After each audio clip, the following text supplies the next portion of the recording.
Prologue. If the entire history of the Earth were condensed into a single day, 1 hour would equate to 200 million years, 1 minute to 3.3 million years, and 1 second to 55,000 years. Life would appear as early as 8 or 9 o'clock in the morning, but human civilization would not emerge until the last tenth of the last second of the day. From the time that philosophers held the first debate on the steps of an ancient Greek temple, that slaves laid the first stone in the foundation of the Great Pyramid, that Confucius accepted his first disciple in a candlelit thatched hut, until you turned the first page of this book, only 1/10 of a tick of the clock would elapse. But in the hours before this tenth of a second, what was life on Earth doing? Were other organisms merely swimming, running, breeding, and sleeping?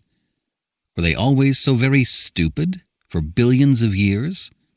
Of the countless branches on the tree of life, has the light of intelligence graced our small twig alone? That seems unlikely. But for a seed of intelligence to grow into a great civilization is no easy feat. It requires that many conditions be met simultaneously, a 1 in a million coincidence. Nascent intelligence, after all, is like a small flame in an open field, liable to be snuffed out by a gentle breeze from any direction. Even if it sets the surrounding weeds alight, the little fire will quickly find its path blocked by an empty clearing or stream and die out without a sound. In the event that it grows into a large wildfire, the odds are that a heavy rainstorm will put it out. In short, the likelihood of a flame becoming a blazing conflagration is very low. We can imagine that, over the long history of evolution, budding intelligences once flickered in and out of the endless night of antiquity like the lights of fireflies. At approximately 20 minutes to midnight, that is, approximately 20 minutes before our arrival, 2 intelligent flames appeared on Earth. This 20-minute period was by no means brief. It was equivalent to more than 60 million years, an era so distant as to be beyond your imagination. Humanity's ancestors would not emerge for another few tens of millions of years. There were no people back then, and even the continents were shaped very differently than they are today. On the geologic timescale, it was the late Cretaceous period. At that time, gigantic animals called dinosaurs inhabited the Earth. There were many different types of dinosaurs, and most of them were very large. The heaviest weighed 80 tons, as much as 800 people, and the tallest grew to 30 meters, or as tall as 4-story buildings. They had already lived on Earth for 70 million years, which is to say that they appeared on Earth more than 1 billion years ago from the present day. Compared to humanity's several 100,000 years on Earth, 70 million years is a very long time indeed. Over such a long period, raindrops dripping steadily in the same location can carve through the earth, and a gentle breeze blowing continuously against a mountain can level it. A species undergoing constant evolution over the same span of time, no matter how stupid to begin with, will become intelligent. In the end, this is what happened to the dinosaurs. They uprooted large trees, stripped the trunks of branches and leaves, and tied large stones to the ends of these trunks with rattan. If the stone was round or square, it was a huge hammer, one capable of flattening one of our cars with a single blow. If the stone was flat, it was a huge axe. If the stone was pointed, it was a huge spear. When making spears, the dinosaurs would leave some of the branches on the tops of the trunks to stabilize them during flight. Their spears could be dozens of meters long, and they flew like dud missiles. The dinosaurs formed primitive tribes and dwelled in enormous caves they excavated themselves. They learned to use fire, preserving the embers left by lightning strikes to illuminate their caves or cook food. Oftentimes, the candles they used for light were entire pine trees, several arm spans around. They even wrote on the walls of their caves with charred tree trunks, recording in simple strokes how many eggs were laid yesterday and how many baby dinosaurs hatched today. More importantly, the dinosaurs already possessed a rudimentary language. To our ears, the conversations would have sounded like the whistling of trains. At the same time, another species on Earth was showing signs of budding intelligence: ants. Like the dinosaurs, by then, the ants had already undergone a long process of evolution. They raised cities on every continent, towering anthills or subterranean labyrinths. The scale of ant society far outstripped that of the dinosaur society. There were many kingdoms with populations exceeding 100 million ants, and these vast societies developed complex, tightly organized structures, humming along at a precise, machine-like pace. The ants communicated with each other using pheromones. These extremely sophisticated odor molecules could convey complex information, which endowed the ants with a more advanced language than that of the dinosaurs. Though the first glimmer of intelligence had appeared in two species on Earth, one great and one small, on the path to civilization, each was beset with fatal flaws and insurmountable obstacles. The dinosaurs' biggest disadvantage was that they lacked dexterous hands. Though their big, clumsy claws were matchless in a fight, one type of dinosaur, Deinonychus, had sharp, saber-like claws, which it used to disembowel other dinosaurs, and could make crude tools. They were incapable of performing delicate operations, manufacturing complex tools, or writing anything complicated. But manual dexterity is a prerequisite for developing civilization. Only when a species has versatile hands can a virtuous circle form between brain evolution and survival activities. In contrast to the dinosaurs, the ants could carry out incredibly delicate operations, and they built complex architecture, both above ground and underground. However, they lacked a certain diversity and richness in their thought. When a critical mass of ants gathered together, they exhibited a collective intelligence that was strict and rigid, much like a computer program. Guided by these programs, which developed over long periods of time, ant colonies built city after complex city. Ant society was like a large, precise piece of machinery, in which each individual ant was a mere cog. When one of these cogs was divorced from the machine, its thinking was extremely superficial and mechanical. But the creative thinking required by civilization is the province of individuals, our Newton and Einstein, for example. The simple redundancy of collective intelligence cannot give rise to elevated thought, just as 100 million of us humans, thinking as hard as possible, could not come up with the three laws of motion and theory of relativity. In the ordinary course of events, the respective societies of the ants and dinosaurs could not have continued to evolve. As has happened to countless species before and after, the flames of intelligence that had flared to life within these two species should have fizzled out in the waters of time. 2 fleeting glimmers of light in the long night of Earth's history. But then, a curious thing happened. Chapter 1.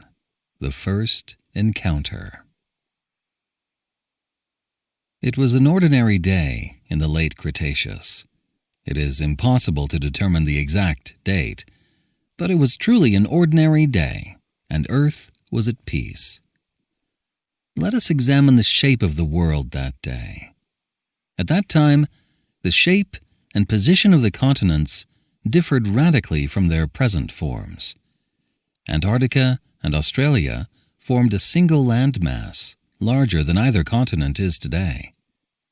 India was a large island in the Tethys Sea, and Europe and Asia were 2 separate landmasses. Dinosaur civilization was found predominantly on 2 supercontinents. The first, Gondwana, had been Earth's only continuous landmass several billion years earlier. It had since broken up, and its area was greatly reduced, but it was still as large as present-day Africa and South America combined. The second, Laurasia, was a continent that had split from Gondwana and would later come to form present-day North America. That day, on every continent, every creature was occupied with the business of survival. In this uncivilized world, they knew not where they came from and cared not where they went. When the Cretaceous sun was directly overhead, and the shadows cast by the leaves of the cycads were at their smallest, their sole concern was where they would find their lunch for the day. One Tyrannosaurus rex had found its lunch. At that moment, it found itself in central Gondwana, in a sunlit clearing in a stand of tall sago palms. Its lunch was a large fleshy lizard, freshly caught. Using its large claws, it tore the still wriggling lizard into 2 halves and tossed the tail end into its gaping jaws. As it munched with relish, the dinosaur felt quite pleased with the world and its own life. Approximately 1 meter from the Tyrannosaurus' left foot was a small town of ants.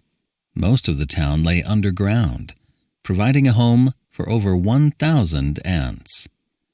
The Tyrannosaurus' pursuit of the lizard in the clearing had caused a powerful earthquake in the town, but luckily it hadn't been trampled underfoot. The town's residents ran to the surface and looked up. From their perspective, the Tyrannosaurus occupied more than half of the sky, like a towering peak piercing the clouds. Standing in the mountain's shadow, the ants felt as though the sky had suddenly grown overcast. They watched as, high in the air, the first half of the lizard left the Tyrannosaurus' claws and entered its cavernous mouth. They listened to the sound of the dinosaur chewing, like thunder from the heavens. On previous occasions, this thunder was often accompanied by a heavy rain of splintered bones and chunks of flesh. These were the leftover scraps from the dinosaur's meal, and even a light drizzle would provide lunch for the entire town that day. But this Tyrannosaurus kept its mouth tightly closed, and nothing fell from the sky. After a moment, it tossed the other half of the lizard into its mouth. Thunder rumbled overhead again, but still the rain of bones and flesh held off. When the Tyrannosaurus had eaten, it took 2 steps backward and lay down contentedly for a nap in the shade. The ants watched the peak collapse and become a tall, distant mountain range. The earth shuddered, and brilliant sunlight flooded the plain once more. The ants shook their heads and sighed. The dry season was long this year, and life was getting harder with each passing day. They had already gone hungry for 2 days. Just as the crestfallen ants turned back toward the entrance to the town, another earthquake rocked the clearing. They looked back to see the mountain range rolling back and forth across the earth. As they watched, The Tyrannosaurus stuck one of its huge claws into its mouth and began to dig furiously between its teeth. Immediately they understood why the dinosaur could not sleep. Meat had gotten stuck between its teeth and was causing it discomfort. The mayor of the ant town had a sudden idea. It climbed onto a blade of grass and released a pheromone toward the colony below. Wherever the pheromone went, the ants understood the mayor's meaning and passed the message on. Antennae waved as a tide of excitement swept through the colony. The ants, led by the mayor, marched toward the Tyrannosaurus, forming several black streamlets on the ground. At first, that line of mountains seemed impossibly far away on the horizon, visible but unreachable. But then the Tyrannosaurus rolled over restlessly in their direction again, closing the gap between itself and the procession of ants in an instant. One of the dinosaur's huge claws fell from the sky and landed just ahead of the mayor with an earth-shaking crash. The impact lifted the entire procession clear off the ground, and the dust it raised rose before the ants like the mushroom cloud of an atom bomb. Without waiting for the dust to settle, the ants followed their mayor onto the dinosaur's claw. The dinosaur's palm was perpendicular to the ground, forming a rugged and uneven cliff. But to the ants, who excelled at climbing, this was no obstacle. They quickly climbed to the top of the cliff and onto the dinosaur's forearm. In the ant's eyes, the rough skin of the forearm was a plateau, crisscrossed by gullies and ravines. The procession wound through these ravines, across the upper arm, toward their ultimate goal, the dinosaur's maw. Just then, the Tyrannosaurus raised its huge claw to pick at its teeth again. The ants marching across its forearm felt the ground begin to tilt, followed by the sensation of increased gravity, and they clung to the ground to avoid being thrown off. The Tyrannosaurus's huge head took up half the sky, and its slow breathing was like the wind sweeping through the heavens. The huge pair of eyes peering down from on high made the ants tremble with fear. Spotting the ants on its forearm, the Tyrannosaurus raised its other arm to brush them off. Held aloft, its huge palm blotted out the midday sun like a storm cloud, and the plain on which the ant colony stood darkened at once. The ants stared up in horror at the palm in the sky, waving their antennae frantically. The mayor raised its front leg, and the others followed its example, pointing as one to the dinosaur's mouth. The dinosaur was stunned for a few seconds, until it finally grasped the ant's intention. After a moment of consideration, it lowered its raised arm. On the plane of its forearm, the clouds immediately parted, and the sun came out. The Tyrannosaurus opened its mouth wide and placed one clawed finger against its massive teeth, forming a bridge between its forearm and its jaws. For a moment, the ants hesitated. Then the mayor led the way forward along the finger, and the colony followed. One group of ants quickly reached the end of the finger. Standing on the smooth conical claw tip, they gazed into the dinosaur's mouth in awe. Before them was a nighttime world where a thunderstorm was brewing. A strong, damp wind, reeking of gore, blasted their faces. A thunder rumbled from the endless dark depths. When the ants' eyes adjusted to the gloom, they could faintly make out a large patch of even denser darkness in the distance, the borders of which kept changing shape. It took the ants a long time to realize that this was the dinosaur's throat. It was also the source of the rumbling thunder, which emanated from the Tyrannosaurus' stomach. The ants looked away in fright. Then, one by one, they climbed onto the dinosaur's huge teeth and crawled down the smooth white enamel cliffs.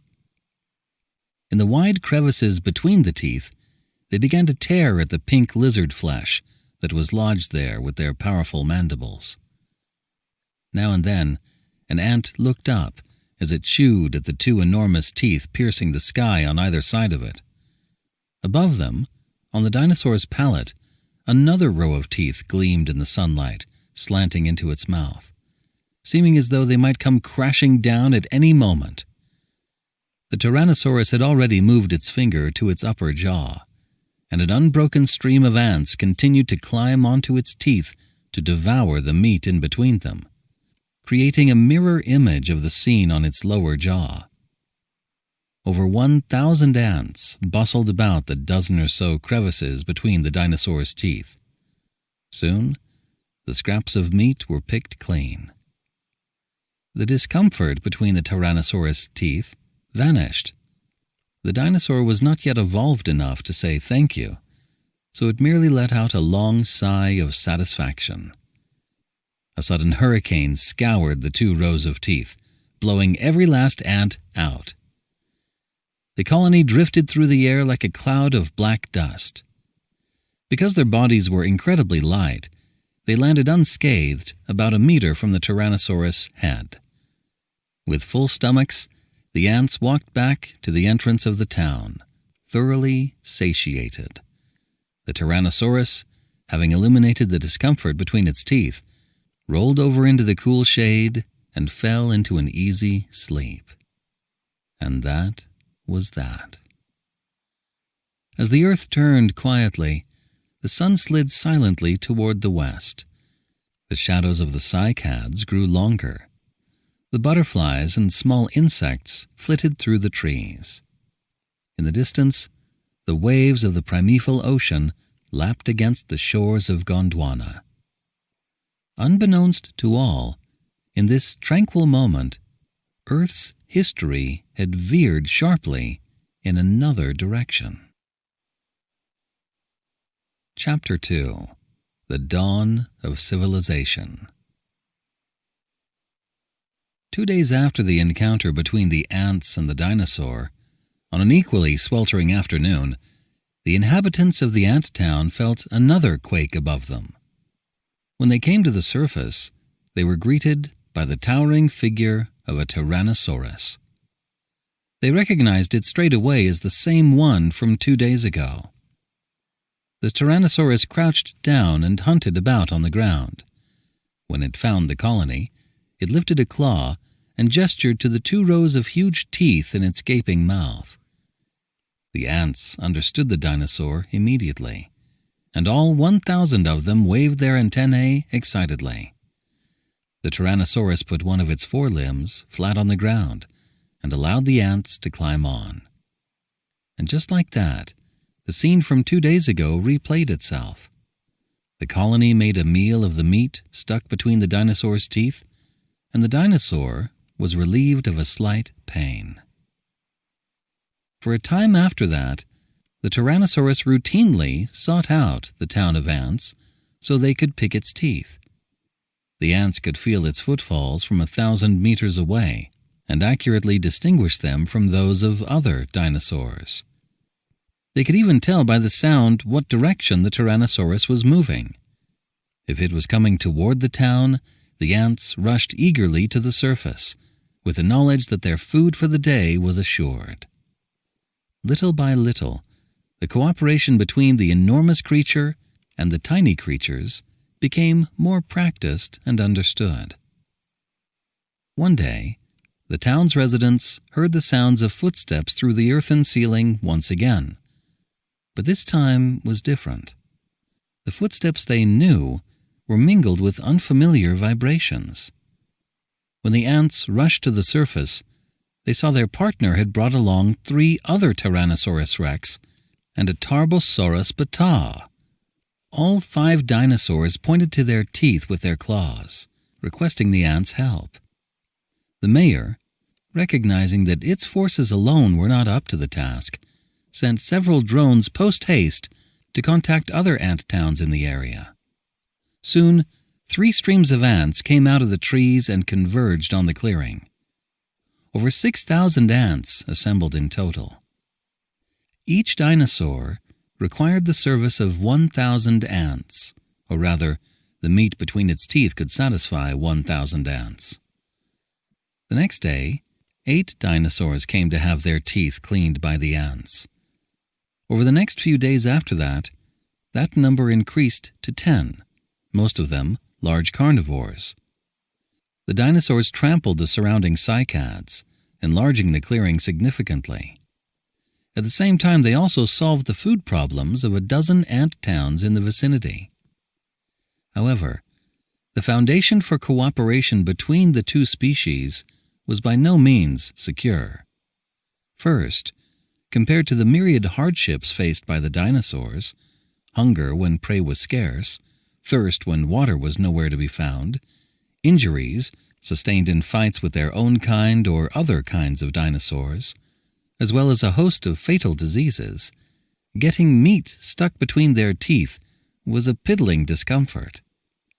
Quite a few of the dinosaurs who sought out the ants for a teeth cleaning did so out of curiosity or for a lark. On the other hand, when the dry season ended, food would become plentiful again for the ants, and they would have no need to rely on this unorthodox method of finding food. Attending those terrible banquets in the dinosaurs' mouths, so very like the gates of hell, was not something most of the ants relished. It was the arrival of a Tarbosaurus with tooth decay that marked a major step forward in the cooperation between the dinosaurs and the ants. That afternoon, 9 dinosaurs in total came to the ants to have their teeth cleaned. After the meat between its teeth had been picked clean, this particular Tarbosaurus still seemed restless. It held its forelimb high to keep the ants, who had finished their work, from leaving, and pointed insistently to its teeth with its other claw.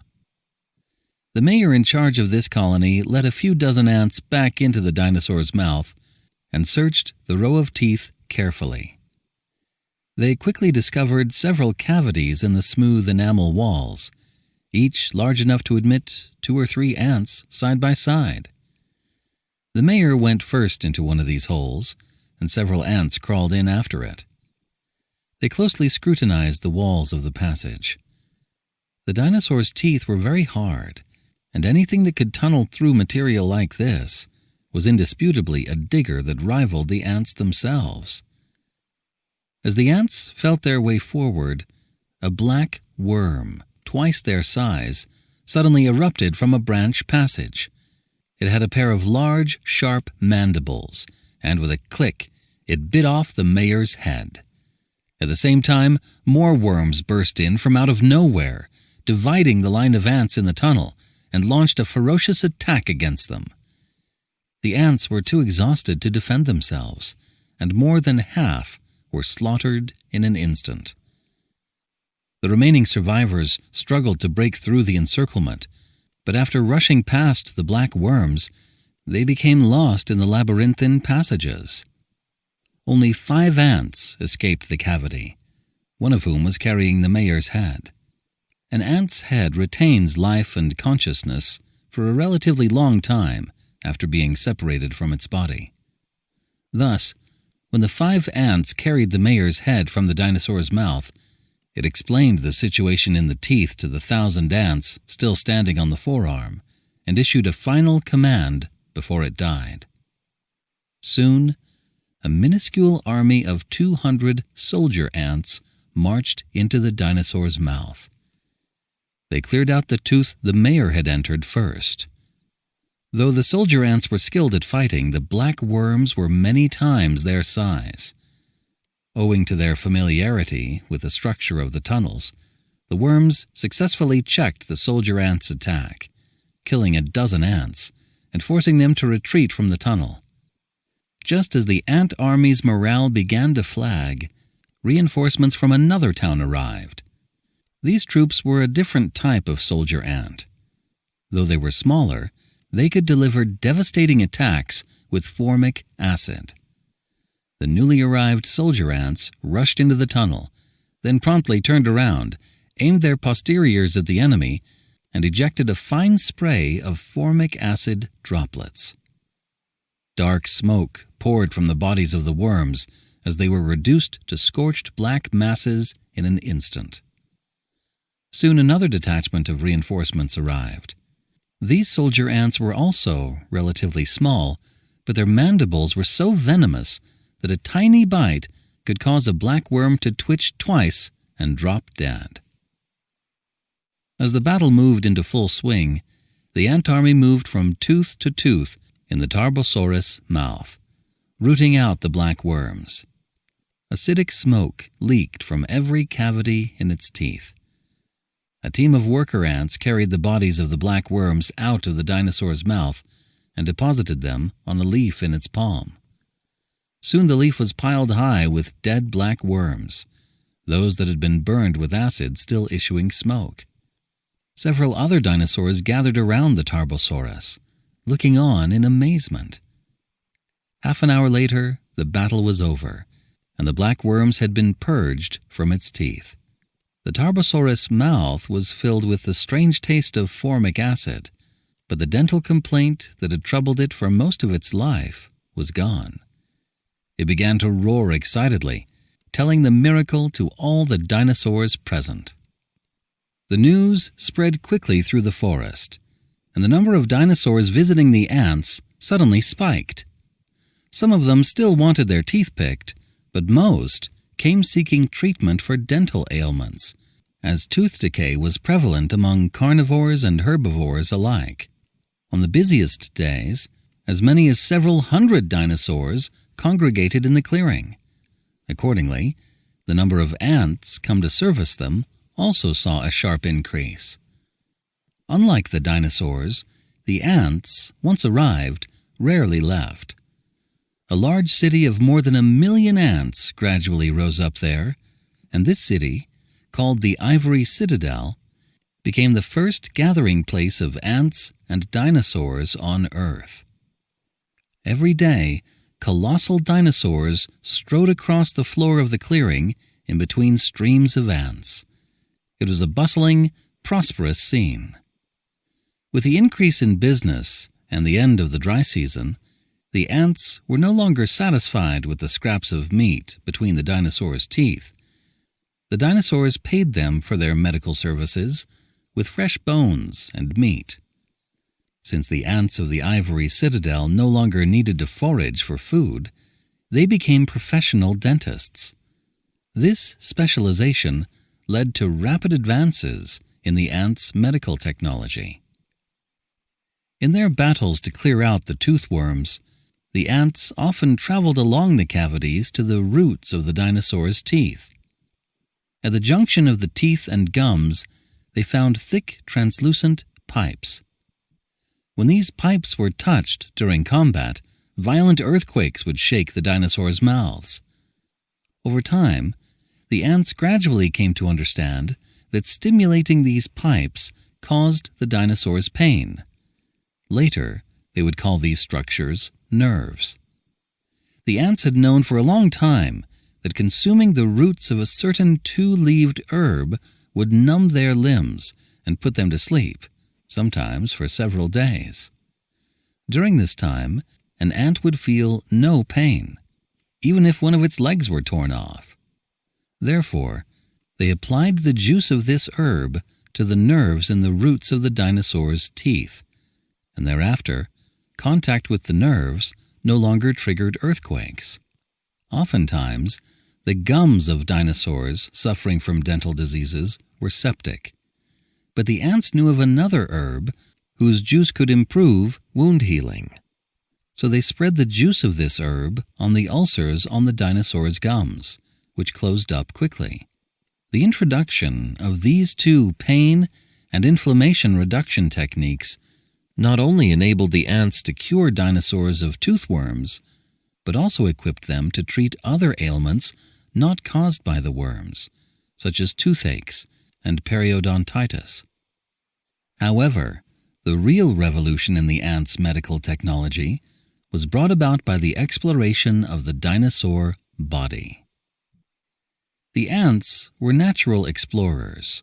Not out of curiosity, they were incurious creatures, but out of an instinct to expand their living space. Every so often, while exterminating worms or pouring medicine into a dinosaur's rows of teeth, they would peek into the depths of its mouth. That dark, moist interior world awakened in them a desire to explore. But the strangeness and peril of it made them balk at the undertaking. The age of exploration of the dinosaur body was ushered in by an ant named Daba, the first named ant in the recorded history of Cretaceous civilization. After much preparation, Daba capitalized on the opportunity presented by a toothworm treatment and led a small expedition of 10 soldier ants and 10 worker ants into the depths of a Tyrannosaurus' mouth. Battling extreme humidity, the expedition traversed the long, narrow plain of the tongue. Taste buds speckled the plain like countless white boulders, forming a spectacular megalithic structure that stretched endlessly into the darkness in the distance. The ant explorers picked their way between these slimy boulders. As the dinosaur opened and closed its mouth, light from the outside world streamed through the gaps between its teeth. The light shone slantwise across the plane of the tongue, flickering like lightning on the horizon, and casting long, wavering shadows behind the taste bud megaliths. When the dinosaur's tongue squirmed, the entire plane rose and fell like waves, and shifting ripples appeared in the megaliths.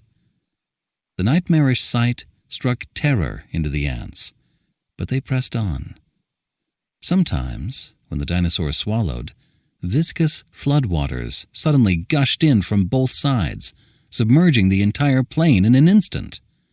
The ants clung to the taste buds to keep from being swept away, and waited for the floodwaters to recede before continuing onward. At long last, they arrived at the root of the tongue. Here the distant light was much weaker, just barely illuminating the mouths of 2 enormous caves. In one cave, a fierce gale howled, in and out, reversing direction every 2 to 3 seconds. There was no wind in the other cave, but a deep rumble emanated from its unfathomable depths. The sound had grown familiar to the ants during their work on the teeth, but here it was much louder, closer to the roll of thunder. They later learned that these 2 huge holes were the dinosaur's respiratory tract and esophagus, respectively. The mysterious and terrible noise unnerved the ants more than the gale, so they decided to enter the respiratory tract. With Daba in the lead, the expedition proceeded gingerly down the slick walls of the passage. When the wind was with them, they hurried forward several steps. When the wind was against them, it was impossible to walk, and they could only flatten their bodies and hold tightly to the wall. The ants had not plumbed too deeply before their legs lightly irritated the respiratory tract. With a slight cough, the dinosaur put an end to the ants' first expedition. A hurricane of unimaginable intensity rose from deep within the tunnel, sweeping the expedition members off of the ground and carrying them across the plane of the tongue at lightning speed. Some of the expedition members collided with the dinosaur's huge teeth, while others were blown straight out of its mouth. Daba lost one of her middle legs in the failed expedition, but, undaunted, she quickly organized a second expedition. This time, instead of returning to the respiratory tract, the expedition set out for the esophagus. The beginning of the journey went smoothly. After reaching the root of the tongue, the ants entered the esophagus and followed the passage for a long distance. In the darkness, the passage seemed endless, and the rumbling from the black abyss grew louder and louder. At that moment, the Tyrannosaurus, whose body the ants were exploring, took a sip of water from a stream. The ants marching down its esophagus heard a roar behind them, rising rapidly in volume until it drowned out the noise ahead of them. Just as Daba ordered the expedition team to halt so she could figure out what was happening, a wall of water that filled the entire tunnel came rushing in, washing all of the ants down the esophagus. Tumbling in the irresistible torrent, Daba was dazed and disoriented, but she knew she was being carried a long distance at terrific speed, down toward the dinosaur's stomach. Finally, she felt herself land heavily and sink into something pulpy. She paddled her legs as hard as she could in a desperate bid to escape the ooze, but she could not move at all in the sticky substance. Thankfully, the floodwaters kept pouring down, thinning the slurry and churning everything up. When everything settled down, Daba floated to the surface. First, she tried to walk. The slurry beneath her feet was soft and watery, but a layer of solid chunks of varying sizes and shapes floated on its surface, making it possible for her to crawl. She staggered forward, the ooze sucking at her feet, until she finally reached the end of the slurry. Before her stood a soft wall, covered in cilia about as long as she was, like a bizarre dwarf forest. The stomach wall, she would later learn. Daba began to climb up the stomach wall. Wherever she went, the surrounding cilia curled up, trying to grab her. But their movements were slow, and they came up empty every time. By then, Daba's eyes had adjusted to this gloomy interior world. To her surprise, she discovered that it was not totally dark here. A faint light suffused the space, shining through the dinosaur's skin from the outside world. By the faint light, Daba spotted 4 of her fellow ants climbing up the stomach wall and joined them. After the 5 ants had recovered somewhat from their shock, they looked down at what would later be called the digestive sea, the slurry from which they had just extricated themselves. The digestive sea was a big, viscous mire. Its surface churned slowly, and every so often large bubbles exploded, producing the familiar rumbling sound. When a large bubble burst below her, Daba saw a short, thick object break the surface of the digestive sea and list slowly to one side. She recognized it as a lizard's leg. Moments later, another massive triangular object bobbed to the surface. A pair of large white eyes and a big mouth identified it as a fish head. Daba picked out more partially digested objects in the digestive sea, mostly the chewed-up remains and bones of animals, along with some wild fruit pits. Just then, one of the ants beside Daba gave her a nudge, drawing her attention to the stomach wall beneath their feet. She saw that the wall was weeping clear mucus. These secretions collected into rivulets, which glistened in the faint light as they trickled down through the forest of cilia into the digestive sea below. She would later learn this was gastric juice for digestion. Several of the ants were already coated in the gastric juice, which made them prickle all over and rapidly intensified to a burning sensation, one they had previously only experienced in the wake of a formic acid attack. "We're being digested," one of the ants shouted. Daba was surprised she could still distinguish her comrade's pheromones from the pungent cocktail of strange odors in the stale air. The other ant was right. They were being digested by the dinosaur's gastric juices, and their antennae were the first things to go. Daba saw that her own 2 antennae were half eaten away already. "We need to get out of here," said Daba. "How? It's so far. We don't have the strength," said an ant. "We can't climb out. Our feet have already been digested," said another ant. Only then did Daba notice that her own 5 feet had been partially consumed by the gastric juice. The feet of the other 4 ants had fared no better. "Oh, if only there was another flood to flush us out," an ant said wistfully. Her words sent a jolt of realization through Daba. She stared at the other ant, a soldier ant, with a pair of venomous mandibles. "You twit! You can cause another flood!" Daba shouted to the soldier ant. The soldier ant stared at the expedition leader in bewilderment. "Bite it! Make it sick!" The soldier ant, grasping the idea at last, immediately laid into the stomach wall with savage bites. She quickly chewed through several cilia, leaving deep scratches in the wall. The stomach wall quivered violently, then began to convulse and contort. The ants clung to the cilia to avoid being thrown off. Daba realized the forest of cilia was growing thicker, a clear sign that the stomach was contracting, and the dinosaur was about to vomit. As the stomach contracted, the surface of the digestive sea boiled upward, taking the ants with it.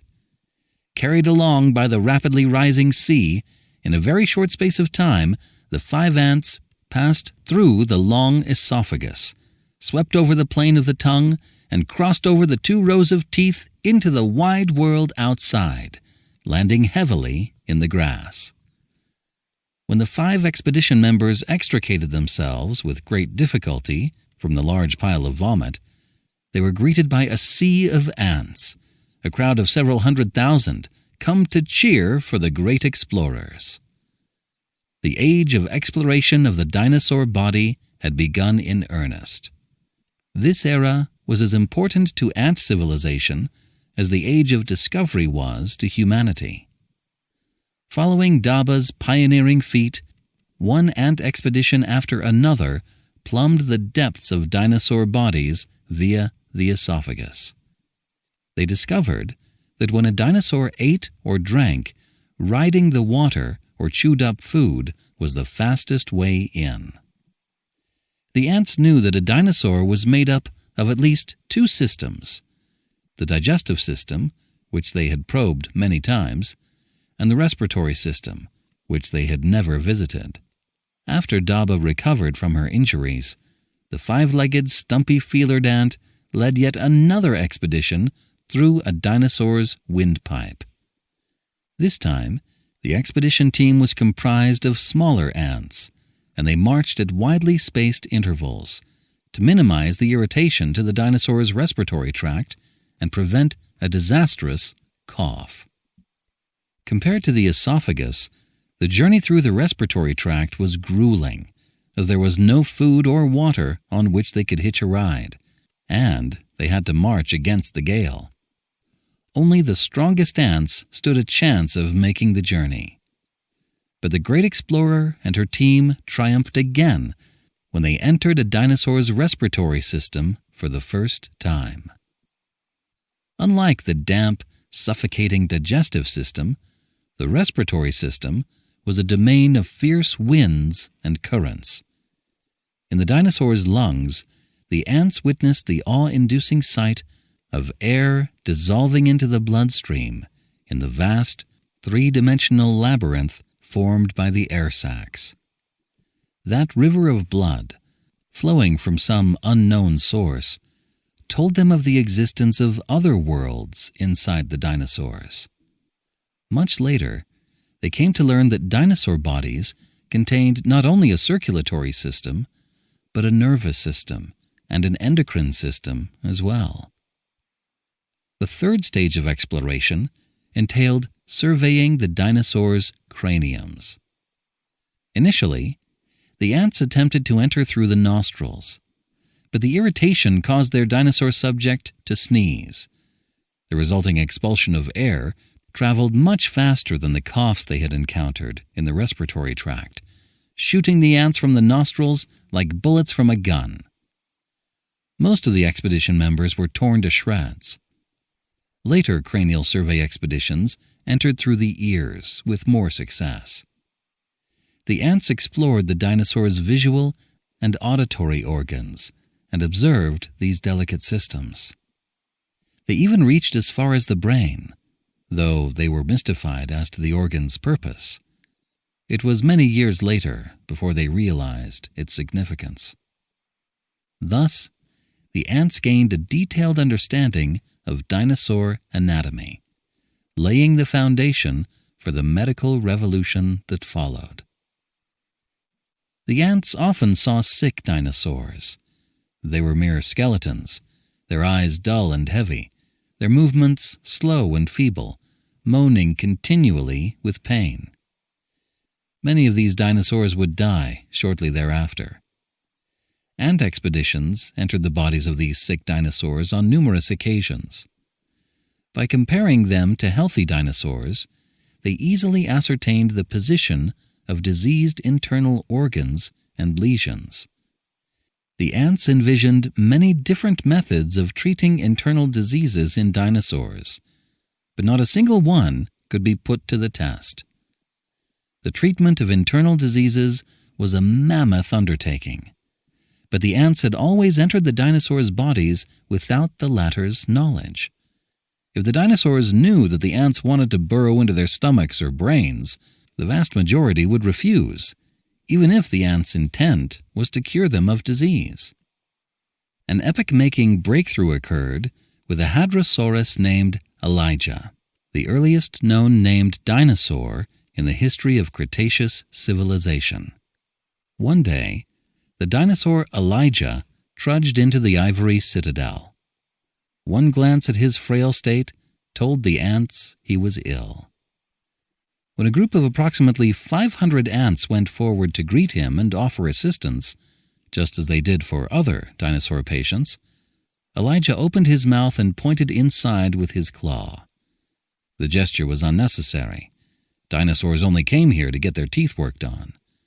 But the lead ant doctor, an ant by the name of Avi, who would later become the father of ant internal medicine, noticed that, unlike other dinosaurs, Elijah was not pointing to his teeth, but even deeper, to his throat.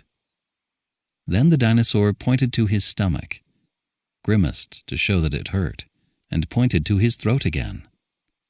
There was no mistaking his meaning. He was asking the ants to examine his stomach. Therefore, Dr. Avi led a team of several dozen ants to conduct the first-ever internal examination of a consenting dinosaur. The diagnostic team entered Elijah's stomach by way of his esophagus and quickly discovered a lesion in the stomach wall. However, given the limited ant power currently available to him, Dr. Avi knew major medical intervention was out of the question. As soon as he emerged from the dinosaur's mouth, he made an emergency appointment with the mayor of the Ivory Citadel. Dr. Avi explained the situation to the mayor and requested an additional 50,000 ants, as well as 3 kilograms each of anesthetic and anti-inflammatory drugs. The mayor waved her antennae angrily. "Are you crazy, doctor?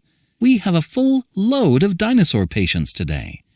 If we reassign that many ants to your team, we'll have to delay service to nearly 60 dinosaurs. Not to mention that much medicine would last us for 100 uses.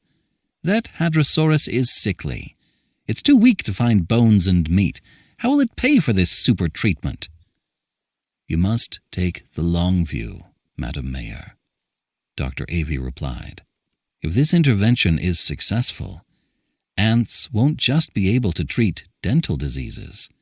We'll be able to cure almost any disease.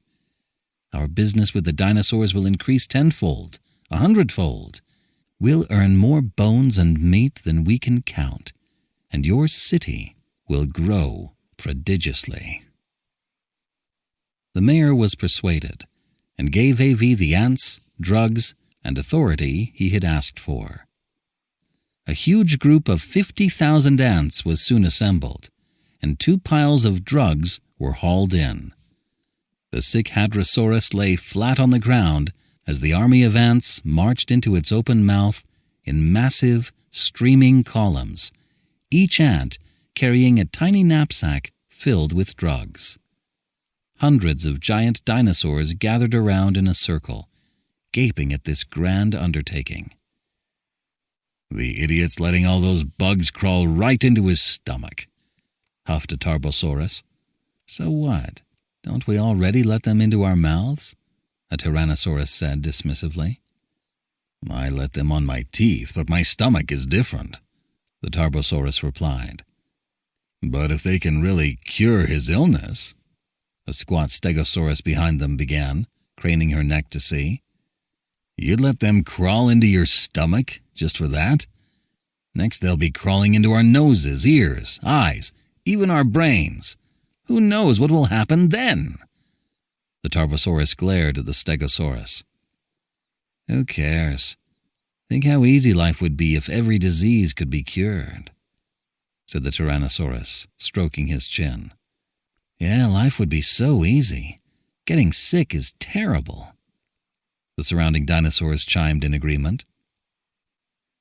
The first step of the operation was to administer anesthetic to the lesion in Elijah's stomach. The anesthetic had been collected from plants for use during dental procedures on dinosaurs. Under the direction of Dr. Avey, the ants began to carry it into the Hadrosaurus' stomach. After the anesthetic had been administered, several thousand worker ants began to cut away the diseased tissue. This was a huge project, as the excised gastric tissue had to be carried out of the dinosaur's body. Porter ants formed a long, continuous black line, passing bits of flesh from one to the next. At the end of the line on the ground outside, the black, rotten gastric tissue began to pile up. After the lesion had been completely excised, the final step of the operation was to apply the anti-inflammatory to the cut inside the stomach, which began another grand procession into the Hadrosaurus body. The entire procedure took 3 hours and was completed by sundown. When all of the ants had withdrawn, Elijah reported that the pain in his stomach was gone. Several days later, he made a full recovery. The news spread like wildfire through the dinosaur world. The number of dinosaurs seeking treatment at the Ivory Citadel rose more than tenfold. At the same time, even greater numbers of ants came to the city seeking livelihoods. With this healthy uptick in business, the ants' medical technology advanced by leaps and bounds. By entering the dinosaurs' bodies, they learned to treat various diseases of the digestive and respiratory systems. Later, their repertoire expanded to include diseases of the circulatory, visual, auditory, and nervous systems that required even more consummate skill. New drugs were constantly developed, derived not only from plants, but also animals and inorganic minerals. At the same time, the ants' endosurgical techniques progressed rapidly. For example, when performing surgery in the digestive system, it was no longer necessary for a long line of ants to trek down the dinosaur's esophagus. Instead, they entered by means of an ant pellet. Approximately 1,000 ants, clinging tightly to one another, would form a ball 10 to 20 centimeters in diameter. The dinosaur patient would then wash down one or more of these pellets with water, as though swallowing a pill. This technique substantially improved the efficiency of surgery. As the Ivory Citadel grew briskly, some of the dinosaurs who came to seek treatment stayed, establishing a city of their own not far from the ant metropolis. Because these dinosaurs constructed their homes with large stones, the ants called this city Boulder City. The Ivory Citadel and Boulder City would later become the capitals of the Formican and Saurian empires of Gondwana. Meanwhile, some of the dinosaurs who left after receiving treatment took groups of ants with them, bringing them to other dinosaur cities and colonies all across Gondwana. When the ants arrived in these faraway places, the settlers passed on the Ivory Citadel's medical technology to the locals. Thus, cooperation between dinosaurs and ants gradually spread across Gondwana, cementing the foundation for the Dinosaur-Ant Alliance. Up until now, the cooperation between Earth's 2 dominant species could only be classified as an advanced symbiotic relationship. The ants provided medical services to the dinosaurs in exchange for food, and the dinosaurs exchanged food for medical care. Although this exchange was much evolved since the ants had picked the first dinosaur's teeth, in essence, it remained unchanged. As a matter of fact, this sort of mutualistic association between different species had long existed on Earth and persists to the present day. To give an extant example resembling the relationship between the ants and the dinosaurs, consider the cleaning symbioses among marine organisms. Cleaner species rid certain fish of ectoparasites, fungi, and algae, as well as damaged tissue and scraps of food. In doing so, the cleaners get to eat their fill. They assemble at fixed cleaning stations to wait for client fish to come by. Both cleaners and clients establish ways of signaling to each other. When a cleaner shrimp, for example, wants to approach a large fish to clean it, it will touch the fish with its antennae. If the fish wishes to be cleaned, it tilts its body, flaring its gills and opening its mouth to indicate its acceptance. Only when the cleaner shrimp receives this friendly response does it proceed. Otherwise, it runs the risk of being eaten. Cleaning associations are extremely important to fish. As soon as cleaner species are removed from a certain area, the overall health of the fish species in that environment declines, as does the abundance. This type of symbiotic relationship has its limitations, however. The two symbionts come together solely for the purpose of subsistence, and their exchange is limited to the bare provisions and services necessary for survival. But the transition to civilization requires symbionts to exchange something more profound, to engage in a higher level of cooperation, so that they might establish an alliance that is not merely symbiotic, but co-evolutionary. It was at this point in time that something happened in Boulder City to raise the dinosaur-ant alliance to new heights. Chapter 3. Tablets. Tablets were as vital to the dinosaur world as the paper on which we write. They came in two types, stationary and movable. Also called word hills or word stones, stationary tablets were hills with a relatively even slope, or cliff, or large rocks with a smooth face, on which the dinosaurs carved their huge words. Movable tablets could be made from many different materials, but wood, stone, and leather were the most common. Wood tablets were usually one half of a tree trunk split lengthwise, with characters carved into the cross-section. Because the dinosaurs did not yet use metal, let alone saws, they could not manufacture wooden boards. Instead, they had to cleave trunks in two using huge stone hatchets. Stone tablets were flat stone slabs, with surfaces soft enough for engraving. They came in all different shapes and sizes, but even the smallest were as large as our round tables. Tablets of the leather variety were made from animal hides or lizard skins, and characters were written upon them in plant or mineral-based paint. Oftentimes, many skins were joined together to make a single tablet. Due to the dinosaurs' thick, clumsy fingers, they were unable to grip small utensils for carving and writing, and they lacked the dexterity needed to form small characters. As a result, the characters they produced were very large. The smallest they could manage were still football-sized. This meant that their tablets were huge and unwieldy, and even then, they could fit only a few characters on each one. Tablets were usually held in common by a dinosaur tribe or settlement, and were used to keep simple records of collective property, membership, births and deaths, and economic production. A tribe of 1,000 dinosaurs would need 20 to 30 large trees just to keep a register of its numbers, and the minutes from one meeting might require over 100 hides.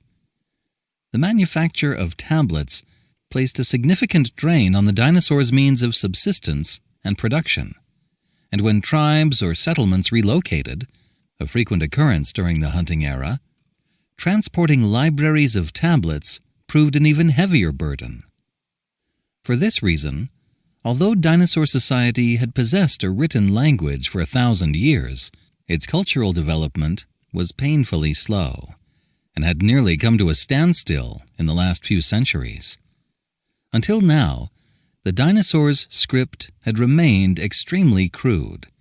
With only simple unary numerals and a handful of pictographs, it lagged far behind the evolution of their speech. The sluggish emergence of writing had become the biggest obstacle to scientific and cultural progress in the dinosaur world, one which had arrested dinosaur society in a primitive state for a long time. It was a classic example of how a species' ill-shaped hands could hinder its evolution. The dinosaur Kunda was one of 100 or so scribes in Boulder City. In the dinosaur world, the job of a scribe fell somewhere between that of a typist and printer. They were chiefly responsible for copying tablets by hand. At present, Kunda and 20 other scribes were working in front of a mountain of tablets, making a copy of the register of Boulder City's residents for safekeeping. Most of the register had been recorded on wood tablets. Hundreds of split tree trunks were stacked in hill-sized piles, giving Kunda's workplace the appearance of one of our lumber yards. Kunda, a blunt stone knife gripped in his left claw and a large stone hammer in his right, was copying the pictograms on a nearly 10-meter-long wood tablet onto 2 new, shorter tablets. He had been at this dull, draining work for days on end, but it seemed like the stack of blank trunks in front of him hadn't grown any shorter. Throwing down the stone knife and hammer, he rubbed his weary eyes. He leaned back against the stack of tablets and heaved a deep sigh, feeling very dispirited about his own tedious life. Just then, a group of about 1,000 ants passed by on the ground before him. On their way back from surgery, Kunda presumed. A sudden idea seized him. He stood, took out 2 dried strips of glow lizard jerky, and waved them at the colony. Glow lizards were a type of lizard that emitted fluorescent light at night, and their meat was a favorite with ants. When the colony came toward him, Kunda pointed to the tablet he was copying, then pointed to the tablet with only 2.5 characters carved into it, gesticulating to the ants. The ants grasped his meaning at once. They crawled onto the smooth white face of the wood tablet and began to carve the characters into the wood with their mandibles. Kunda lay back against the stack of tablets again with smug satisfaction. The ants would take much longer to finish this task than he would, he knew, but they had more patience and tenacity than any other creature. They would get it done eventually, and meanwhile he could kick back and relax for a spell. Kunda dozed off. In his dream, he saw himself leading a mighty army of more than 1,000,000 ants, an animated expression on his face. The army blanketed hundreds of black tablets in black, but before long the tide of ants withdrew, and the tablets became white again, a line of neat, orderly characters carved on each one. A series of slight pricks on his ankle suddenly roused him from sleep. Raising his head, he saw several ants gnawing on his left ankle. This was their customary way of getting a dinosaur's attention. Seeing that he was awake, the ants on his ankle gestured to the tablet with their antennae to indicate the job was done. Kunda looked up at the sun and realized very little time had passed. He then looked at the tablet and promptly lost his temper. The ants had finished the half-written character to match its original size, but the other characters they had carved were many times smaller, like a tiny tail on the 3 large characters. Such shoddy work wasn't just inadequate, it had ruined a whole tablet. Kunda had known all along that the ants were crafty little mercenaries, and now he had proof. He raised a broom to mete out punishment.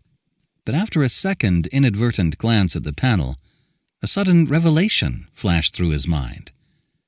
The characters the ants had carved were small, but they were completely legible to dinosaur eyes. The reason characters were normally so large was not for ease of reading, but because the dinosaurs were not dexterous enough to manage anything smaller. It occurred to him that the ants, who were waving their antennae frantically at him, might very well be trying to explain this to him. Kunda dropped the broom, the displeasure on his face replaced with a smile. He set down a strip of glow lizard jerky in the middle of the swarm and waved the other strip tantalizingly. Then he crouched in front of the tablet and gestured to the 3 large characters and the line of small characters, asking whether they would carve them any smaller. It took the ants a while to catch on, but eventually they waggled their feelers in emphatic confirmation, crawled onto the blank portion of the tablet, and set to work. Soon they had carved a line of even smaller characters, each about the size of the letters in the title on this book's cover. As the ants could not read, they were only reproducing the shapes of the characters. Kunda gave them the remaining strip of jerky and used a stone axe to cut off the section of the tablet with the small characters. Tucking it under his arm, he gleefully raced off to see the city prefect. Owing to Kunda's low status, the guards stopped him on the steps of the colossal stone mansion that housed the prefect's office. Kunda held up the small section of the tablet in front of them. As the tall, powerful dinosaur guards inspected the piece of wood, their expressions changed from surprise to awe, as though they were in the presence of a sacred relic. Turning their eyes back to Kunda, they stared at him for a long time, as though he were a great sage, and let him pass. "What do you have there, a toothpick?" the prefect asked when he saw Kunda. "No, sir. This is a tablet." "A tablet? Are you an idiot? You couldn't fit half a character on there." "But there are more than 30 characters on it, sir." Kunda handed over the small piece of wood. The prefect took the tablet with the same odd expression as the guards. After a long time, he looked up at Kunda. "I don't suppose you carved this yourself?" "Of course not, sir. A group of ants did." The small tablet was handed around to all of the municipal officials, like we might pass around an ivory figurine for a gander. The dinosaurs who constituted Boulder City's ruling class broke out into fervent discussion. "Amazing, such small characters." "But they're completely legible." "Many of our predecessors tried to write like this, but to no avail." "Yes, these bugs are quite capable." "We should have known the ants would be good for more than medical care." "Think of the materials we'll save." "Yes, and how easily we'll be able to carry tablets. Why, I might be able to carry the entire register of the city's residents by myself. Before, we'd need over 100 dinosaur movers to do so." "There's something else no one's thought of yet. The materials used to manufacture tablets ought to change too." "Right. Why do we have to use tree trunks? For characters this small, wouldn't bark be lighter and more portable?" "Yes, bark and small lizard skins are both cheaper." The prefect interrupted the chatter with a wave. "Very well. From now on, the ants will write for us. We shall start by raising a writing force of 1,000,000 ants or more. Let me see." The prefect looked around the room, his gaze finally falling on Kunda. "You will lead this effort." So Kunda realized his dream, and Boulder City, along with the rest of the dinosaur world, saved a great deal of wood, stone, and hides. But compared to the real significance of this event in the history of Cretaceous civilization, these savings were trivial. The advent of fine print written by the ants made it possible to transcribe large volumes of information. The dinosaurs' script, too, grew richer and more sophisticated. As a result, the sum of the dinosaur's experience and knowledge could be fully and systematically recorded using the written word and mathematical equations.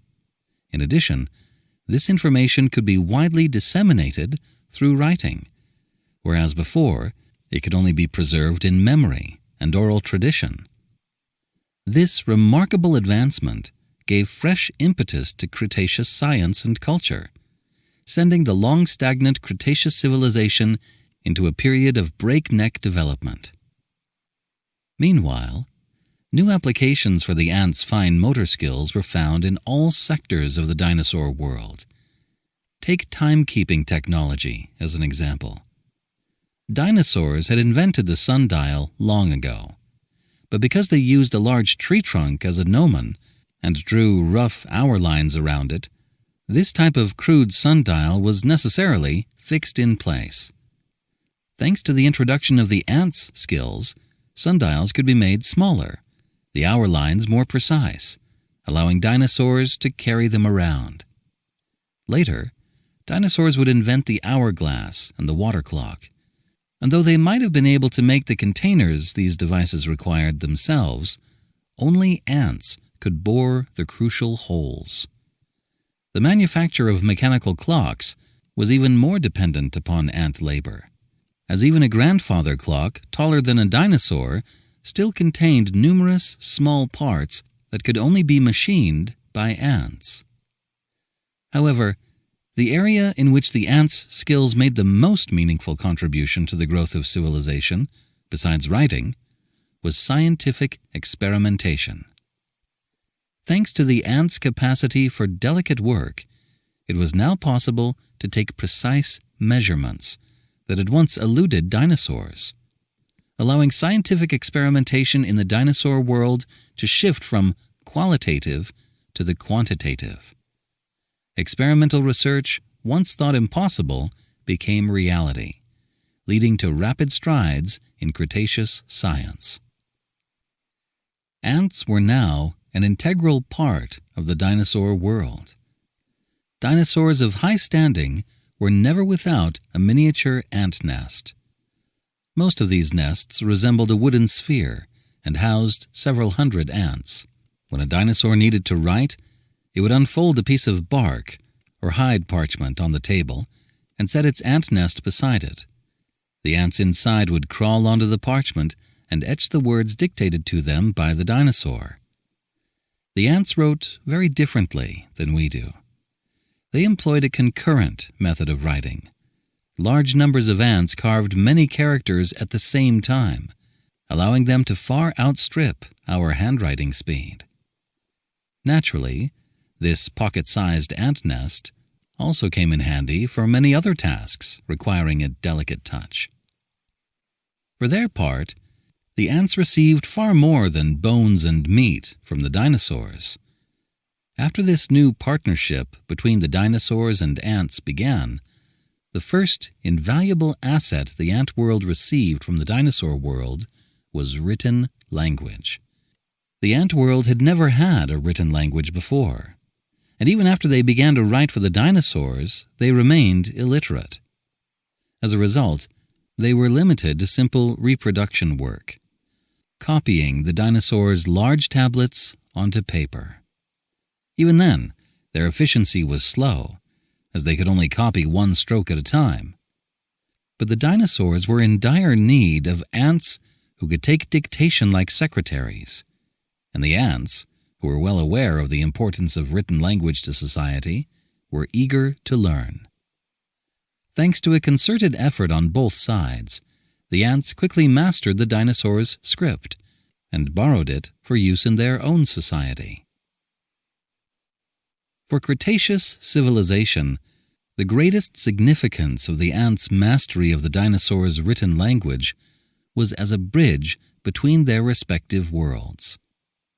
Over time, the ants gradually came to understand dinosaur speech, but the dinosaurs' anatomy ruled out the possibility of their ever understanding the ants' pheromone-based language.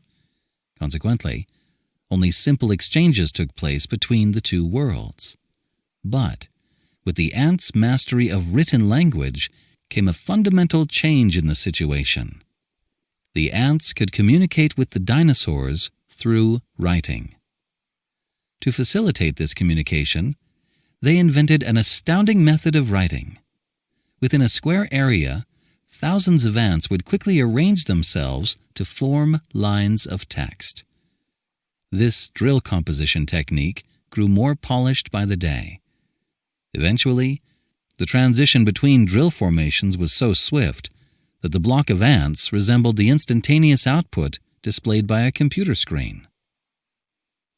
As the communication between the two worlds improved, the ants gained even more knowledge and ideas from the dinosaurs, as each new scientific and cultural achievement could be promptly disseminated throughout the ant world. And so, the critical defect in ant society, the dearth of creative thinking, was remedied, leading to the simultaneous rapid advancement of ant civilization. The result of the dinosaur-ant alliance was that the ants became the dinosaurs' dexterous hands, while the dinosaurs became a wellspring of thought and creativity for the ants. The fusion of these two budding intelligences in the late Cretaceous had finally caused a dramatic nuclear reaction. The sun of civilization rose over the heart of Gondwana, dispelling the long night of the evolutionary history of life on Earth. Chapter 4. The Steam Engine Age. Time flew by, and 1,000 years passed. Cretaceous civilization entered a brand new era as the ants and dinosaurs established their own vast empires. The dinosaur world moved into the steam engine age. They mined minerals on a large scale and smelted and utilized a variety of metals. Though they had not yet harnessed electricity, they powered enormous, complex machines with steam engines. The dinosaurs built many immense cities that were linked to every part of the continent by a web of broad-gauge railways. The trains that sped along these rails had carriages the size of our 5- or 6-story buildings, drawn by equally massive steam locomotives that shook the earth wherever they went, issuing steam like clouds on the horizon. The dinosaurs also built high-altitude transport balloons, which cast shadows that covered entire cities as they floated by. They built great ships that plied every major ocean, powered by steam engines or enormous sails. Fleets of these ships, resembling floating mountain ranges, carried Gondwanan dinosaurs and ants to other continents, spreading the model of civilization based on the dinosaur-ant alliance across the entire late Cretaceous world. By their own standards, the ants' empire was incomparably vast. Living no longer in subterranean nests, their cities dotted every continent like stars. Just as it is hard for us to grasp the immensity of dinosaur civilization, it is difficult to imagine the extraordinary minuteness and delicacy of ant civilization. In general, ant cities were only the size of our soccer fields, but if carefully examined under a magnifying glass, the scale and complexity of these cities was dizzying. Ant buildings were typically 1 to 2 meters tall, with highly intricate inner structures, like three-dimensional labyrinths. Their trains were as large as our smallest toy cars, and their transport balloons were like soap bubbles, drifting with the wind. But ant vehicles could only cover short distances. If they wanted to travel farther afield, they had to board dinosaur trains, balloons, or ships. The ant and dinosaur worlds maintained a closely cooperative, mutually dependent relationship. By then, the dinosaurs had invented printing technology that enabled them to quickly print large tracts of text on paper with machines, and they had also created typewriters with keys the size of our computer screens to accommodate their thick fingers. Though the dinosaurs no longer needed the ants to write for them, In many other sectors of the dinosaur world, the ants' fine motor skills were more important, more indispensable than ever before. Printing presses and typewriters, after all, would have been impossible to manufacture without large numbers of precision parts machined by ants. With the emergence of large-scale industry in the dinosaur world, there was a greater demand for fine manipulation. From steam engine valves and meters to ocean liner compasses, the manufacturing processes of all of these products required the ant's deft touch. The field of medicine, which had given rise to the dinosaur-ant alliance, was more ant-dominated than ever, as dinosaurs with their clumsy fingers had never learned to operate on patients of their own kind. The dinosaur and ant worlds were reliant on each other, yet each was independent in its own right, resulting in the formation of more advanced economic relations. Globally, there were two currencies in circulation: paper money, the size of our tatami sleeping mats, which the dinosaurs used, and the tiny paper shreds used by ants. The two currencies were exchanged on a one-to-one basis. For the first 1,000 years of Cretaceous civilization, relations between the ant and dinosaur worlds were harmonious and, on the whole, frictionless. This was due in large part to the interdependence between the two sides, as the disintegration of the alliance would precipitate a deadly crisis for both worlds. Another important reason was that the ants lived in a low-consumption society. Their material requirements were easily satisfied, and they occupied very little space. Much of the Formican Empire's territory overlapped but did not interfere with that of the Saurian Empire, allowing the dinosaurs and ants to coexist without intense competition. Inevitably, however, the sharp differences in the two species' physiologies and social structures were reflected in an unbridgeable cultural gulf between the two civilizations. Because of this, the ant and dinosaur worlds never truly became one. As civilization advanced, intercultural conflict between the two worlds became unavoidable. With the growth of their respective intelligences, both the ants and the dinosaurs showed a growing awareness of the vastness of the cosmos. But exploratory research into the underlying laws of the universe was still in its infancy. Science seemed weak and inadequate, so religion was born, and religious fanaticism rose to a feverish pitch in both worlds. As the differences between the two civilizations manifested themselves in religion, the latent crisis came to a head. The dark clouds gathered over Cretaceous civilization. A dinosaur-ant summit was held annually in Boulder City. At this meeting, the sovereigns of the Saurian and Formican empires discussed the major issues faced by their respective worlds. The capitals of these empires were still Boulder City and the Ivory Citadel. Compared to magnificent Boulder City, the Ivory Citadel seemed like an inconspicuous postage stamp pasted to its side, but they were nevertheless equal in status. So when Queen Licini of the Formican Empire entered the lofty imperial palace of the Saurian Empire, she was accorded a grand reception. When important ant officials traveled, they always brought along a contingent of soldiers known as a word corps, whose function was to assume the formations necessary to facilitating negotiations between the ants and the dinosaurs. The size of the word corps depended upon the rank of the official. The word corps that accompanied the Ant Queen was the largest, with 100,000 troops.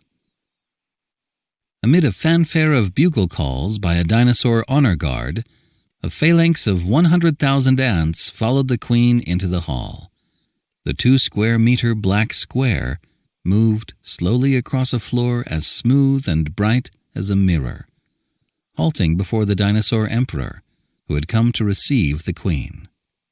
Emperor Eurus was the first to greet the ant queen. Queen Lassini, are you out in front of that black square? How long has it been since we last saw each other? A year?" Eurus stooped and peered at the ground in front of the word core for a long time, then shook his head. "I remember the last time we met I could still see you, but now it's quite impossible. But I am old, and my eyes are not what they used to be." The black square broke apart and rapidly formed a line of large text. "Perhaps the color of the floor is to blame. You should really use white marble here, so you can see me. Her Imperial Majesty Lassini, Sovereign of the Formican Empire, presents her compliments to His Imperial Majesty Emperor Eurus." Eurus smiled and nodded. "My compliments also to Her Imperial Majesty. I suppose the Imperial Emissary notified you of the agenda of this summit?" Looking at the towering dinosaur emperor before her, Queen Lassini inclined her antennae and gave her answer in the form of a pheromone. When the commanders in the front rank received the chemical signal, they swiftly relayed the instructions to the phalanx behind them. The disciplined soldiers of the Words Corps changed formation like a well-oiled machine, arranging themselves into the Queen's words in the blink of an eye. "The aim of this summit is to settle the religious dispute between our two worlds. This problem has plagued us since the reign of the late emperor, and now it has become the worst crisis ever faced by the Dinosaur-Ant Alliance. I expect your Majesty knows that Earth stands at the brink of disaster as a result." Eurus nodded again. "Yes, Your Majesty. I expect you also understand the difficulty of resolving this crisis. Where do you propose we begin?" The Queen thought for a moment before she replied, and the word core rearranged themselves across the marble floor at lightning speed. "Let us begin with the point we are agreed upon." "Very good. Dinosaurs and ants are agreed that this world can only have one God." "Yes, that is so." The two rulers fell silent for a moment. Then Eurus said, "We should discuss what God looks like, even though we have discussed it 1,000 times before." Lassini said, "Yes, this is the crux of the conflict and the crisis." "God undoubtedly resembles a dinosaur," said the dinosaur emperor. "We have seen God through our faith, and God's image embodies all dinosaurs." "God undoubtedly looks like an ant," said the Ant Queen. "We have also seen God through our faith, and all ants are reflected in God's image." Eurus smiled and shook his head. "Queen Lassini, if you have the least bit of reason or common sense, this problem wouldn't be difficult to solve. Do you truly believe that God is a dust-like speck of a bug like you? That such a God could create a world as vast as this?" Lassini replied, "Size is not strength. Next to mountain ranges and oceans, dinosaurs, too, are dust." "But we possess thought and creativity, and you do not," said Eurus. "All of ant society is but a precise machine, in which each ant is only a tiny cog." "Thought alone cannot create the world. Just think, without our skill, most dinosaur inventions and innovations could not be realized. The creation of the world was clearly a precise, meticulous undertaking. Only an ant god could have accomplished it." Eurus burst out laughing. "What I find most intolerable about you ants are your pitiful imaginations. Maybe those itsy-bitsy little brains of yours are only fit for simple arithmetical thinking. You truly are just tiny cogs in a machine." As he spoke, he bent his face low to the ground and whispered to the ant-queen. "Let me tell you, when God created the world, no action was required. God simply gave form to thoughts, and whoosh, those thoughts became the world." He straightened up and laughed again. "Sir, I did not come here to discuss metaphysics with you. This drawn-out dispute between our two worlds must be resolved at this meeting." Eurus threw up his claws and cried, "Ah, another thing we are agreed upon. Yes, the dispute must be resolved this time around. Your Majesty, you may propose your solution first."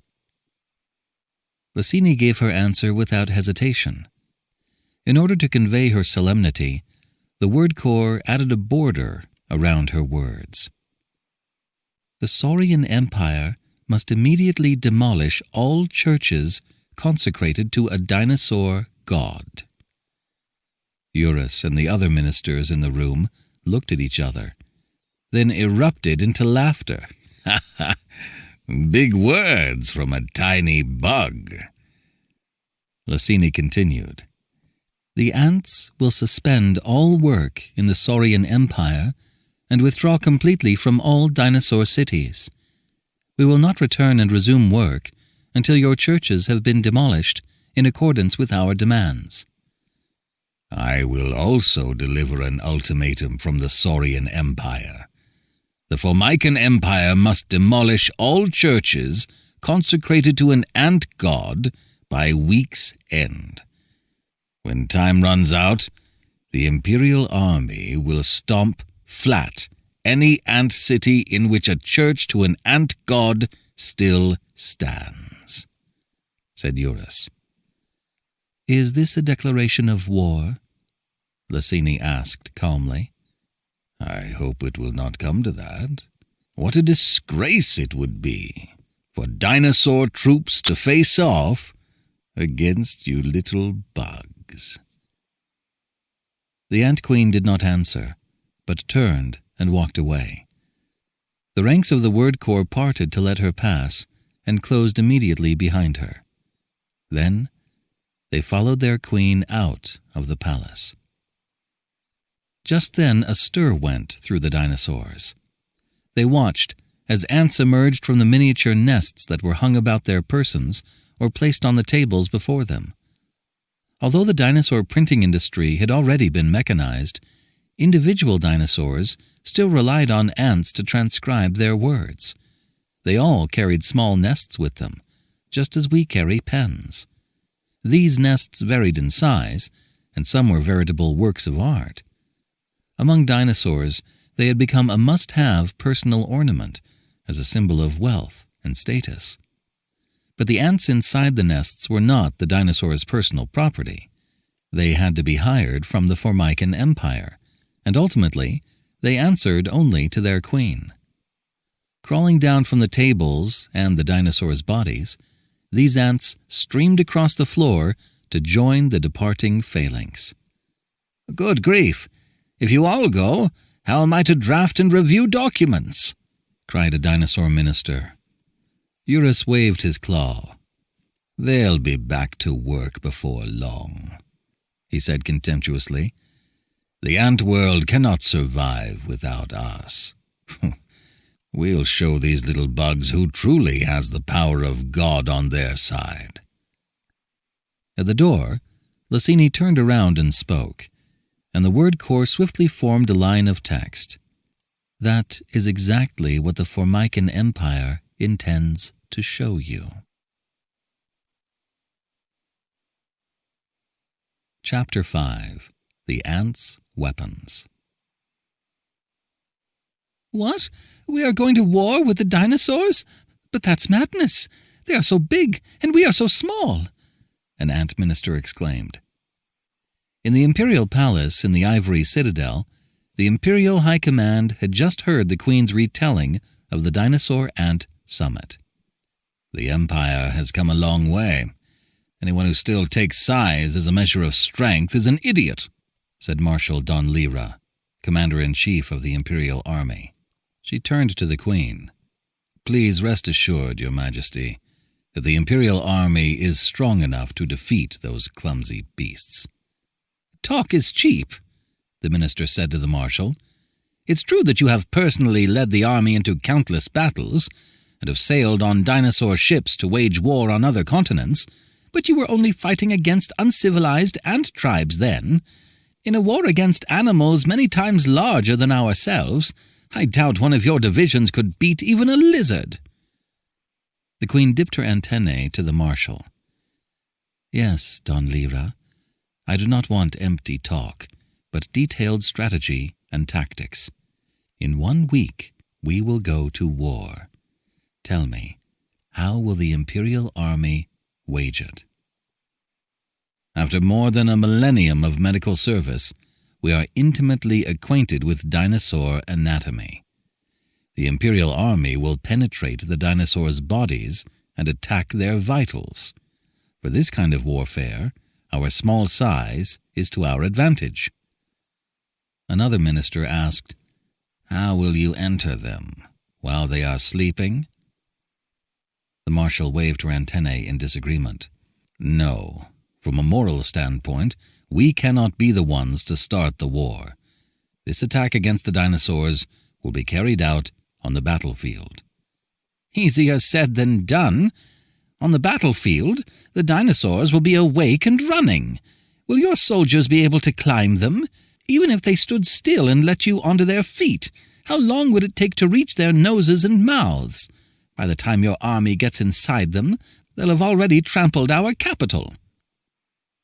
Instead of answering directly, the Marshal looked around at all of the ants in the High Command and said, "Comrades, our far-sighted Queen Lassini has long foreseen the splintering of the dinosaur ant alliance.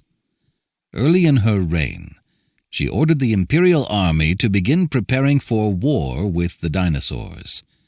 After extensive research, we have developed many new weapons and combat techniques to use against them.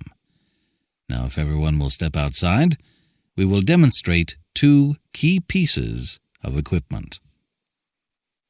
All of the ants in the High Command went to the plaza outside the palace.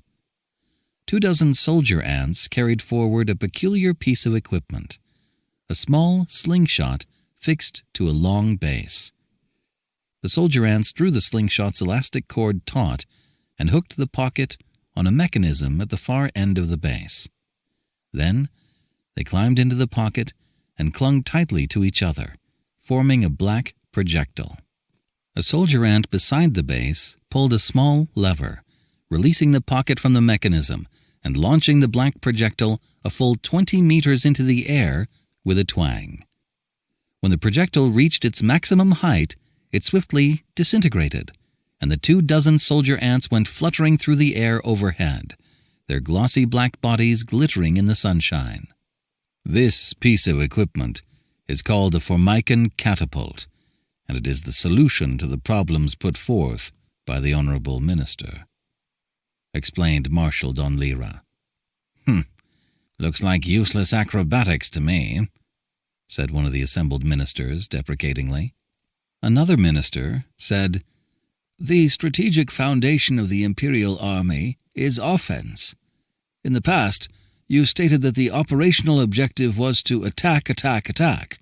Now it seems this has changed to defend, defend, defend."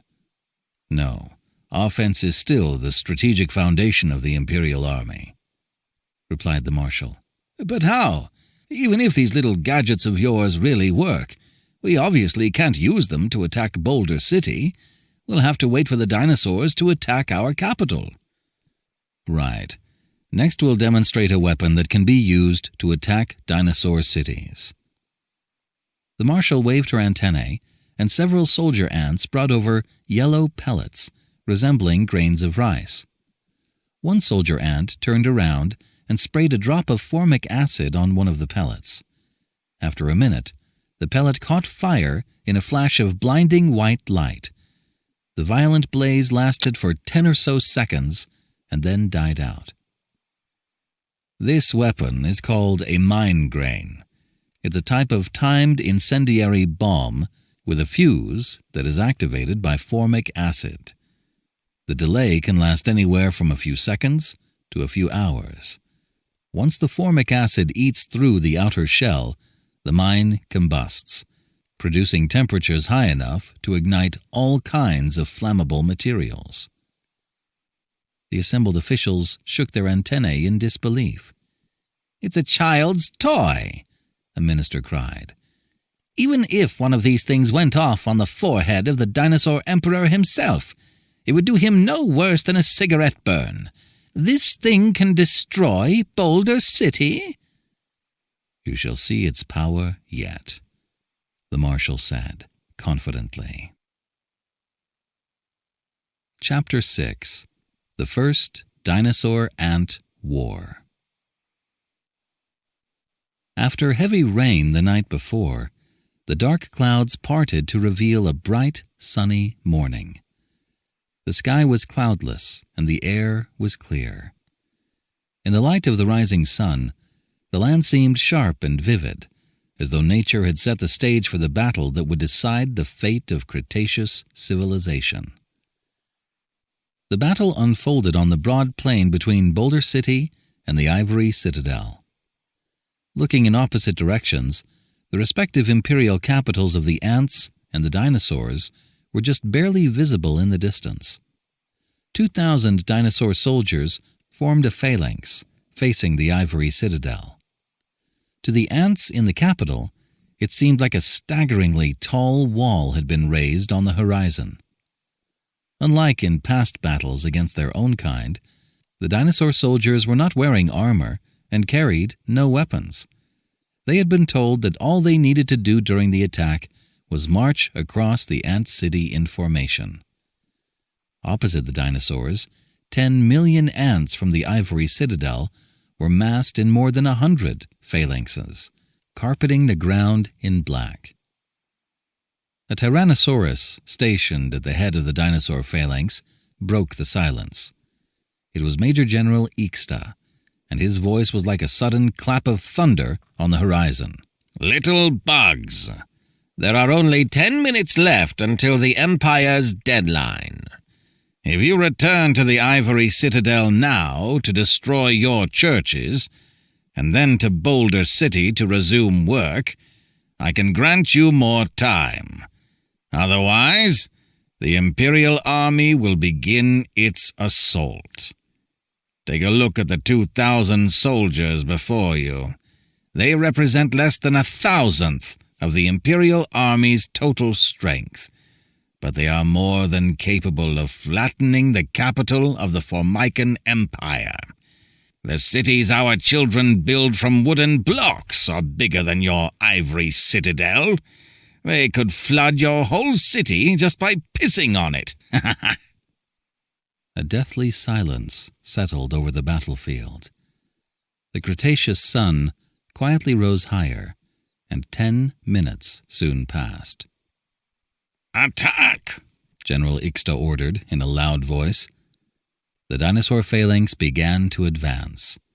The ground trembled under the orderly tread of 2,000 dinosaurs, creating ripples in the puddles left by the rain. The ants did not budge. "Queen Lassini and Marshal Don Lira, I can't tell where you are, but if you don't order these bugs to make way, our feet will crush them to a pulp." Ixta roared toward the dark ant phalanxes. Just then, General Ixta saw a distinct change ripple through the enemy ranks. Upon closer examination, he saw that the ant infantry had erected countless tiny structures, like grass that had suddenly sprouted from the black earth. This grass was 100,000 Formican catapults, but Ixta, of course, did not recognize these structures for what they were. Doubt crept over him, but the dinosaur phalanx pressed forward. Then a second surprising change swept through the ant army. The expanse of black on the ground suddenly clumped together, forming a multitude of small spheres. Ixta couldn't help but be reminded of the wondrous movements of the ant word core, and for a moment he thought these 10 million ants intended to spell something out, but the clusters of ants did not change again.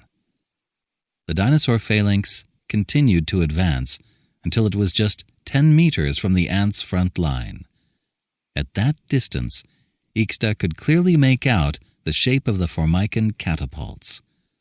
Only then did he realize that they were miniature slingshots, cords stretched taut, each pocket loaded with a cluster of ants.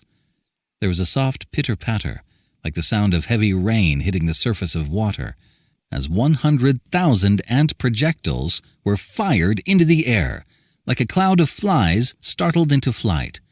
The ground in front of Ixta instantly returned to its original color. As the small, compacted spheres rose above the first few ranks of the dinosaur phalanx, they disintegrated. Each one contained dozens of soldiers, sending a shower of ants cascading down to the ground. All around the dinosaurs, the air was filled with so many falling ants that they risked inhaling them into their nostrils if they weren't careful. As they frantically slapped at their heads and bodies, the phalanx fell into disorder. Some of the ants that landed on General Ixta's head were brushed off, but others hid from his huge searching claws in the wrinkles of his coarse skin. When his claws moved to slap at his body, several soldier ants crawled toward the edge of his brow, searching for his eyes. Crawling across the wide crown of the Tyrannosaurus' head, the ants felt as though they were traveling across a plateau scored by ravines. The plateau rocked back and forth like a swing, and the ants had to cling to the ground to keep from being thrown off. When they reached the edge, they looked down and saw a breathtaking sight. Imagine for a moment that you are standing at the top of Mount Tai as it strides across the earth on a pair of huge legs. Even more terrifying, when you lift your head, you can see over 1,000 other mountains in motion. Below them, the soldier ants found the dinosaur's right eye. To them, the huge eye resembled a round pond that had frozen over, its translucent surface slightly curved and sloped sharply downward. 3 of the soldier ants cautiously picked their way onto the glassy membrane. On the dinosaur's third eyelid, which was as slippery as wet ice, the slightest misstep would mean slipping and tumbling into the air. The ants began to gnaw at the wet ice with their powerful pincers. Irritated by their jaws, the dinosaur's eye began to secrete tears, which surged across the frozen pond like a flash flood, flushing the 3 ants from the eyelid. Just as Ixta made to rub his eye, 3 other ants slipped into his nostrils. In the midst of a screaming gale, they expertly threaded their way through a tangled forest of nose hairs, so as not to trigger a sneeze. They quickly made their way through the nasal cavity to the back of the eyeball, tracing a route that had grown familiar to them over the course of countless surgeries. Following the translucent optic nerve, the ants set out toward the brain. Here and there, a thin membrane blocked their path, but they simply chewed a small hole and slipped through. These holes were so small that the dinosaur felt nothing. Finally, the 3 ants arrived at the brain, peacefully suspended in a sea of cerebrospinal fluid, like a mysterious, discrete life form.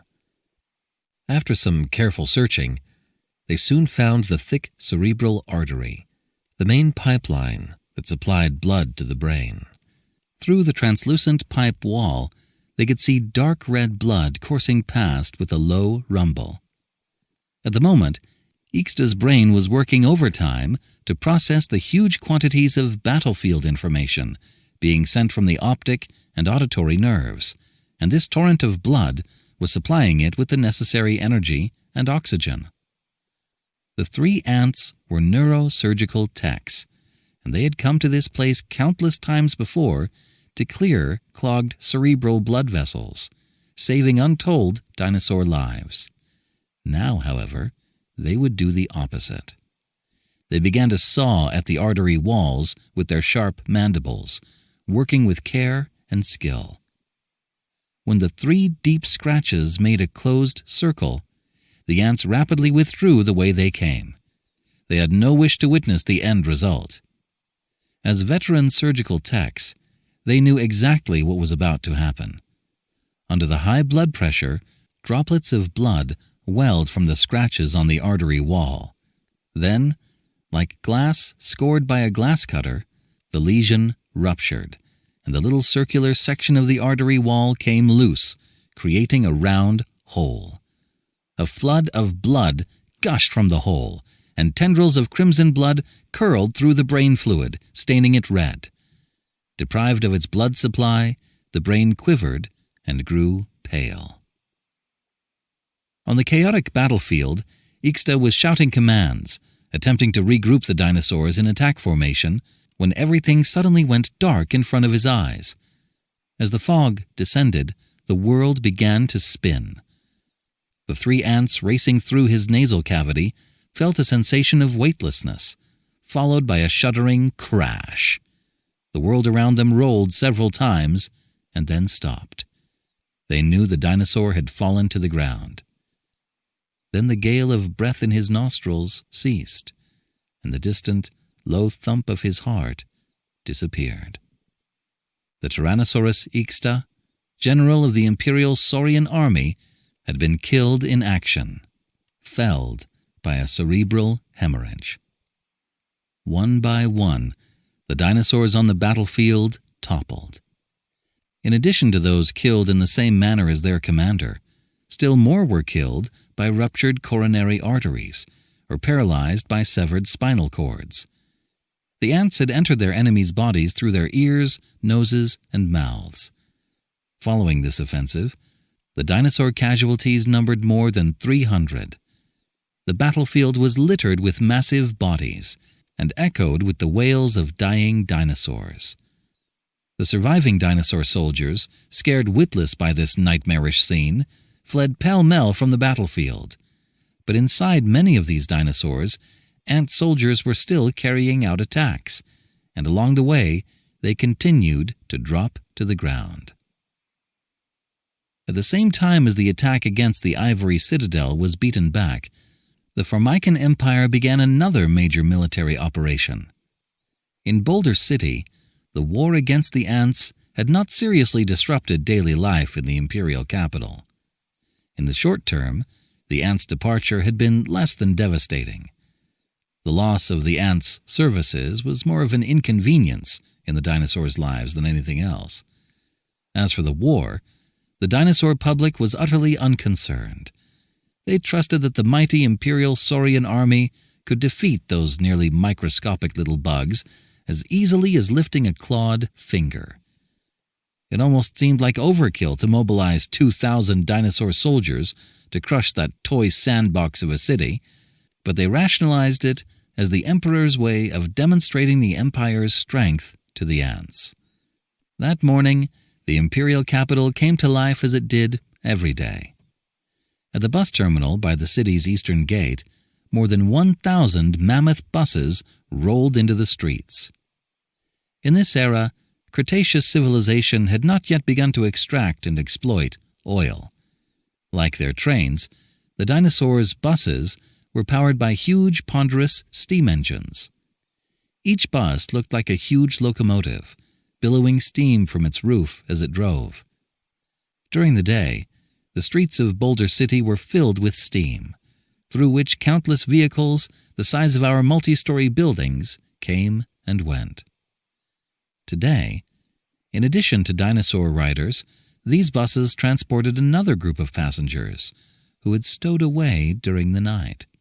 Swarms of ant soldiers. The number 1 bus, which served the main artery through the city, carried the largest contingent of stowaways, an entire division comprised of over 10,000 ants. They were concealed in various inconspicuous locations, such as the underside of door sills, the toolbox, the undercarriage, and the coal bunker. On such a massive vehicle, hiding a division of the Imperial Formican army was easy. 10 minutes after the No. 1 bus rumbled onto the steamy, thunderous street, it arrived at its first stop. On the heels of several dinosaur riders, a company of 200 ant soldiers detached themselves from the underside of the doorsill and dropped down to the ground. Each ant held a mine grain in its mouth. After exiting the bus, the ant troops slipped into a crack in the sidewalk. Their tiny black bodies blended in with the wet pavement, and the dinosaurs walking along the steamy street were completely oblivious to their presence. Every so often, dinosaurs passed over the company, their hulking figures plunging the ground below into darkness. Sometimes their feet came down right on top of the crack in which the ants were walking, but the ant troops passed unimpeded.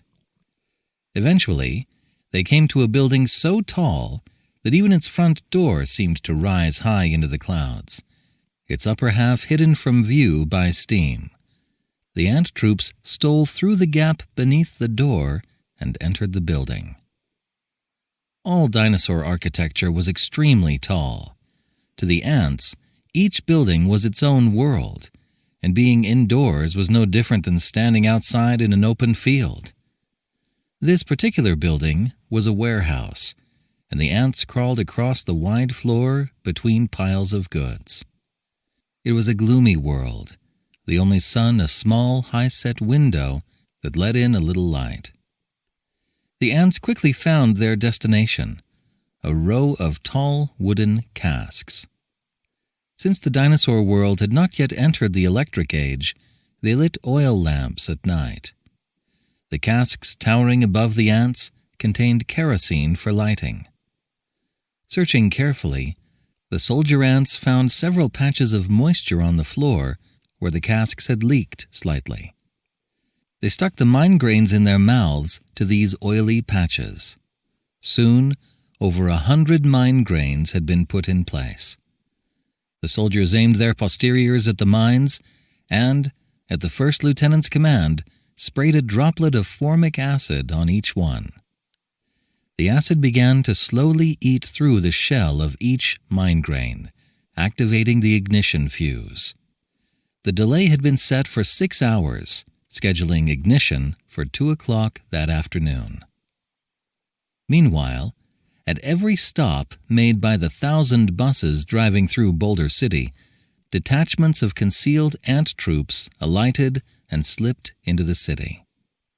By midday, some 1 million soldier ants, representing 100 divisions of the Imperial Formican army, had infiltrated every corner of Boulder City and planted the mine grains they had carried with them on every available flammable surface.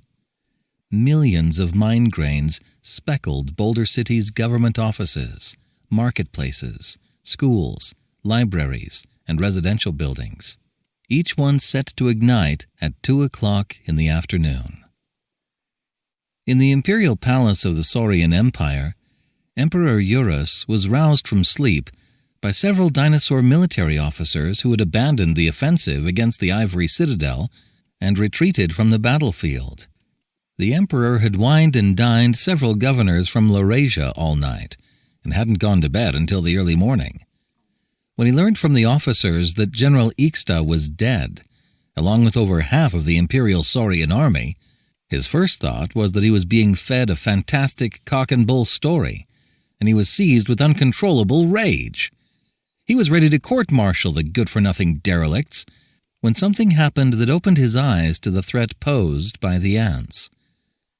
The commander of the palace guard, holding a piece of cloth, cried out in alarm next to the emperor's bed. "You idiot! What are you doing with my pillowcase?" Eurus roared. Today it seemed he was surrounded by idiots and failures, and he was tempted to have them all put to death. Your Majesty, I just discovered this. Look!" The commander held the pillowcase in front of Eurus's face. Strings of small holes had been chewed through the fabric. A message, left by soldier ants, who had infiltrated the emperor's chambers while he slept. "We can take your life at any time." As Eurus looked at the pillowcase, a chill ran through his body, and he glanced all around as though he had seen a ghost. The other dinosaurs present hurriedly stooped and scouted the ground, but there was no trace of the ants. The words on the pillowcase were the only proof they had been there at all. Unbeknownst to the dinosaurs, the ant troops that had infiltrated the palace left behind not only the message, but over 1,000 mine grains. The yellow pellets, which were invisible to the dinosaurs' naked eyes, had been installed in the mosquito netting, on the feet of the bed, the sofa, and the tall, luxurious wood furniture. In between mountainous stacks of documents, formic acid was slowly eating away the surfaces of these mines, and like the other million-odd mines across Boulder City, their ignition time had been set for 2 o'clock. The war minister of the Saurian Empire straightened up and addressed the emperor. "Your Majesty, I warned you early on. In wars between different species, size is strength, but being small has certain advantages too. We cannot take the ants too lightly." Eurus sighed. "Then what is our next step?" he asked. "Rest assured, Your Majesty, the General Staff is prepared for this. I give you my word that the Imperial Army will flatten the Ivory Citadel before the day is out." 3 hours after the failure of the first wave of attack, the Imperial Saurian Army launched a second offensive against the Ivory Citadel. The attacking force still numbered 2,000 dinosaurs, and it advanced on the Ivory Citadel in the same phalanx formation as before, but this time each dinosaur wore a large metal helmet on its head. The ant troops defending the Ivory Citadel repeated the same tactical action. Using the Formican catapults, they launched several 100,000 ants into the air above the dinosaur phalanx, precipitating a rain of ants from the sky. This time, however, the ant soldiers landing on the dinosaurs' heads were denied entry into their enemies' bodies. The dinosaurs' metal helmets fit very closely. The visors were made from a single solid piece of glass. The ventilation holes were covered in fine steel mesh, and the joints were seamless. The helmets were fastened securely at the neck with cord, forming an impregnable defense around their heads. When Commander-in-Chief Don Lyra landed on a dinosaur's helmet, she observed the helmet beneath her feet with remorse. 2 months earlier, ant craftsmen had contributed to the manufacture of these very helmets. They had woven the fine steel mesh that covered the ventilation holes. At the time, the dinosaur manufacturer had claimed the helmets were intended for dinosaur beekeepers. It seemed that the Saurian Empire had also been secretly preparing for war for a long time. After the ant rain tactic failed, the Imperial Formican Army resorted to using bows and arrows to check the dinosaurs at the second line of defense. 1.5 million ants released their arrows simultaneously. A cloud of fine arrows flew toward the dinosaur phalanx, like sand kicked up by a gust of wind. But these weapons were incapable of doing harm to the mountainous dinosaur soldiers. The dainty arrows bounced off the dinosaur's coarse, hard skin and lay thick on the ground. The dinosaurs set upon the mass of ants, leaving rows of lethal footprints in their wake. Thousands of crushed ants filled each hollow. The ants who were not killed beneath the dinosaurs' feet could only watch hopelessly as titanic bodies passed through the sky overhead, moving in the direction of the Ivory Citadel. As the phalanx stormed the city, the dinosaurs began to stamp and kick wildly. Most of the buildings in the Ivory Citadel were only as tall as the dinosaurs' calves, and whole blocks were trampled beneath their feet. Marshal Don Lyra and several ant soldiers were still scurrying back and forth over a Tyrannosaurus helmet, trying to find a way in.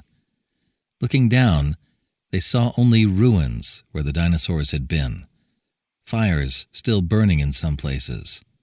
From this height, the ants could see the ivory citadel through the dinosaurs' eyes, and they truly felt how small and insignificant their own species was. The Tyrannosaurus strode over to the Imperial Trade Tower. The 3-meter skyscraper was the tallest building in the Formican Empire and the pinnacle of ant architecture.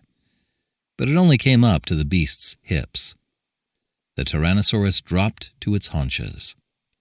During the sharp descent, the ants experienced a moment of weightlessness, and then the top of the tower appeared over the horizon of the dinosaur's helmet. The dinosaur, still crouched, studied the tower for a few seconds, then grasped the base of the tower with its claws and wrenched it from the ground. It stood, examining the tower curiously, as though it had found an amusing toy. The ants on the dinosaur's head gazed at the tower too.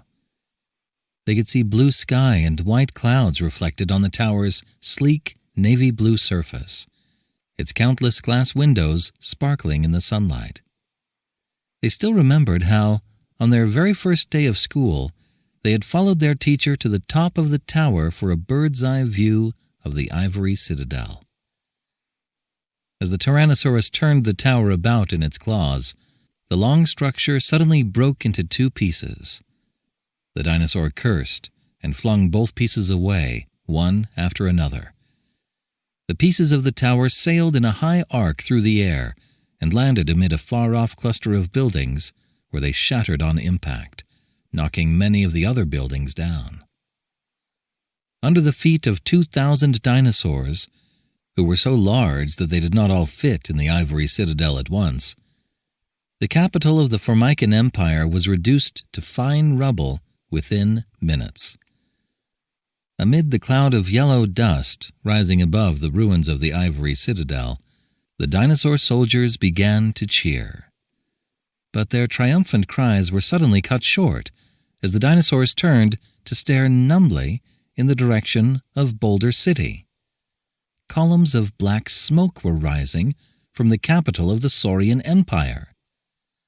Eurus, with his imperial bodyguards clustered around him, fled from the imperial palace through billowing smoke, only to collide head-on with the panic-stricken minister of the interior. "It's terrible, Your Majesty! The whole city is burning!" shrieked the interior minister. "What of your fire brigade? Get them to help." "Fires are breaking out all over the city. The entire brigade has been called out, but they are busy fighting the fires in the palace." "Who started the fires? The ants?" "Who else? This morning over 1 million ants infiltrated the city." "Those blasted bugs. How did they even start the fires?" "With these, Your Majesty." As the interior minister spoke, he opened a paper packet and gestured for the emperor to look. Eurus stared long and hard at the packet, but saw nothing until the minister handed him a magnifying glass. Through the lens, he saw several mine grains. "Municipal patrol officers seized these this morning from a group of ants that had infiltrated the city." "What is this? Ant shit?" "It's a type of miniature incendiary bomb. They ignite on contact with formic acid, but the ignition time can be delayed. The ants planted over 1 million of these things on flammable materials all across the city, and at least 1/5 started fires that spread. By the math, there are 20,000 individual fires in Boulder City. Even if we call in fire brigades from all over the empire, extinguishing a blaze like this is absolutely impossible." Eurus stared numbly at the pall of black smoke in the sky, unable to speak. "Your Majesty, we have no choice. We must abandon the city," said the interior minister in a low voice. By nightfall, Boulder City was a sea of flames. The fire suffused half of the night sky with a red glow, bringing a false dawn to the central plains of Gondwana. The roads outside the city were choked with fleeing dinosaurs and their huge vehicles. Fire and fear reflected in every dinosaur's eyes. Emperor Eurus and several of his ministers stood on a low hill and gazed at the distant burning city for a long time. Order all Imperial ground forces in Gondwana to attack and raze every ant city on the continent at once. Furthermore, dispatch fast-sailing vessels to the other continents to deliver the order that all Imperial ground forces worldwide should take the same action. We shall deal a mortal blow to the ant world. And just like that, the war between the ants and the dinosaurs went on. The flames of war soon spread across all of Gondwana. Before the month was out, the conflict had reached every other continent, becoming a world war that engulfed the entire planet. The war brought terrible suffering to both worlds. One dinosaur city after another was consumed by fire, and ant cities became rubble beneath the dinosaurs' feet. In addition to attacking the dinosaurs' cities, the ants also burned large tracts of grassland, farmland, and forest. They frequently seeded vast areas with millions upon millions of mine grains, and the resulting blazes were impossible to put out. Brush fires spread across every continent, and dense smoke blotted out the sun, creating an ecological disaster. As crops, pastures, and forests burned, smoke from the fires raging all over the world rose into the atmosphere, sharply reducing the amount of sunlight that reached the Earth's surface. Crop yields fell sharply, driving the dinosaurs, who required huge quantities of food, into starvation. Meanwhile, small forces of ants led raids on the dinosaurs from all quarters. Their preferred tactic was to attack their enemies from the inside, which terrified the dinosaur public. Dinosaurs took to wearing masks at all times, not daring to remove them even while they slept, since the minuscule ants could slip in and out of the dinosaurs' colossal homes as they pleased. At the same time, the ant world also took a severe beating from the dinosaurs. Almost every ant city was decimated, and the ants were forced to return underground. Even so, large underground bases were often discovered and destroyed by the dinosaurs. The dinosaurs also made heavy use of chemical weapons. They sowed a toxin that was harmless to dinosaurs but deadly to ants everywhere, which not only killed large numbers of ants, but sharply constrained the scope of their activities. Moreover, because ants lacked long-distance vehicles of their own, they had previously relied on dinosaur conveyances to maintain contact with all parts of the Formican Empire. As the dinosaurs intensified their attacks against the ants, communication became increasingly difficult. Parts of the ant world became isolated from each other, and the Formican Empire fragmented. But the war had an even more serious consequence.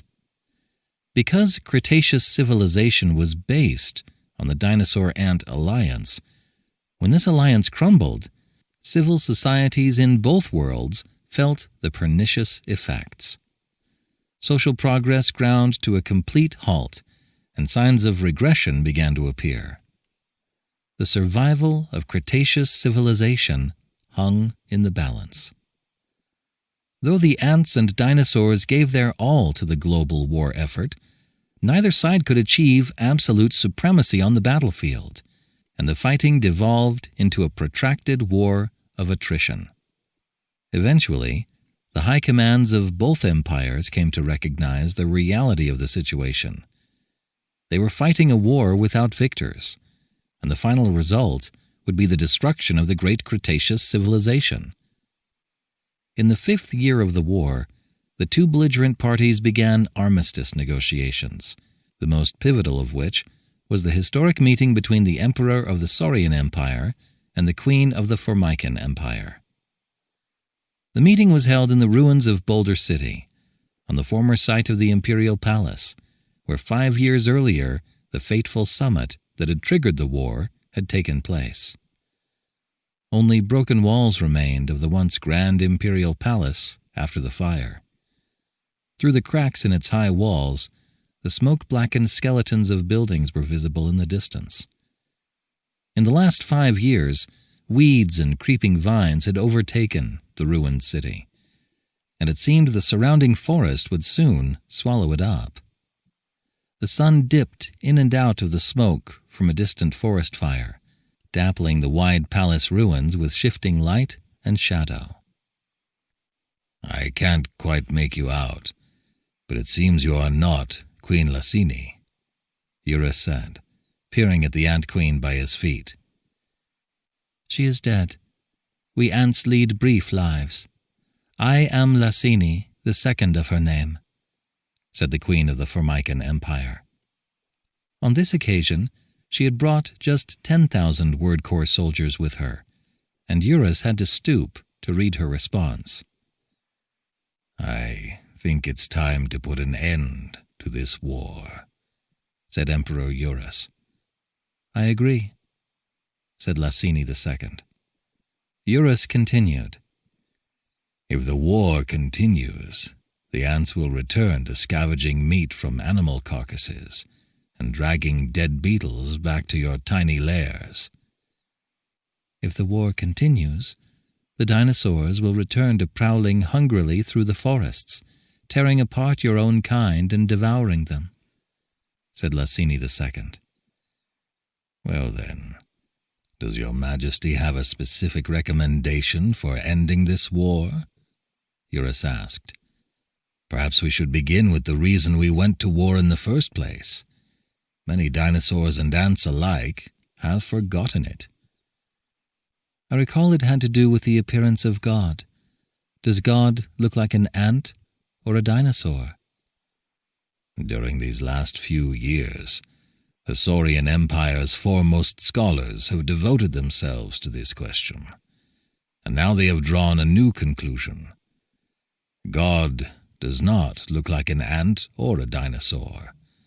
Rather, God is formless, like a gust of wind, or a ray of light, or the air that envelops this world. God's reflection can be seen in every grain of sand and drop of water." "We ants do not possess such complicated minds as you dinosaurs, and such profound philosophical thinking is challenging for us. But I agree with this conclusion. My intuition tells me that God is indeed formless, and the ant world has forbidden idolatry."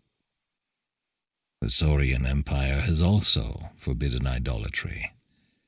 In that case, your Majesty, may I conclude that ants and dinosaurs share the same God?" "If you wish, your Majesty." Thus, the first dinosaur-ant war came to a close. It was a war without victors. Before long, the dinosaur-ant alliance made a swift recovery. New cities began to reappear atop the ruins of the old, and Cretaceous civilization, after so long spent teetering on the brink of collapse, was reborn. Chapter 7. The Information Age. Time flew by, and another millennium passed. Cretaceous civilization progressed through the Electric Age and the Atomic Age and into the Information Age. Now, dinosaur cities were even larger than those of the Steam Engine Age, with skyscrapers that stood 10,000 meters tall or more. Standing on the roof of one of these buildings was like looking down from one of our high-altitude aircraft, the clouds below seeming to hug the earth. When the cloud cover was heavy, dinosaurs on the perpetually sunny top floors would phone the doorman on the ground floor to ask if it was raining down below, to decide whether they needed to take an umbrella on the way home from work. Their umbrellas were very large, like our big-top circus tents. Though the dinosaurs' cars now ran on gasoline, each one was still the size of one of our multi-story buildings, and the earth still shook beneath their wheels. Airplanes the size of our ocean liners replaced their balloons. When these planes took flight, they rolled across the sky like thunder and cast huge shadows on the ground below. The dinosaurs even ventured into space, and large numbers of their satellites and spaceships moved in geosynchronous orbit.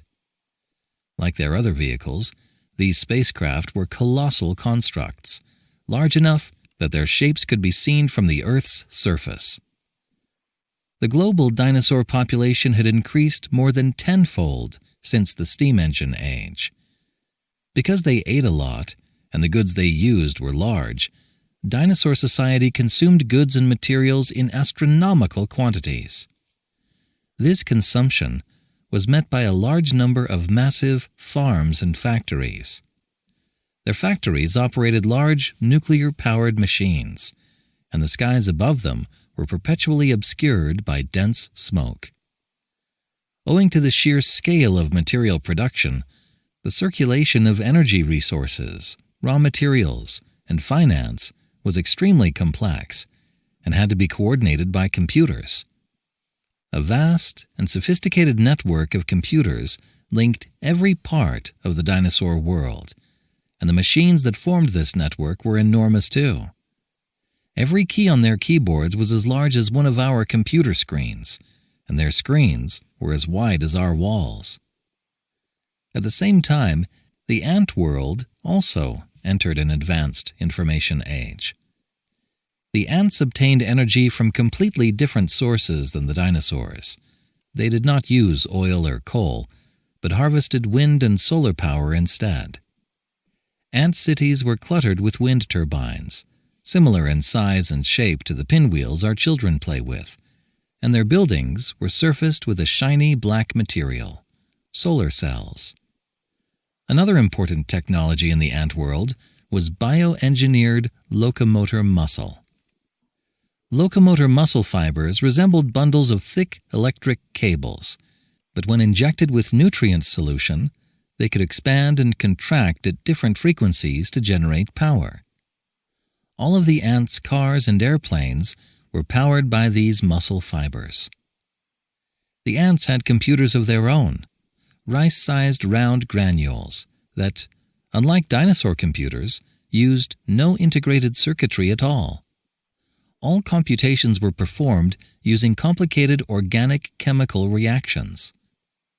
Ant computers did not have screens and used pheromones to output information instead. These subtle, complex odors could only be parsed by ants, whose senses could translate the odors into data, language, and images. These granular chemical computers were connected to a vast network, linked not by fiber optic cables and electromagnetic waves, but by pheromones, which the computers used to exchange information among themselves.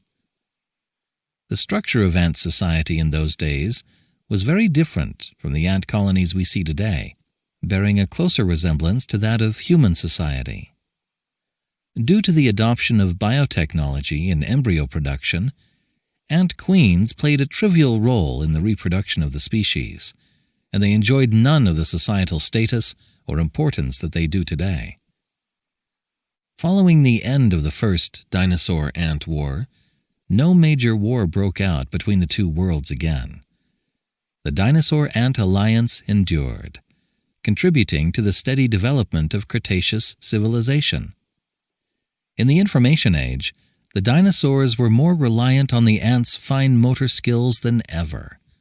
Swarms of ants worked in every dinosaur factory, manufacturing small component parts, operating precision equipment and instruments, performing repair and maintenance work, and handling other tasks that the dinosaurs could not manage.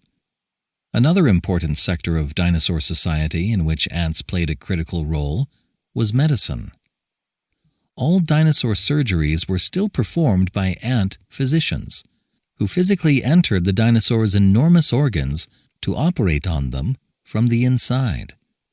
The ants possessed a variety of sophisticated medical devices, including miniature laser scalpels and micro-submarines that could navigate and dredge dinosaur blood vessels. The ants and dinosaurs no longer had to rely on word core to communicate. With the invention of electronic translator devices that could directly translate ant pheromones into dinosaur speech, that peculiar means of communicating through tens of thousands of ant soldiers gradually faded into ancient myth. The Formican Empire of Gondwana eventually unified the uncivilized ant tribes on every continent, establishing the Ant Federation, which governed all ants on Earth. In contrast to the ant world, the once united Saurian Empire split in two. The continent of Laurasia gained its independence, and another great dinosaur nation was founded, the Laurasian Republic.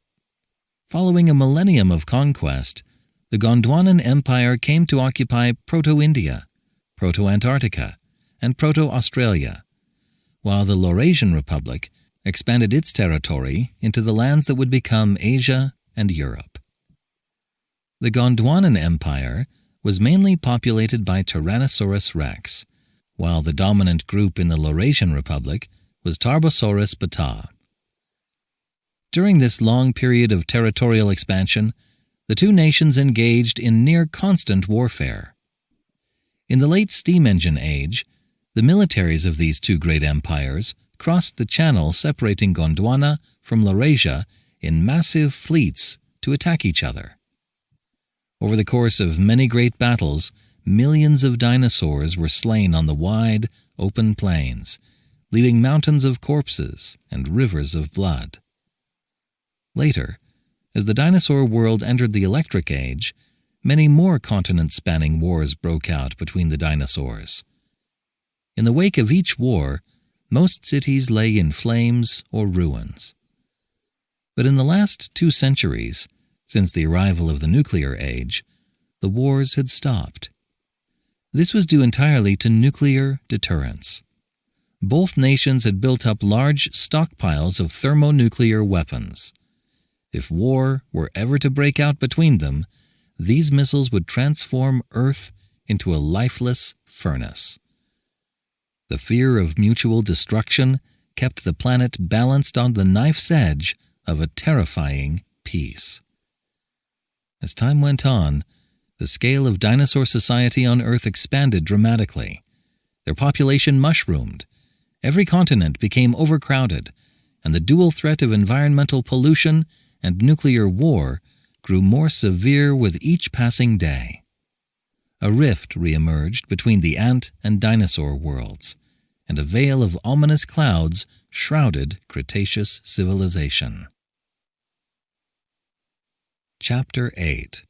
The Dinosaur Ant Summit. Since the steam engine age, the annual Dinosaur Ant Summit had been held without fail. It had become the most important meeting of the Cretaceous world. At this meeting, dinosaur and ant leaders gathered to discuss the state of dinosaur-ant relations and the major issues facing the whole world. This year's Dinosaur Ant Summit was to be held in the Gondwanan Empire's World Hall, the largest building in the Cretaceous world.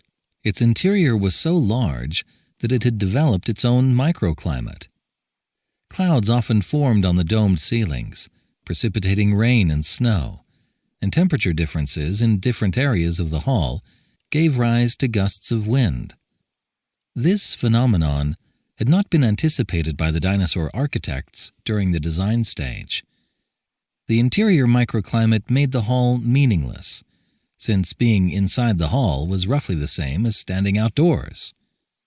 On several occasions, summit meetings encountered rain or snow, necessitating the temporary construction of a smaller chamber in the center of the hall. Today, however, the weather inside the World Hall was clear and fine, and over 100 immense lights beamed down from the sky formed by the dome, like small, brilliant suns.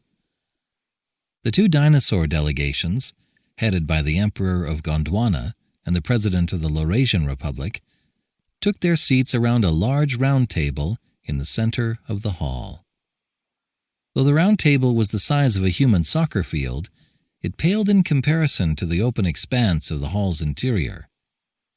The ant delegation, led by Supreme Consul Kachika of the Ant Federation, had only just arrived.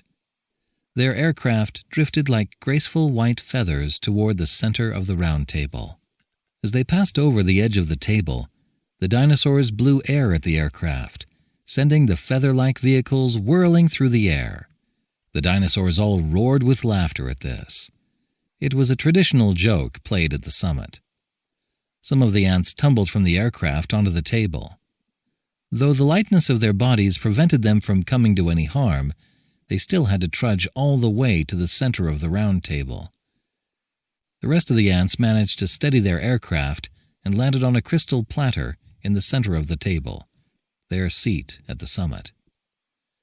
The dinosaurs around the table could not see the ants from so far away, but a camera, aimed at the platter, projected an image of the ants onto a huge screen to one side of the table, making them look as large as the dinosaurs. Magnified, the tiny insects looked tougher and more powerful than the dinosaurs. Their metallic bodies gave them the appearance of formidable war machines. After the Secretary-General of the summit, a stegosaurus with a row of bony plates down his back, declared the meeting open, the assembly quieted down. The delegates rose as one and saluted the flag of Cretaceous civilization as it was raised slowly on a tall flagpole in the distance. On the flag, a large dinosaur, embodying all the characteristics of every type of dinosaur, faced into the rising sun. Beside it stood an ant of equal stature, composed of many smaller ants. Without preamble, the meeting moved promptly to first item on the agenda, a general debate on major global crises. Supreme Consul Kachika of the Ant Federation spoke first. As the slender brown ant waved her antennae, the translator device translated her pheromones into coarse dinosaur speech. "Our civilization is poised on the brink of a precipice," said Kachika. "The big industries of the dinosaur world are killing the Earth. Ecosystems are being destroyed. The atmosphere is filled with smoke and toxins, and forests and grasslands are disappearing rapidly. Antarctica was the last continent to be opened up, but the first to be completely desertified, and the other continents are headed for the same fate. This predatory exploitation has now spread to the oceans. If fishing and pollution continue at the current rate, the oceans will be dead in less than half a century. But all of this pales in comparison to the dangers of nuclear war. The world is currently at peace, but preserving peace through nuclear deterrence is like tiptoeing across a tightrope over the fires of hell. Total nuclear war could break out at any moment, and the nuclear arsenals of the two dinosaur powers are capable of destroying all life on Earth 100 times over." "We've heard it before." Laurasian President Dodome, a mountainous Tarbosaurus, sneered, curling his lip. "Your insatiable consumption of natural resources is at the root of all this," Kachika continued, pointing at Dodome. "The food you eat in one meal is enough to feed a large city of ants for a day. It's an unfair world." "Ha! You're not talking sense, little bug," said the Gondwanan Emperor, a powerful Tyrannosaurus named Didaius, in a thunderous voice. "We can't help that we grow so big. Would you rather we starve? To survive, we must consume, which in turn requires industry and energy." "Then you should use clean, renewable energy." "That's impossible. Those little pinwheels and solar cells you ants use couldn't power one of our electronic wristwatches. Dinosaur society is an energy-intensive society. We have to use coal and oil and nuclear power, of course. Pollution is unavoidable. but you could reduce your energy consumption by controlling the population. The global dinosaur population is now more than 7 billion. It can't be allowed to grow any larger." Didaius shook his head. "Reproduction is the natural instinct of all life, and growth and expansion are part of the very nature of civilization. In order to preserve its own strength, a country needs a sufficiently large population. If Laurasia is willing to smash its own eggs, Gondwana will smash an equal number of our own." "But, Your Majesty, Gondwana has a population of nearly 400 million more dinosaurs than Laurasia," Dodemy retorted. "Mr. President, Laurasia's population growth rate is 3 percentage points higher than that of Gondwana," replied Didaius. "Nature will not allow you ravenous beasts to multiply unchecked. Will it take a disaster to bring you to your senses?" said Kachika. One antenna pointed at Dodemy, the other toward Didaius. "A disaster? Dinosaur kind has survived for tens of millions of years. There are no disasters we haven't already seen." Dodemy laughed. "Exactly. We'll worry about it when it happens. It's dinosaur nature to let things take their course.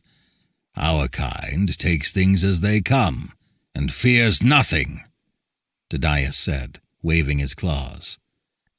"Not even an all-out nuclear war? When that final moment of destruction arrives, I don't see what route will be left open to you." "Little bug, on this point we are agreed." Didaius nodded. "We don't like nuclear weapons either, but Laurasia has deployed so many that we have no choice. If they destroy their weapons, we'll follow suit." Dodemy pointed at Didaius and snickered. "Sir, you don't really think the Gondwanan Empire still has any credibility to speak of, do you? It goes without saying that you should be the first to destroy your nuclear weapons, since Laurasians invented them first." "But it was the Gondwanan Empire that made the first intercontinental missiles." Kachika cut them off with a wave of her antennae. "What does it matter who did what centuries ago? We need to face reality." "The reality is that Laurasia props itself up with its nuclear weapons. Without them it could not withstand a single blow," said Didaius. "Do you remember the Battle of Vela Flat? The first emperor of Gondwana led 2.5 million Tyrannosaurus against 5 million Tarbosaurus in Antarctica to put them to rout. Even now, the Gondwanan victory at the South Pole is marked by a magnificent hill, formed from the skeletons of the Laurasians." "Then your Majesty certainly remembers the second devastation of Boulder City," Dodemy fired back. 400,000 pterodactyls of the Laurasian Air Force flew low over Gondwana's capital and dropped over 1 million incendiary bombs. By the time the Laurasian army entered the city, the Gondwanas had been cooked to perfection. "That's right. You Laurasians are cowards, always carrying out sneak attacks with aerial and long-range weapons, but never having the courage to fight face to face. Vile, pitiful worms." "Well then, your Majesty, why don't we show everyone here and now which one of us is a pitiful worm?" Dodemy leapt onto the great round table, brandishing his sharp claws as he flew toward Didaius. The Gondwanan Emperor immediately jumped onto the table to meet him. The other dinosaurs did not intervene, only cheered excitedly from the sidelines. Blows were regularly exchanged at international meetings in the dinosaur world. The ants, too, had become inured to the sight. As on previous occasions, they scurried underneath the sturdy crystal platter to avoid being flattened beneath the dinosaur's feet. Through the crystal platter overhead, the brawling dinosaurs looked like spinning mountains. and the surface of the round table shuddered violently. Didaius had the advantage in terms of weight and strength, but Dodemy was more agile. "Stop fighting! What's wrong with you?" The ants shouted from beneath the crystal platter, their voices amplified by the translation system. The two evenly matched dinosaurs paused their ferocious battle. Breathing heavily, they got down from the round table and returned to their seats, covered in long, uneven scratches, still staring hatefully at each other. "Right, it seems we should move on to the next item on the agenda," said the Secretary-General. "No!" Kachika said firmly. "There will be no further topics for discussion at this summit. When an issue concerning the very existence of our world remains unresolved, all other topics are meaningless." "But, Madam Supreme Consul, every dinosaur ant summit over the past few decades has included a discussion of environmental pollution and the nuclear threat, but nothing has ever come of it. It has become a standard ritual that wastes everyone's time and patience. But this time is different. Please believe me when I say that the most important issue facing civilization on Earth will be resolved at this meeting." "If you are so certain, please continue." Kachika was silent for a moment. When the hubbub in the hall subsided, she said solemnly, "I will now read Declaration number 149 by the Ant Federation. In the interest of the continuation of civilization on Earth, the Ant Federation makes the following demands on the Gondwanan Empire and the Laurasian Republic. 1. Halt all reproduction for the next 10 years to effect a net reduction in the dinosaur population. After 10 years, the fertility rate must be kept lower than the death rate to ensure the total population base declines, and it must remain low for a century. 2. Immediately shut down 1/3 of all heavy industry enterprises, and gradually shut down another third over the next 10 years as the population declines. Environmental pollution must eventually be reduced to a level that Earth's biosphere can withstand. 3. Immediately commence total denuclearization. The destruction of nuclear weapons must be conducted under the supervision of the Ant Federation, by means of launching all nuclear warheads into space using intercontinental missiles." There were a few scattered laughs from the dinosaurs. Dodemy pointed a claw at the crystal platter. "The ants have issued this declaration dozens of times before. Aren't you sick of it yet? Kachika, you would smother the great dinosaur civilization. You cannot believe that we will accept these absurd demands." Kachika dipped her antennae in affirmation. "We know, of course, that the dinosaurs will not accept these demands." "Very well," said the Secretary-General, rattling the bony plates on his back. "I think we can move on to the next item on the agenda, something more realistic." "Please wait a moment. There is more to our declaration," said Kachika. "If the aforementioned demands are not met, the Ant Federation will act to ensure the continuation of civilization on Earth." Stunned, the dinosaurs looked at each other. "If the dinosaur world does not immediately comply with the demands set forth in this declaration, all 38 billion ants working in the Gondwanan Empire and the Laurasian Republic will go on strike." The hall sank into a long silence.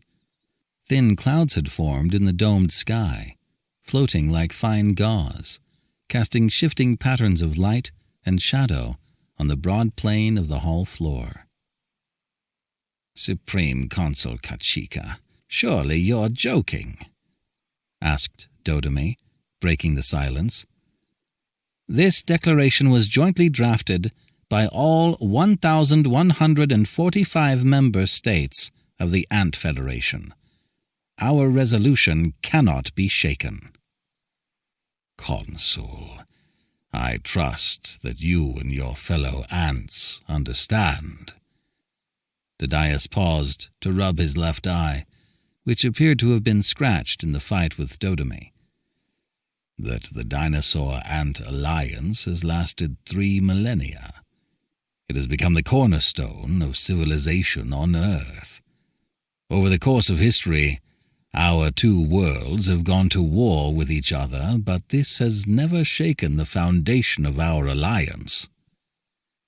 When the entire planet's biosphere is at stake, the Ant Federation is left with no choice. "Don't play games. Remember the lesson of the first dinosaur-ant war," said Dodomy. "As soon as the ants go on strike, the dinosaur world's industrial production will grind to a halt, and many other sectors, including the medical field, will also be hard hit. This could lead to the economic collapse of the dinosaur world. Furthermore, the Ant Federation's economy will also face collapse. This will impact the entire planet in ways we cannot predict." Unlike the first dinosaur-ant war, which was caused by religious strife, this time the ants are withdrawing from the alliance to save civilization on Earth. The Ant Federation will bravely face any crises that arise from this. "We've been spoiling these little bugs." Didaius slammed his claw against the table with a bang. "It is the dinosaurs who are spoiled," said Kachika. "Had the ant world acted sooner, the dinosaur world would not have reached such heights of madness and arrogance." The hall sank into silence again, but this time the air was charged with a frightening energy, as though it might explode at any moment. Once again, Dodomy was the first to break the silence. Looking all around, he said dreamily, "Oh, I think I require a moment alone with the ants." He got up onto the round table and crouched down in front of the crystal platter. After unfastening the platter from the table, he picked it up, got down from the table, and carried the ants away from the assembled dinosaurs. He took a compact translator device from his jacket pocket and addressed Kachika directly. "Madam Supreme Consul, the Ant Federation's declaration is not entirely unreasonable. Everyone can see the crisis facing civilization on Earth. The Laurasian Republic is keen to solve this crisis too. Only we haven't found the right moment. But in fact, there is a shortcut we could take right now. The ants can strike, but only in the Gondwanan Empire. When their economy collapses and society descends into chaos, the Laurasian Republic will launch an all-out offensive and crush the Gondwanan Empire in one fell swoop. At that point, the empire will be vulnerable, and we can achieve victory without resorting to nuclear war. After we occupy Gondwana, we will shut down all of their heavy industries, and the population problem is even less of a concern. The war will wipe out at least a third of the dinosaurs in Gondwana, and the survivors will not be permitted to procreate for a century. Now, does that not meet the Federation's demands?" "No, Mr. President," said Kachika from center of the crystal platter. The other ant officials around her shook their heads. "That will not change the nature of the dinosaur world, and sooner or later we will be back to where we are now. A world war, on the scale you envision, could have consequences we cannot foresee. More importantly, the Ant Federation has always extended the same treatment to all dinosaurs, regardless of ethnicity or nationality. In all parts of the dinosaur world, we perform the same work for the same compensation, and we never involve ourselves in your politics and wars. This is a principle the ant world has honored since ancient times, and it is essential to safeguarding the inviolable independence of the Ant Federation." Mr. President, please return the platter so we can continue the meeting," the Secretary-General shouted from the round table. Dodomy shook his head and sighed. "Foolish bugs. You are missing out on an opportunity to create history." Then he returned to the round table with the crystal platter. As soon as he placed the crystal platter back in its rightful place, Emperor Didaius immediately jumped onto the table and snatched it up. "My apologies, everyone, but I must speak with the bugs in private, too." As he spoke, he carried the crystal platter away from the table, just as Dodomy had, took out his own translator, and addressed Kachika. "Supreme Consul Tini, I can guess what that chump said to you. Don't trust him. Dodomy's cunning is common knowledge. It's those Laurasians who need to be wiped out. Gondwanan dinosaurs still have some notion of peaceful coexistence with nature, and our behavior is constrained by religious faith. But Laurasian dinosaurs are incorrigible dinocentrists, techno-worshippers from their horns to their tails. More so than us, they blindly believe in the power of machines and industry and nuclear weapons. Those bastards will never change their ways. Listen, bugs. Go on strike in Laurasia, or better yet, wreak widespread havoc. The Gondwanan Empire will launch an all-out strike and wipe that garbage nation off the face of the earth. Little bugs, this is our best opportunity to do a heroic deed for civilization on Earth." Kachika repeated what she had told the president of Laurasia to the Gondwanan emperor. When he heard Kachika's answer, Didaius angrily hurled the crystal platter away. The members of the ant delegation fluttered to the ground a few seconds after the platter landed.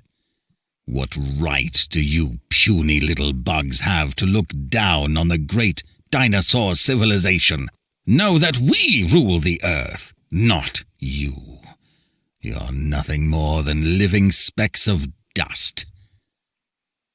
Kachika stood on the floor of the hall and looked up at the Gondwanan emperor towering out of sight above her.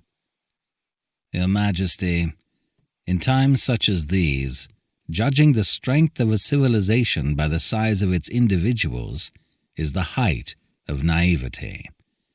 I suggest you read up on the history of the first dinosaur-ant war." Because the translation device was too far away, Didaius did not hear Kachika. In a thunderous voice, he roared, "If the ants dare to strike, they will be punished ruthlessly." Then he stalked off. The delegates from the Gondwanan Empire and the Republic of Laurasia rose from the round table and filed out, and for a while the ground trembled violently with their heavy footsteps, stirring up the members of the ant delegation on the floor along with the dust. The dinosaurs' figures quickly vanished into the distance, leaving the ants to face the smooth, glossy plain of the floor. The plain, reflecting the white light of the small suns that studded the domed sky, stretched endlessly into infinity, just like the unknowable future in Kachika's mind. Chapter 9. The Strike. In the capital of the Gondwanan Empire, in a spacious blue hall in the imperial palace, Emperor Didaius lay on a sofa, one claw covering his left eye, occasionally moaning in pain. Several dinosaurs stood around him: Interior Minister Babbitt, Defense Minister Marshal Lologa, Science Minister Dr. Ninikin, and the Health Minister Dr. Vivek. Rising from his seat with a slight bow, Dr. Vivek addressed the Emperor. "Your Majesty, the eye that Dodomy injured has become inflamed and requires immediate surgery, but we currently cannot find any ant doctors to perform ophthalmic surgery. Our only option is to keep it under control with antibiotics. If this continues, however, you are at risk of losing sight in that eye." I could skin Dodome, said the Emperor through gritted teeth. Are there no hospitals in the country with ant doctors still at work? Vivek nodded. Indeed, Your Majesty. Many patients in need of surgery cannot receive care. The situation has already caused much social panic. I suppose this is not the only source of panic, said the Emperor, turning to the Interior Minister. Babbitt gave a slight bow. Of course, Your Majesty. At present, 2/3 of our factories have stopped production, and several cities have also lost power. The situation in the Laurasian Republic is no better. The dinosaur-operated machines and production lines have also stopped? Yes, Your Majesty. In the manufacturing industries, such as the automobile industry, it is impossible to assemble the large dinosaur-made parts into usable finished products without small precision parts, so production had to be halted. In other sectors, like the chemical and energy industries, the ants' strike had little impact at first, but as maintenance fails to keep pace with mounting equipment failures, the number of paralyzed factories is growing. The Emperor stamped with rage. Bastard! After the Dinosaur Ant Summit concluded, I ordered you to conduct emergency training for all dinosaur industrial workers in the Empire, so that they could take over delicate operations from the ants by degrees. Yes, Your Majesty, what you ask is nearly impossible. Nothing is impossible for the great Gondwanan Empire. Over the Empire's long history, Gondwanans have weathered crises much greater than this. How many bloody battles have we won against all odds? How many continent-spanning forest fires have we extinguished?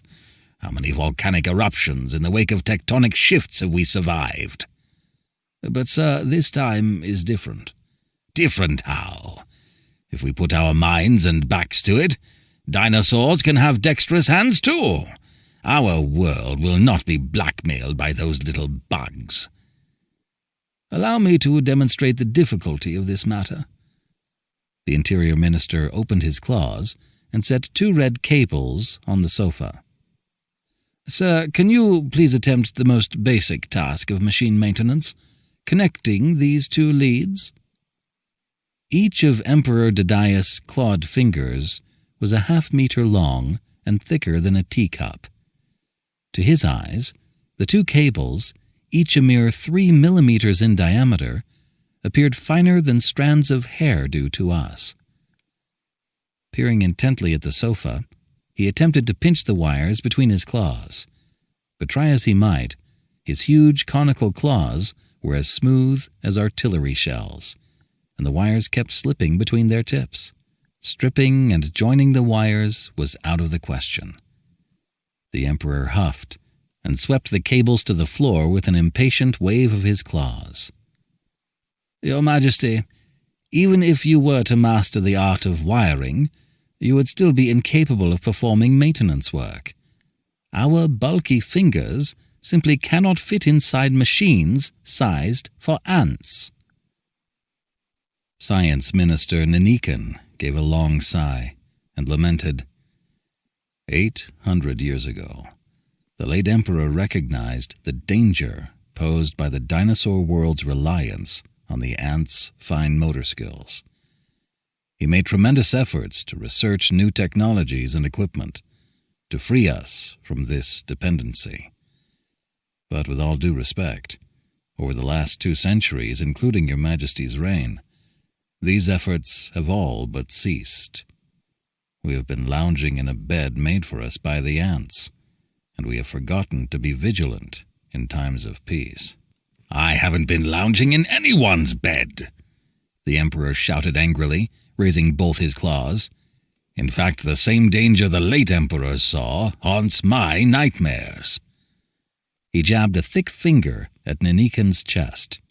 But you should know that the late Emperor's efforts to rid us of our dependency on the ants were abandoned because they failed. It was the same in Laurasian Republic. Exactly right, Your Majesty. The Interior Minister nodded. Pointing to the wires on the floor, he told Nanikin, "Doctor, surely you must know that for a dinosaur to successfully join those wires, they would need to be 10 to 15 centimeters in diameter.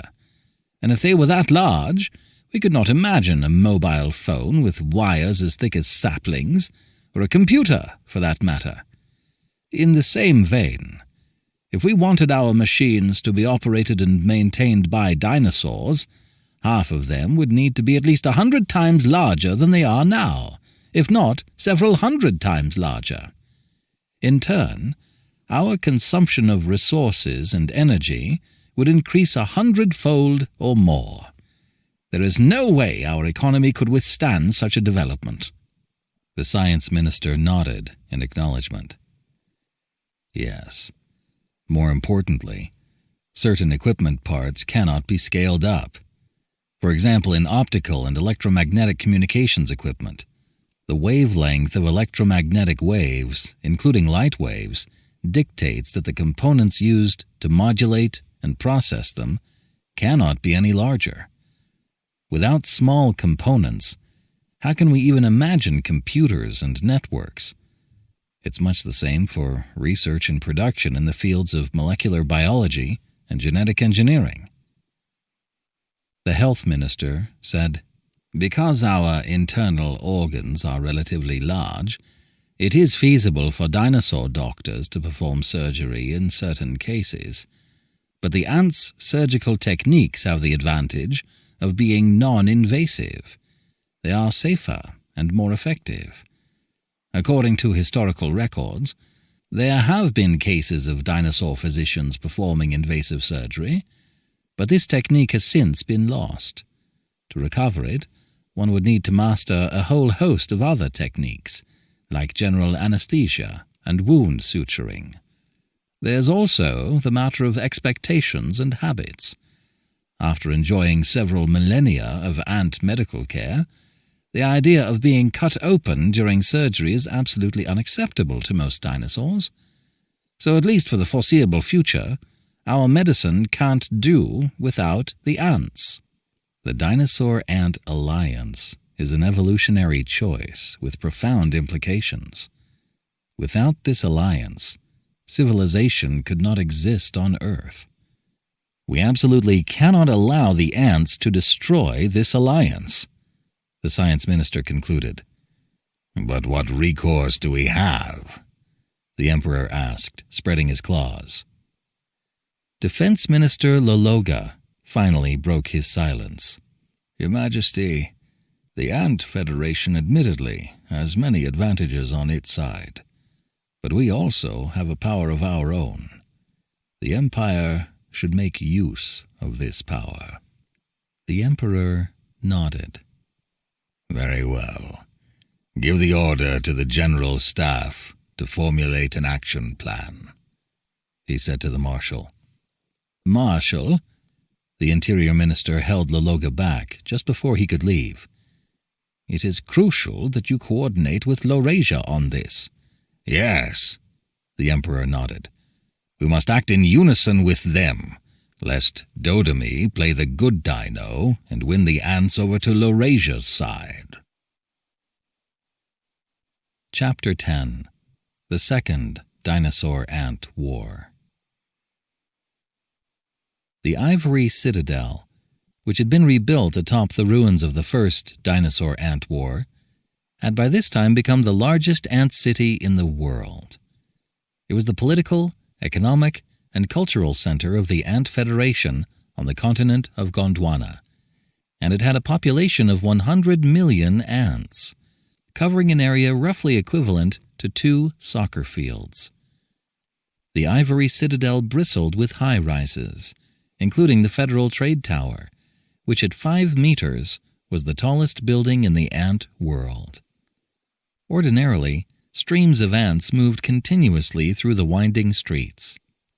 Since the ants' high-rise buildings did not require stairs, as ants could access each floor by climbing in from the outside, these streams often flowed right up the sides of the city's skyscrapers.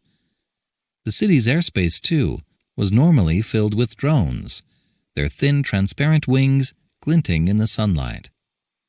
Most striking of all was the collection of wind turbines that crowned the city's rooftops, like white flowers in full bloom. Today, however, this once bustling metropolis was deathly still. All of the city's inhabitants had been evacuated, along with vast numbers of ant workers returned from dinosaur cities. To the east of the city, several 100 million fleeing ants formed a black river that flowed into the distance.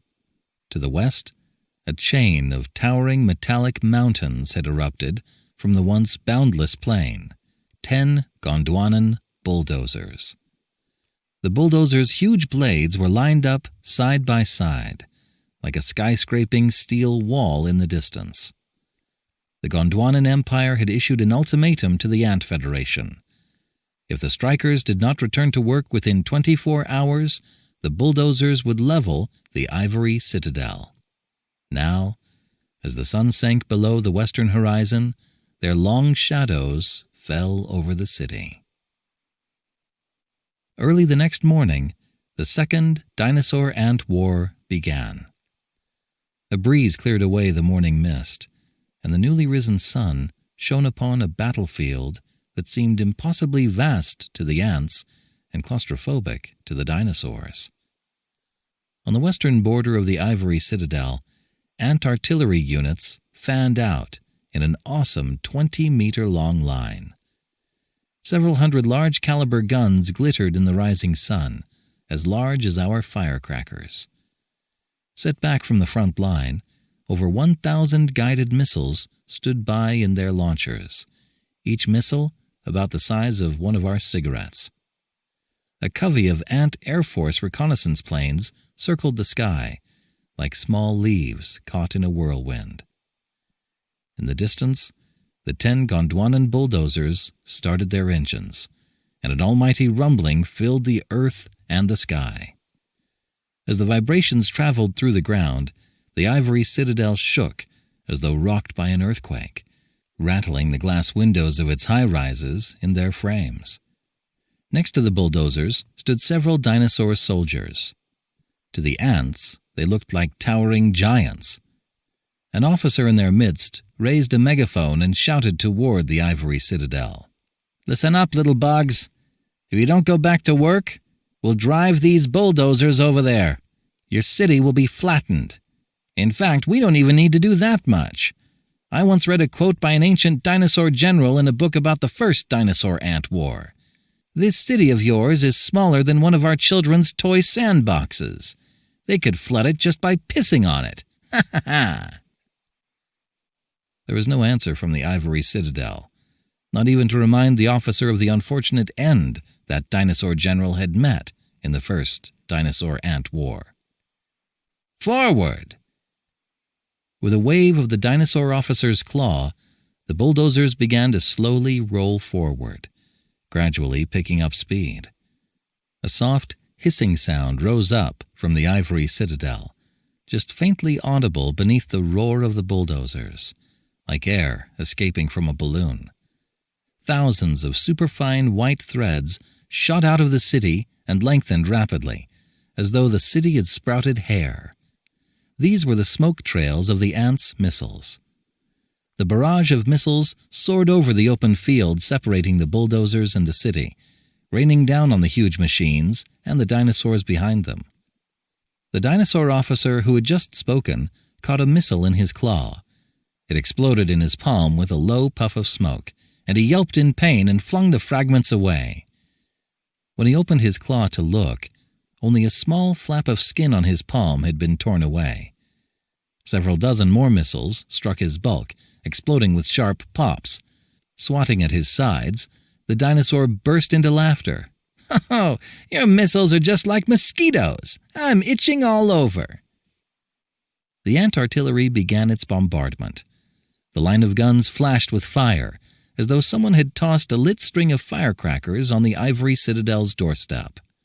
Shells rained down on the dinosaur soldiers and the bulldozers' cabins, but the sounds of the resulting explosions were drowned out by the rumble of the bulldozers and the delicate weapons did no damage at all to their targets, except for the smudges they left on the windshields. Less than 2 meters in front of the bulldozers, over 1,000 ant aircraft suddenly shot up from the ground in a straight line, their gossamer wings scintillating in the sunlight. The fleet flew over the tall blades of the bulldozers and landed on top of their front engine hoods. It was as though the ants had landed on a vast yellow plain, the metal ground beneath their feet shaking with the roar of the engine. Before them, the cabin windshield was like a towering cliff, so tall that they could not see the top. The smooth cliff face reflected the blue sky and white clouds overhead, obscuring the dinosaur driver inside. In the center of the engine hood was a row of vents. To the ants they appeared very wide, and they slipped inside without trouble. Inside, they found themselves in a massive, dreadful space, filled with gargantuan pipes and enormous spinning wheels. It was as though they had stepped into a universe composed entirely of steel mechanisms. The suffocating air stank of diesel, and the monstrous roar shook the ants until they felt numb. Just as their superior officers had warned them, the ants could see the monumental cooling fan whirling rapidly ahead, creating powerful gales that filled the space. They followed a predetermined route over the pipes toward their target. To their eyes, the pipe seemed very thick, and as they advanced, they felt as though they were marching over wide, rolling ridges. Though the pipes formed a complex tangle, the ants were natural experts at mazes. The units tasked with finding the engine spark plugs quickly found their targets. The 4 plugs looked like towering pagodas in the distance. It was not necessary for the soldier ants to approach the plugs. In fact, they had been warned that the electric fields around them could easily kill them. A wire drooped down from the top of each spark plug, coming to rest on the ground near the ants, each one about as thick as an ant is long. Drawing up beside the wires, the soldier ants removed the mine grains they had been carrying on their backs and placed them into position, 3 to 4 mines to a wire. After turning a timer knob on each mine to the desired time interval, they quickly withdrew. Unlike the miniature incendiary bombs used in the first dinosaur ant war, these mines were specially made for disconnecting wires. A series of explosions followed, about as loud as our fireworks, but scarcely audible over the din of the machine. Nevertheless, the 4 wires were neatly severed by the blast.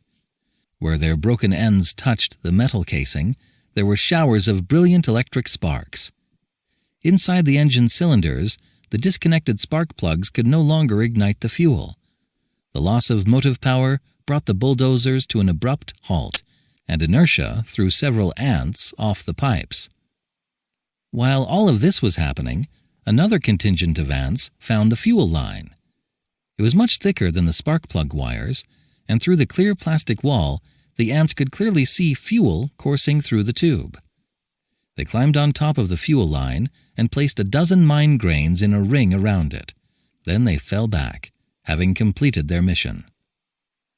The dinosaurs' bulldozers had gone about 200 meters when they suddenly stopped, one after another.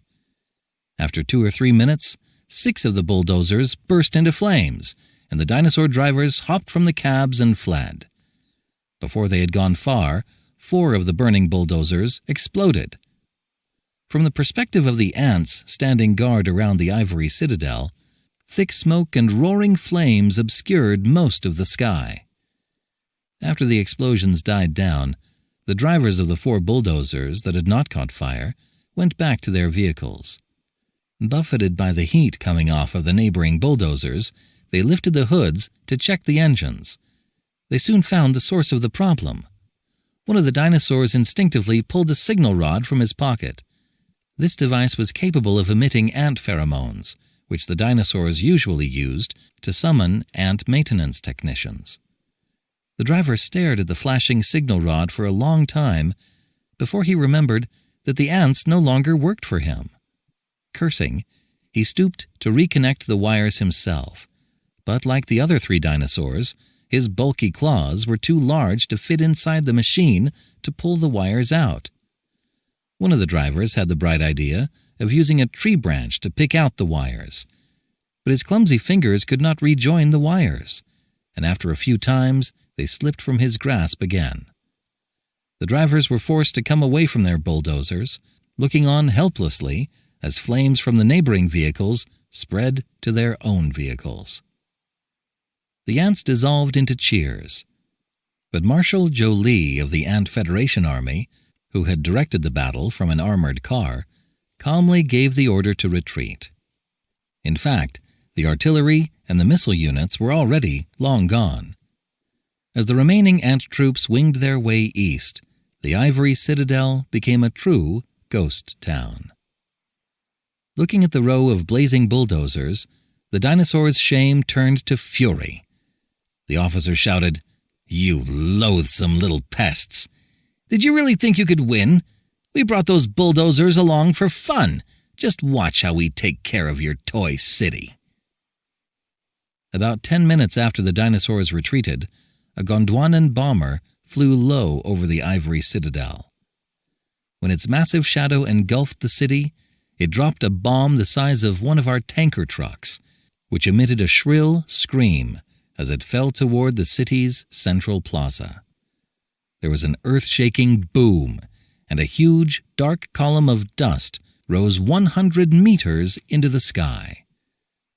When the dust settled and the smoke cleared, a deep crater had appeared where the ivory citadel once stood.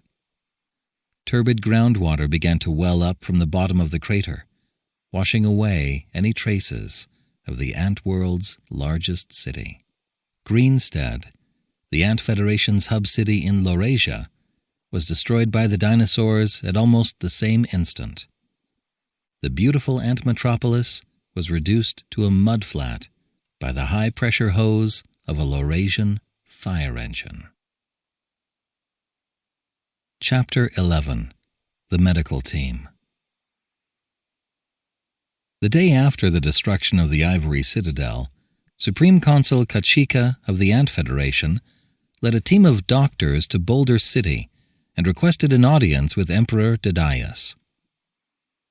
The Ant Federation has been deeply humbled by the Gondwanan Empire's tremendous show of power, Kachika said meekly.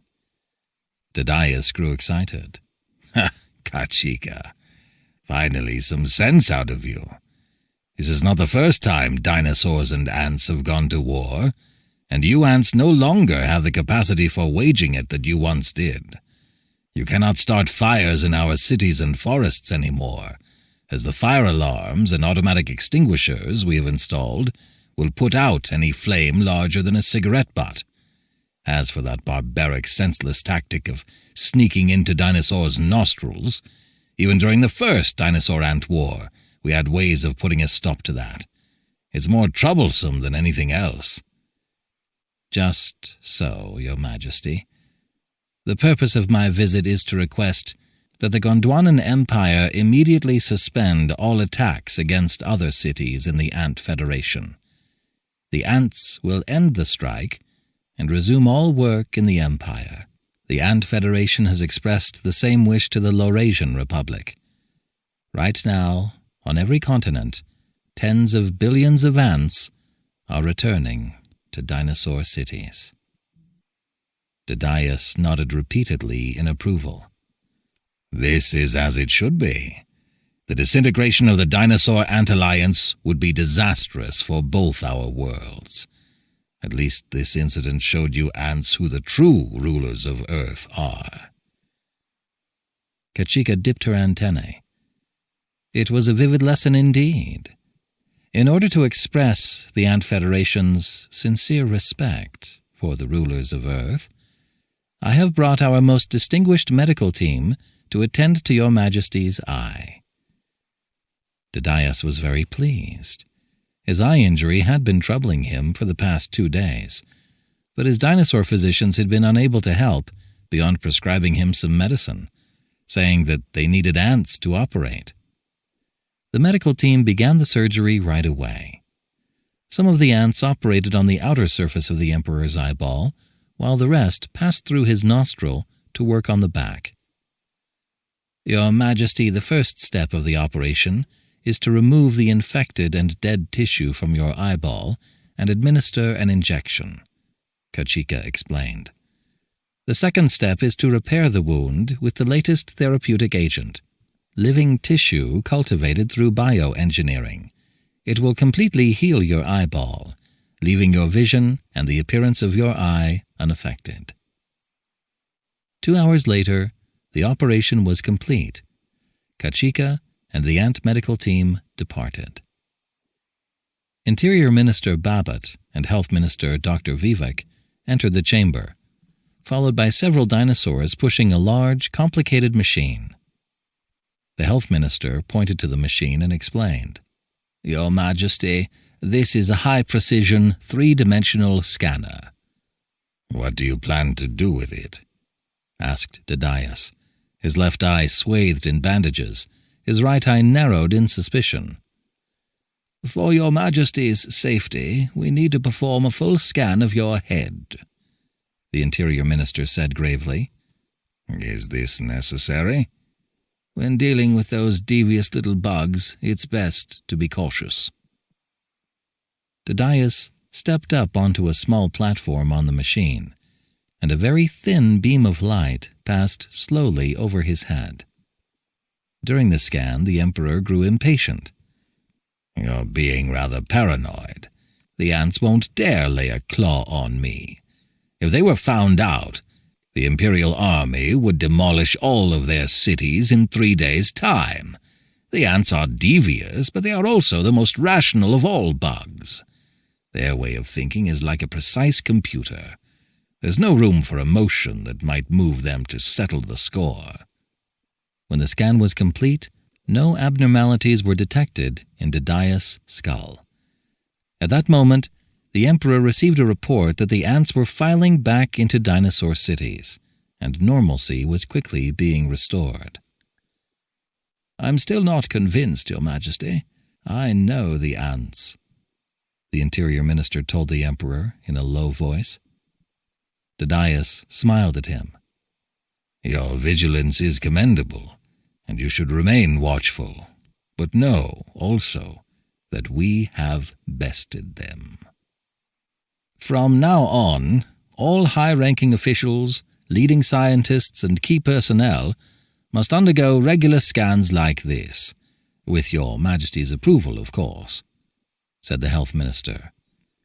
"Very well, you have it, though I still think you are being paranoid." But unbeknownst to Didaius, the day before, 20 ants had lain hidden in the royal infirmary. When night fell, they had infiltrated each of the infirmary's 6 scanners to destroy a microchip too small for the dinosaurs to see. After the damage was done, the scanners operated normally, but their accuracy fell by 20%.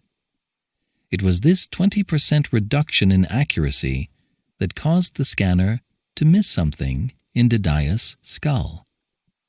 A tiny object, just 1/10 of the size of a grain of rice, covertly planted by the surgical team on the Emperor's cerebral artery. It was a timed mind grain. 1,000 years earlier, in the first dinosaur ant war, ant soldiers had bitten through the same artery in the brain of General Ixta, just before he hemorrhaged to death on the battlefield outside the Ivory Citadel. The mind grain had been set to detonate after 660 hours. In those days, Earth rotated faster than it does today, and there were only 22 hours in a day, which meant that in exactly 1 month, the mind grain in the Emperor's brain would explode. Chapter 12. The Final War. Now the facts are clear. Either the ants eliminate the dinosaurs, or both species perish together, Supreme Consul Cixin declared, addressing the delegates of the Senate of the Ant Federation from the Speaker's podium.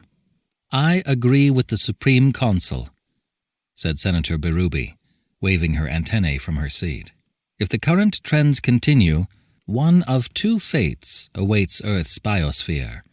It will either be fatally poisoned by pollution from the dinosaurs' industries, or it will be obliterated in a nuclear war between the great dinosaur powers of Gondwana and Laurasia. Their words drew fervent reactions from the ant senators. Yes, it's time to make a final decision. Eliminate the dinosaurs and save civilization. Take action! Take action! Everyone, please calm down. Dr. Joya, chief scientist of the Ant Federation, waved her antennae to quell the uproar. Remember that the symbiotic relationship between ants and dinosaurs has lasted for more than 2 millennia. The dinosaur-ant alliance is the foundation of civilization on Earth. If this alliance suddenly crumbles and the dinosaurs are destroyed, can ant civilization really continue to exist on its own? As you all know, the benefits dinosaurs derive from ants have always been clear and concrete. But what we receive from the dinosaurs, beyond basic material necessities, is intangible. It is their ideas and scientific knowledge which are of crucial importance to ant civilization. Doctor, I have given this problem a great deal of consideration, said Kachika. In the early days of the dinosaur-ant alliance, the dinosaurs' ideas and knowledge were indeed essential to ant society. It was the impetus that gave rise to our civilization. Now, however, after 2 millennia of learning from the dinosaurs and accumulating knowledge, ant thought is no longer as simple and mechanical as it once was. We, too, are capable of scientific thought, of technological design and innovation. In fact, in many fields, such as micromachining and biocomputing, we lead the dinosaurs. Without them, our technology will continue to progress as before. We no longer need to tap them as a source of ideas. No. Dr. Joya shook her antennae forcefully. Supreme Consul Kachika, you have confused technology with science. Ants may become outstanding engineers, but we will never be scientists. The physiology of our brains means we will never possess 2 things that belong to the dinosaurs: curiosity and imagination. Senator Berube shook her head in disagreement. Curiosity and imagination? Nonsense, Doctor. Do you believe those are traits to be envied? That's precisely what makes the dinosaurs such neurotic creatures, what makes their moods volatile and unpredictable. They waste their time lost in fantasies and daydreams. But, Senator, it's that unpredictability and those fantasies that make inspiration and creation possible. It's what enables theoretical research into the deepest laws of the universe, which is the basis for technological progress. Without abstract theory, technological invention and innovation are water without a source. They are bound to dry up. All right, Kachika impatiently interrupted Dr. Joya. Now is not the time for dull academic discussions. Doctor, the ant world currently faces a single dilemma. Will we destroy the dinosaurs or perish alongside them? Joya made no answer. You academics are great talkers but little doers, always prattling on about theory, but totally hopeless when faced with an actual problem, Berube sneered. She turned to Kachika. Madam Supreme Consul, does that mean Federal High Command already has a detailed plan in place? Kachika nodded. Please allow Marshal Jolie to explain. Marshal Jolie, who had commanded the ant troops at the Second Battle of the Ivory Citadel several days earlier, approached the podium. I would like to show everyone something. A little something we invented on our own, without relying on our dinosaur teachers. At the Marshal's signal, 2 ants brought forward 2 thin white strips, resembling scraps of paper. These are antkind's most traditional weapon. the latest model of mine grain. The Federation's military engineers developed these sheet mines for use in this final war. She waved her antennae, and 4 more ants came forward, carrying 2 short lengths of wire, the kind most commonly used in the dinosaur's machinery. One wire was red, the other green.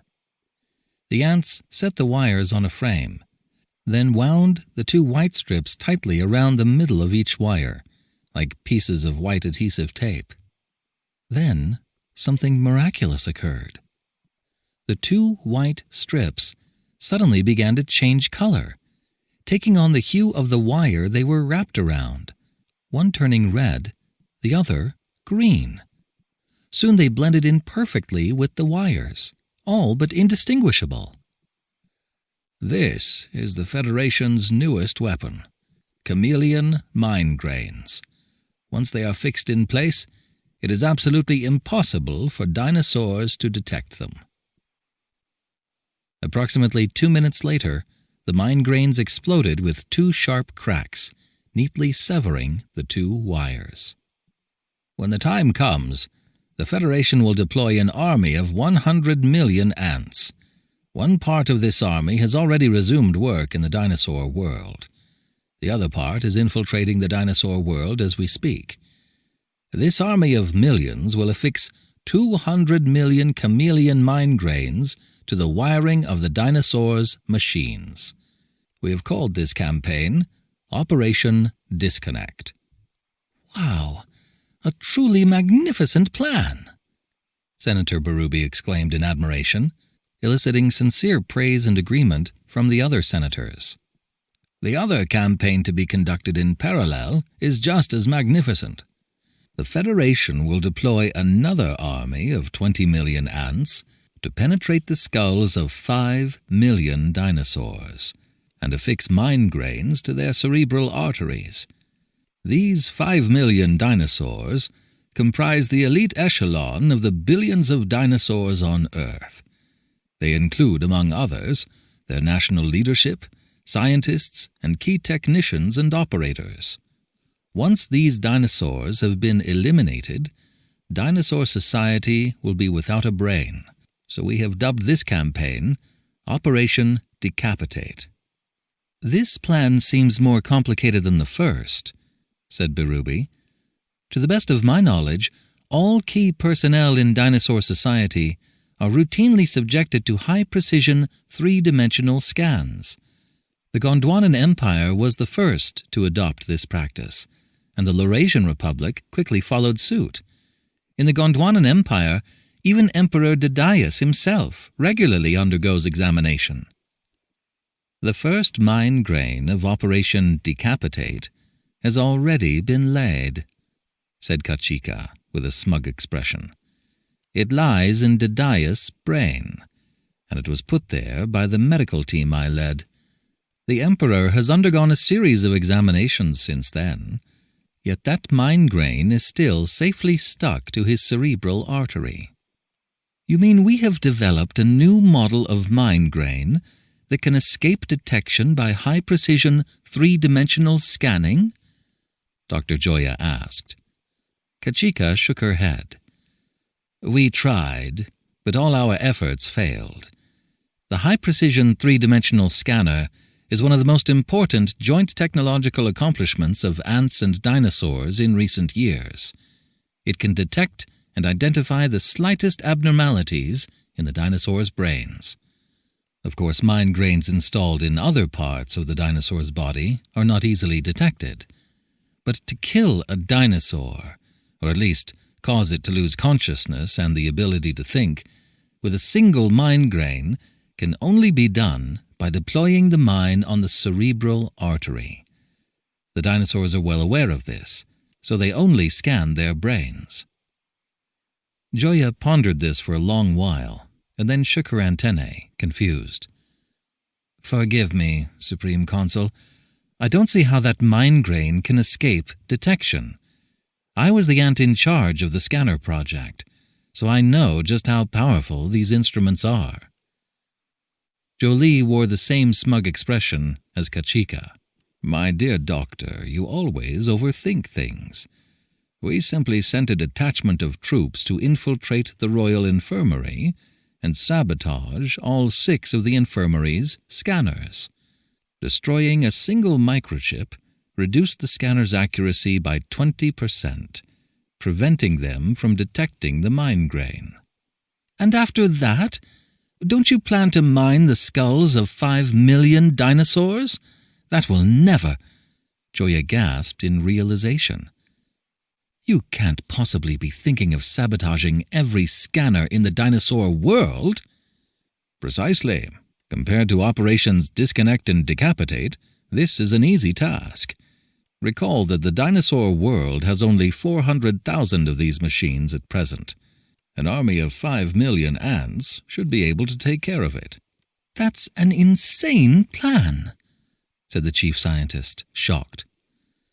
The most brilliant part of the plan is that it delivers simultaneous blows against the dinosaur world, Kachika continued, taking the doctor's exclamation as praise. The 200 million mind grains in the dinosaur's machinery and the 5 million mind grains in their brains will all explode at exactly the same time. Any lag time between explosions will not exceed 1 second. This will ensure that no part of the dinosaur world receives aid and reinforcements from any other part. First, there will be a complete breakdown in their vast information system. Shortly thereafter, the dinosaurs' major industries and transport systems will also grind to a halt. Because the breakdown will affect every corner of the dinosaur world, they will have no way of bringing these systems back online in the short term. After 5 million of their key personnel are eliminated, dinosaur society will go into total shock.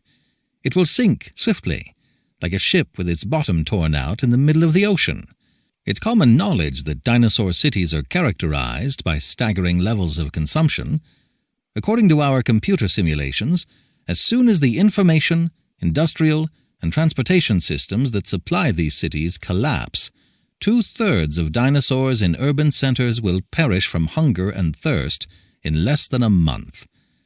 The remaining dinosaur population will scatter into the countryside. Under sustained assault from our forces, and ravaged by hunger and disease, less than 1/3 of the survivors will last the year. Those who do will have regressed to the low-technology society of the pre-industrial era, and they will pose no threat to the ant world. Then we will be the true rulers of Earth. Madam Supreme Consul, can you tell us when this great moment will occur? Berube asked, barely containing her excitement. All of the mind grains have been set to detonate at midnight 1 month from now. The ants raised a cheer. Joya waved her feelers desperately, trying to quiet the assembled ants, but the cheering did not subside. It was only by shouting that she forced everyone to calm down and look at her. "Enough! Have you all gone mad?" Joya shouted. "The dinosaur world is an extremely complex, incredibly vast system. If this system should suddenly suffer a complete collapse, it will lead to consequences we cannot predict." Doctor, other than the destruction of the dinosaur world and the final victory of the Ant Federation on Earth, can you tell us the other consequences? Kachika asked. "I told you! They are difficult to predict." "There you go again, Joya the Egghead. We are tired of this shtick of yours," said Berube. The other senators grumbled in agreement about the chief scientist's killjoy attitude. Jolie walked over to Joya and patted her with her front leg. The marshal was an unemotional ant, and one of the few who had not cheered with everyone else. "Doctor, I understand your concerns. In fact, I share some of them. But as a realist, I don't think the Ant Federation has any other choice. Scholars like you cannot offer us a better alternative. As to the terrible consequences you spoke of, I think the loss of control over the dinosaurs' nuclear arsenals is the most probable scenario." Those weapons are capable of wiping out all life on Earth. But there's no need to worry. It's true that the nuclear weapon systems of both dinosaur nations are completely controlled by dinosaurs, and ants are only permitted to perform limited routine maintenance work under close scrutiny. But infiltrating these systems will be a cakewalk for our special forces. We will deploy more than twice the number of mine grains in the nuclear weapon systems than in other systems. When the appointed time comes, the nuclear weapon systems will be crippled, just like the others. Not a single warhead will explode. Joya sighed. Marshal, it's far more complicated than that. The crucial question is, do we really understand the dinosaur world?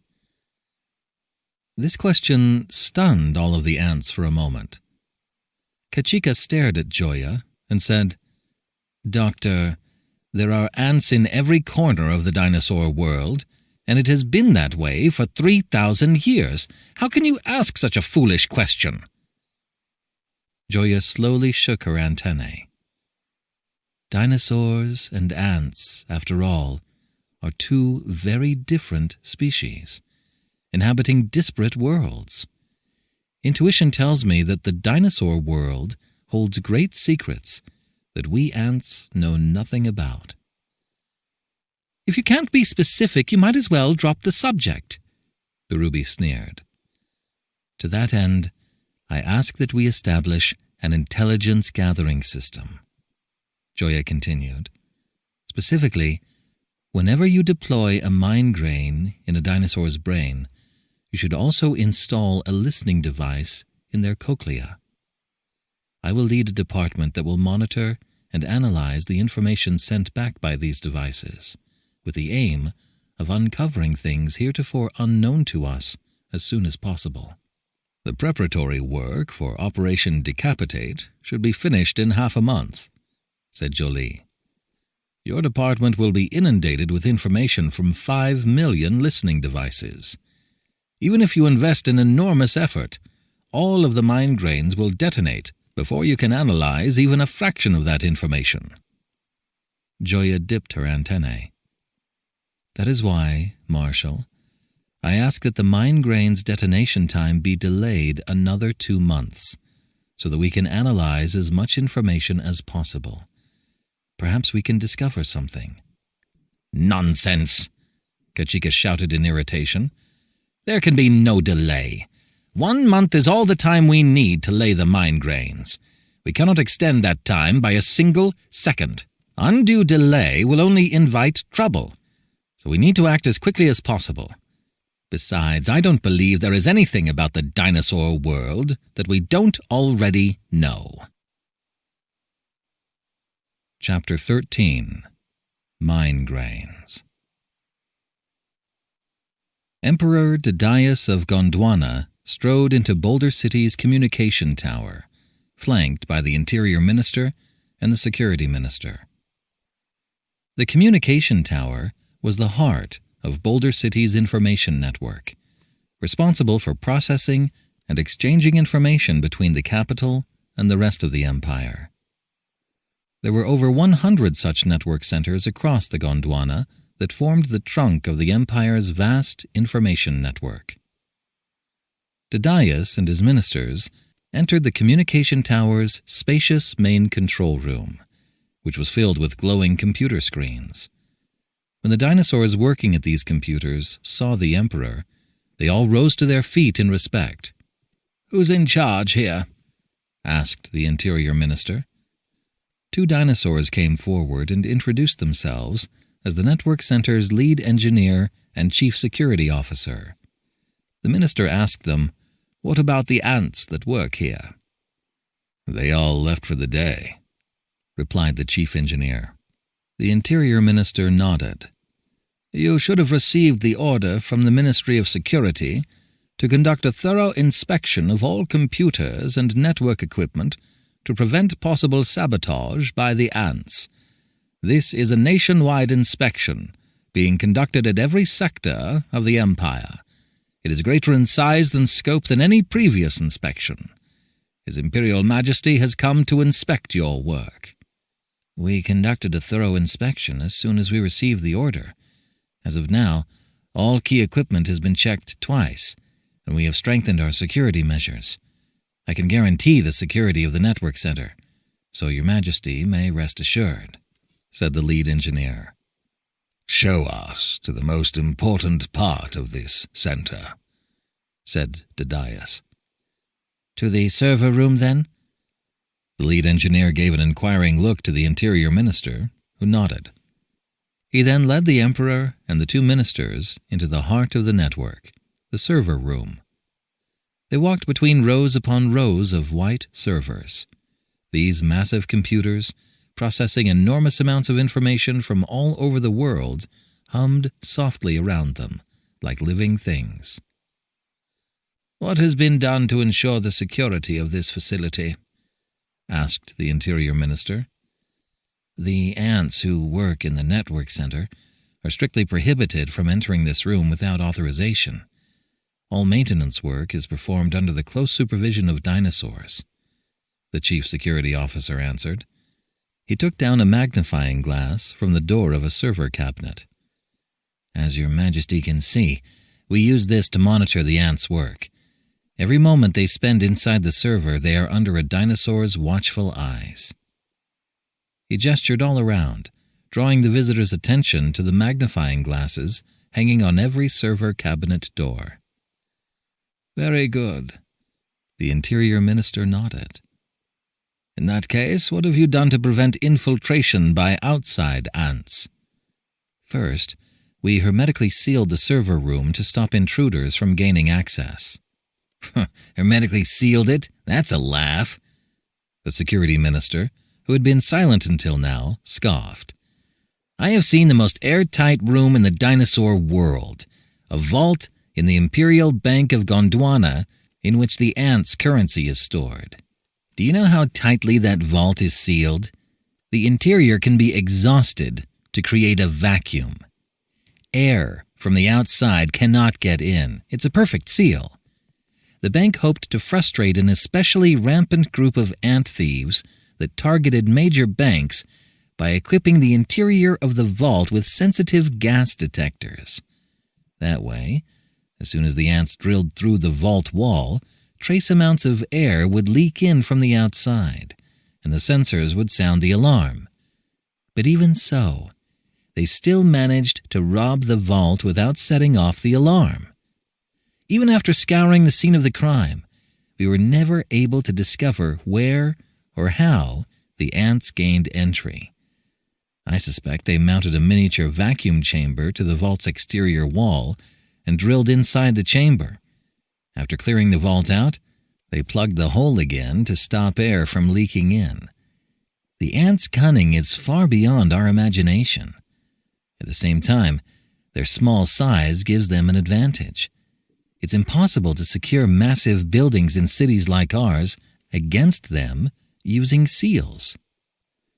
"Can the servers themselves be hermetically sealed to prevent sabotage by the ants?" asked Didaius.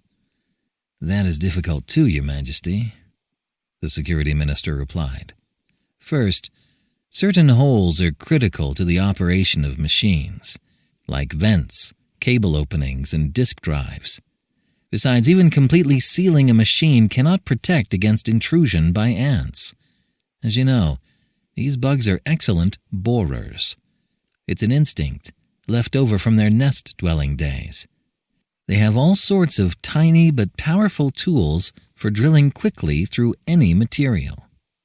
To truly guarantee the security of the machines, the only effective method is to check, double-check, and triple-check. You cannot slacken your vigilance in the slightest," the Security Minister told the lead engineer and Chief Security Officer sternly. "Yes, Minister," the 2 dinosaurs from the network center cried in unison, standing to attention. The Security Minister stopped in front of a server and ordered, "Inspect this machine." The Chief Security Officer said something into her 2-way radio, and 5 dinosaur engineers immediately hurried over, armed with flashlights, magnifying glasses, and other tools, as well as 2 specialized instruments. The engineers opened the cabinet door and began to carefully inspect the inside. This was no easy task. The wiring and components inside the server formed a tangled knot, and the dinosaurs had to pore over it with their magnifying glasses, like they were reading a long, convoluted essay or wandering through a vast maze. Just as Didaius and his ministers began to feel impatient, one of the engineers shouted, "Oh, I found something! It's a mine grain!" He handed the magnifying glass to Didaius. "Your Majesty, it's right there, on that green wire." The Emperor looked through the magnifying glass and gave a satisfied nod. Another dinosaur pulled out a pen-shaped object, a miniature vacuum cleaner, and pressed the nib to the wire. With the flick of a switch, the little yellow pellet was sucked up off the wire. "Well done." The security minister patted the engineer who had discovered the mine grain on the shoulder, then turned to Didaius. "Your Majesty, this false mine grain was placed here on my order to test the effectiveness of the center's security inspection process." Didaius was unimpressed. "I have my doubts. As you say, the ants are small and cunning. If they make up their minds to wreak havoc, it's hard to stop them. I've always believed that the best way to counter the ant threat is by threatening massive retaliation. In destroying 2 of their greatest cities, we have provided a sufficient deterrent to the Ant Federation. We have made it perfectly clear that their world is nothing but a toy sandbox to our eyes. We dinosaurs could effortlessly destroy every ant city on Earth in just 1 or 2 days. Under these circumstances, the ants will not dare to organize any acts of sabotage against our world. They are absolutely rational creatures, and their actions are governed by dispassionate, mechanical considerations. That kind of thinking does not allow them to take unfavorable risks." "Your Majesty, there is certainly truth to what you say, but last night I had a nightmare that shed light on another possibility." "You've been having quite a few nightmares of late." "That is because my intuition tells me there is still a great danger.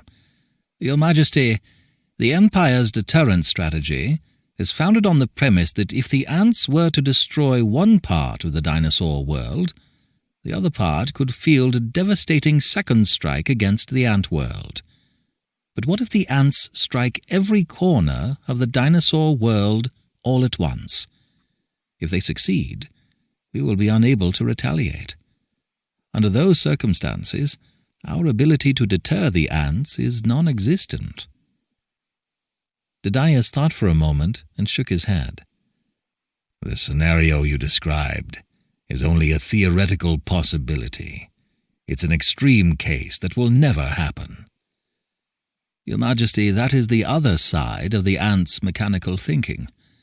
As long as the theoretical possibility exists, they will attempt it. In their simplistic estimation, nothing is too crazy." "I still think it unlikely to happen. Besides, the Empire's security measures are quite rigorous. If the ants are planning a full-scale operation, we'll be quick to notice. What worries me now isn't the ants, it's those Laurasians. The threat they pose to the Empire is growing." Besides the dinosaurs assembled in the server room, Didaius had another audience. 12 soldier ants hidden beneath the server's motherboard. 5 hours earlier, they had infiltrated the communication tower via a water pipe, and then made their way into the server room through a tiny crack in the floor, slipping through an air vent into the server itself. The security minister was correct. The ants could pass unimpeded through the dinosaurs' massive buildings and machinery. Hearing the dinosaurs approach, the ants had quickly ducked beneath a motherboard larger than the Ivory Citadel's soccer stadium. They heard the door of the server cabinet open. Through a small hole in the motherboard, they saw a magnifying glass cover the entire sky, the giant eye of a dinosaur engineer distorted through its lens. The ants were terrified, but the dinosaur did not spot them. When the dinosaur engineer discovered the fake mind grain that a member of his own kind had hidden, he missed a real mind grain that the ants had just laid down next to it. The small, thin sheet had already taken on the hue of the wire it was wrapped around, making it virtually undetectable. In the immediate vicinity, a dozen more sheet mines were wrapped around wires of varying color and thickness. There were also sheet mines stuck to the circuit board. These mines supported a more advanced color-changing feature. Different parts of their surfaces could take on different colors to perfectly match the circuit board beneath them. With such flawless camouflage, they were even harder to detect than the mine grains on the wires. This type of mine grain was not designed to explode. When the appointed time came, they would leak several drops of strong acid, dissolving the circuits etched into the circuit board. The ants beneath the motherboard overheard the whole conversation between the interior minister and the emperor. When the cabinet door closed, night immediately fell over the interior of the server. A single power indicator light, like an emerald moon, hung in the sky. The hum of the cooling fan and the soft clicking of the hard drive only accentuating the tranquility of this world. You know, that dinosaur minister had a good point. If the Ant Federation took action like that, we could destroy the dinosaur world, remarked a soldier ant. Another soldier ant said, "Maybe that's exactly what we're doing now. Who knows?" Unbeknownst to the soldier ants, the 12 of them were far from the only ants in the communication tower. In fact, in every server in the hall and every switchboard on the floor below, a team of ants was carrying out the exact same task. The idea that hundreds of millions of ants on every continent were doing the same thing was positively unthinkable. That night, Interior Minister Babbitt had a nightmare. In his dream, he saw a dark mass of ants crawl up his nose into his body, snaking back out through his mouth in a long line. Each ant that emerged held something in its mouth, his innards chewed to pieces. The ants discarded these pieces, only to crawl back into his nose, forming an endlessly looping circle. He could feel himself being hollowed out. The Interior Minister's nightmare was not without a grain of truth. At that moment, a pair of ants was traveling through one of his nostrils. The 2 soldier ants had slipped into his bedroom during the day and hidden under his pillow, biding their time. Now, carried forward by the wind each time the dinosaur inhaled, they quickly made their way through the nasal cavity. From there, they navigated the dark cranium with practiced ease and arrived at the brain. One ant, switching on a tiny headlamp, quickly located the main cerebral artery. The other ant attached a yellow mine grain to the artery's transparent outer wall. They then withdrew from the brain, following another winding passage downward through the dark, moist cranium until they reached the ear. Standing before the eardrum, a sliver of light filtered through the translucent membrane, and faint sounds from the outside world, amplified by the cochlea, filled the air with a loud roar. The 2 ants began to install a listening device beneath the eardrum. The Interior Minister was still trapped in his nightmare. In his dream, his internal organs had been completely scraped out. More ants crawled inside him, intent on using his body as a nest. He woke up in a cold sweat. When the 2 ants working feverishly in his ear felt the world around them begin to sway, followed by the sensation of heavy gravity, they knew the dinosaur had woken up and raised himself to a sitting position. Then a deafening sound filled the entire dim space, rattling the ants until they felt numb. Most of the sound that reached them traveled through the cranial bones as vibrations, as it was the dinosaur's own voice. "God! Guard!" There was another voice, this time from outside. The eardrum vibrated so violently that its surface seemed to blur. "Minister, what is it?" "Fetch a scanner. I need to be examined at once."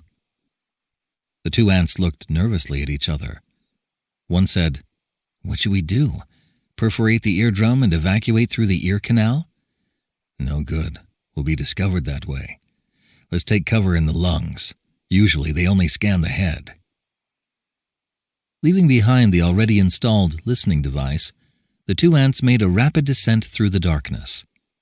At the nasal cavity, they took a sharp turn and quickly reached the entrance to the respiratory tract. They waited quietly for the dinosaur to inhale before they jumped, riding the gale through the windpipe and into the lungs. In the darkness, they heard a hissing noise, like a rain shower in the forest at night. It was the sound of gaseous exchange taking place in the air sacs. They could also hear a faint hum coming from the outside world, the sound of the three-dimensional scanner in operation. After a few minutes, someone spoke outside. Though the voice was much fainter here than in the dinosaur's skull, the ants could still make out the words being said. "Minister, the scan is complete. No abnormalities were detected." The ants in the lungs felt the air pressure drop dramatically as the dinosaur breathed a sigh of relief. "Minister, this is the third time tonight you have requested a scan, but each time the results have been normal. I think you are worrying too much." "Worrying too much? What do you fools know? All day long, everyone goes on and on about the Laurasian threat. They pour all of their efforts into preparing for nuclear war with Laurasia. I am the only clear-headed dinosaur in the entire empire.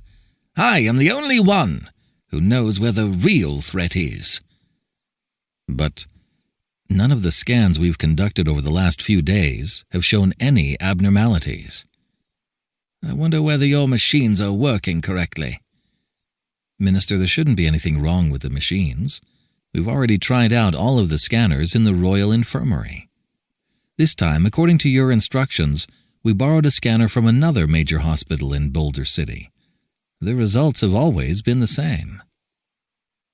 The Interior Minister lay back down in his bed and drifted off into another troubled sleep. Without a sound, the ants in his lungs crawled out of a nostril, climbed down from the bed, and stole across the floor and out of the bedroom. Meanwhile, on every continent, 20 million ants slipped into the skulls of 5 million dinosaurs, planting deadly mine grains on their cerebral arteries.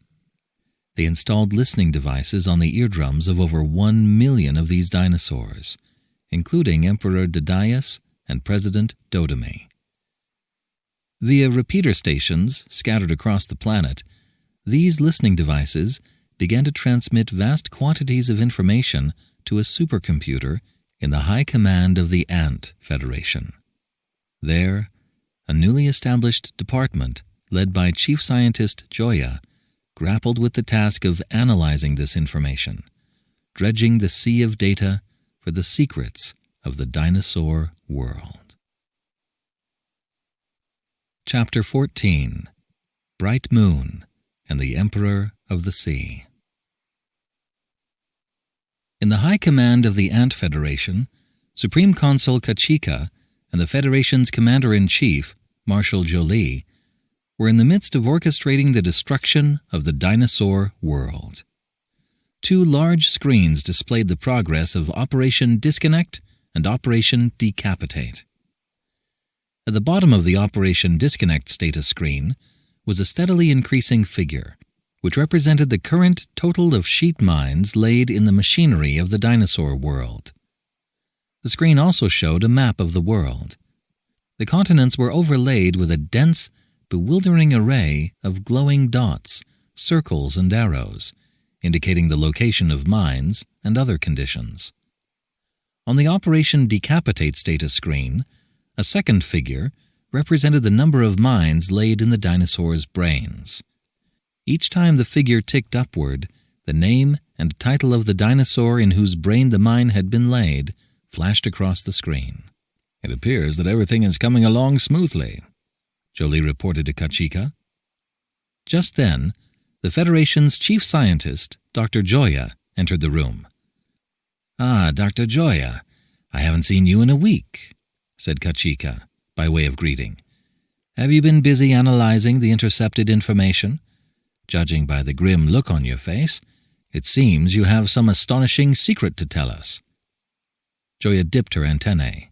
"Yes, I need to speak with you both immediately." "We're very busy, so please be brief."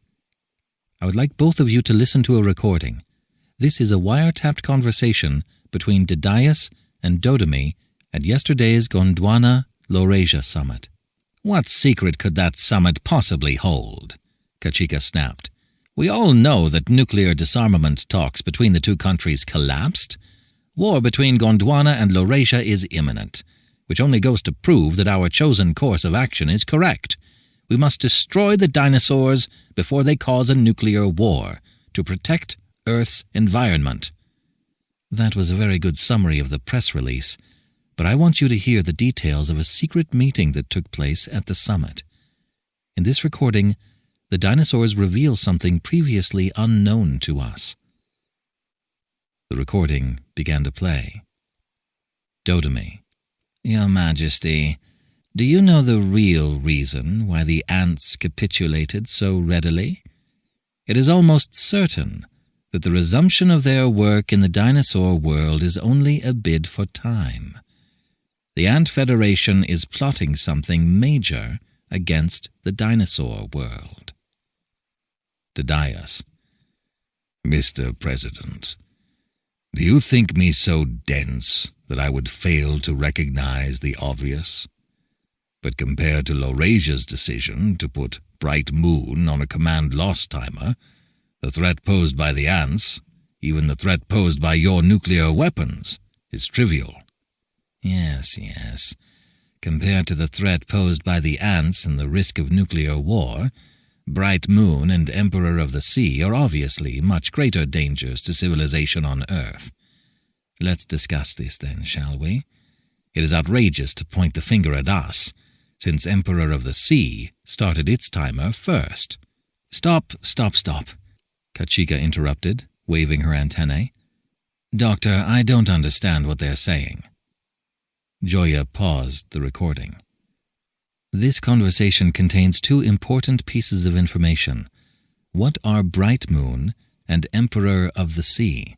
What is a command loss timer?" "Doctor, strange code names crop up all the time in the conversations of top dinosaur leaders. Why are you so worked up about this?" "From their conversation, we can tell that these two things are dangerous enough to constitute a threat to the entire world." "Logically speaking, that's impossible. Doctor, anything that could constitute a threat to the entire world would by necessity be a massive installation. To wipe out civilization on Earth, for example, one would require upwards of 10,000 intercontinental missiles. Imagine the size of such a launch facility. Not to mention that such a vast, complex system could never function properly without our participation in its maintenance. In other words, if such an installation existed, the Ant Federation would certainly know about it. As a matter of fact, the nuclear weapon systems of both dinosaur powers cannot be maintained without us, so we know everything there is to know about them." "I agree with you, Consul. No large installation on Earth could be kept hidden from us. But a simple installation of a more modest scope could be. As long as such a facility could operate without maintenance by ants, like a single intercontinental missile, for example, it could remain on standby for immediate launch for a long time without our involvement. Perhaps Bright Moon and Emperor of the Sea are weapons along those lines." "If that is the case, there's no need to worry. Such small installations could hardly constitute a threat to the planet. Like I said, they would need thousands of even the highest-yield thermonuclear weapons to destroy Earth. Joya was silent for several seconds. Then she put her face very close to Kachika's, crossing their antennae until their eyes were nearly touching. "That is the crux of the matter, Consul. Are nuclear bombs really the most powerful weapons on Earth?" "Doctor, that's common knowledge." Joya pulled her head away and dipped her antennae. "Quite right. It is common knowledge. And that is the fatal flaw in ant thinking. Our thoughts are confined to common knowledge, while the dinosaurs are constantly looking to new and uncharted territory. Through astronomical observation, the dinosaurs discovered the existence of distant celestial objects called quasars, which can radiate more energy than an entire galaxy of stars. Compared to that level of output, nuclear fusion is less luminous than a firefly. They also discovered that when matter falls into an interstellar black hole, it emits extremely strong radiation, generating energy at a far greater rate than nuclear fusion. But these objects you speak of are thousands of light years away. They have no bearing on reality.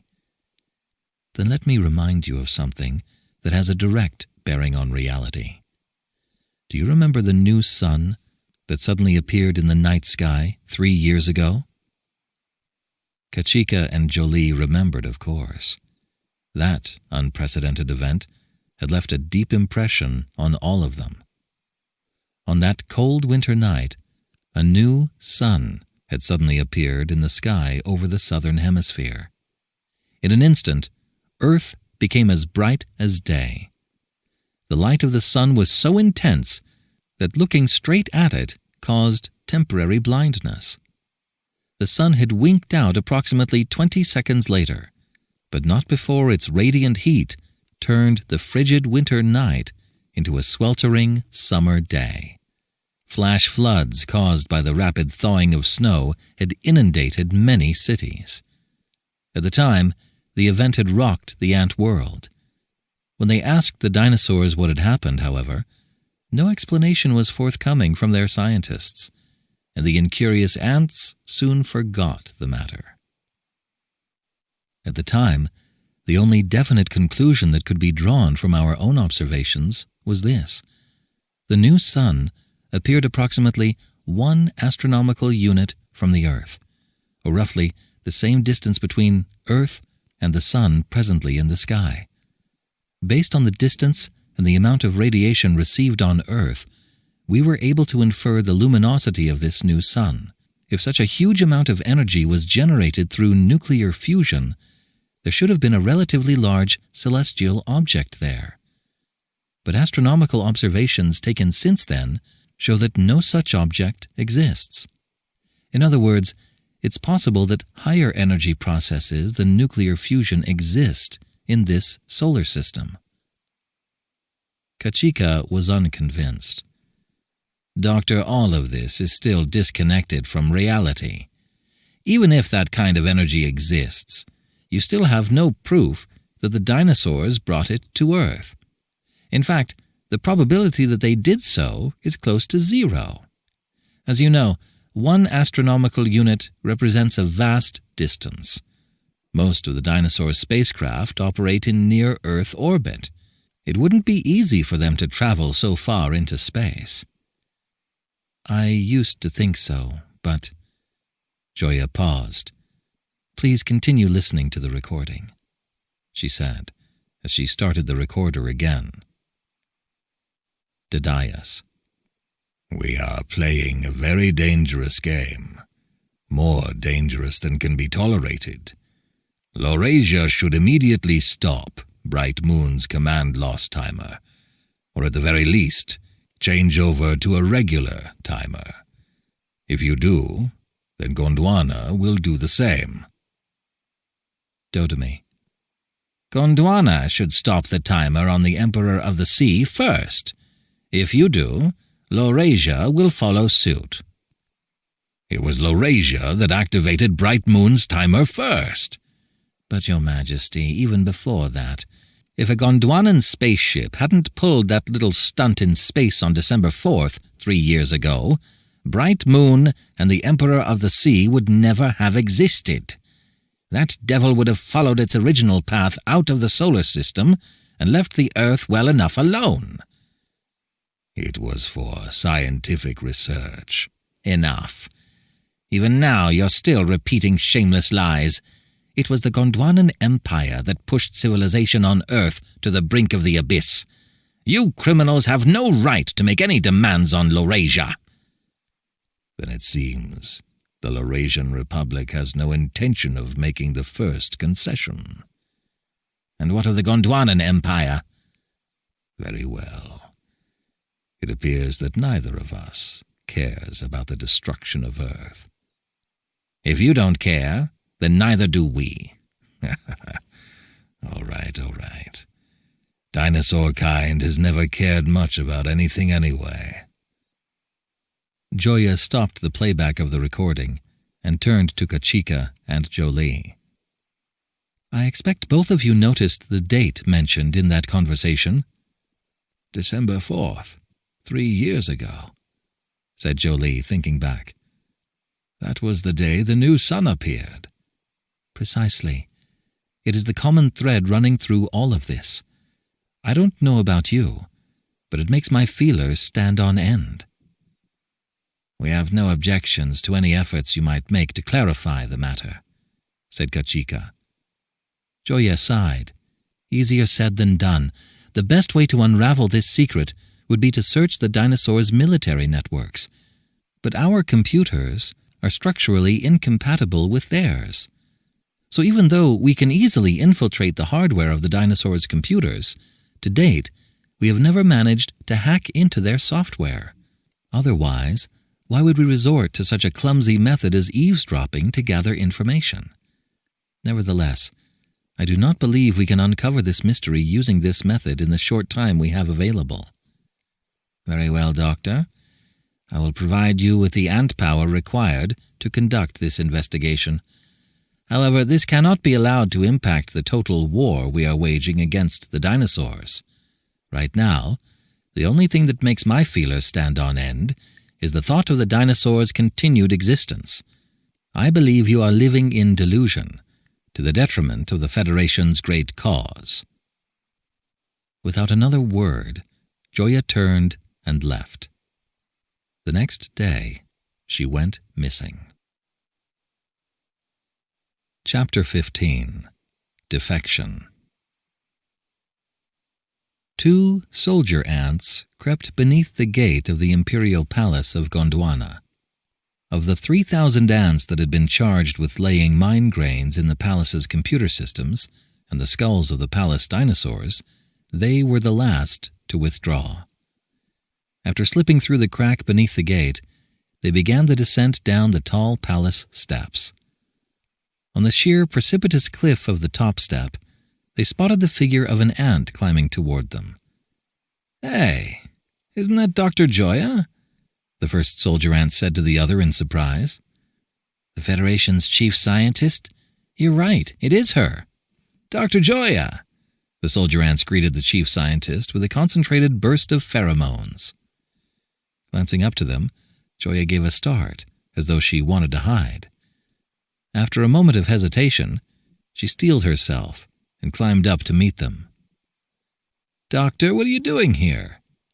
"I've come to, inspect the deployment of mine grains in the palace." "Everything is finished. The troops have already gone." The soldier ant paused. "What is a high-ranking officer like you doing here? It's too dangerous."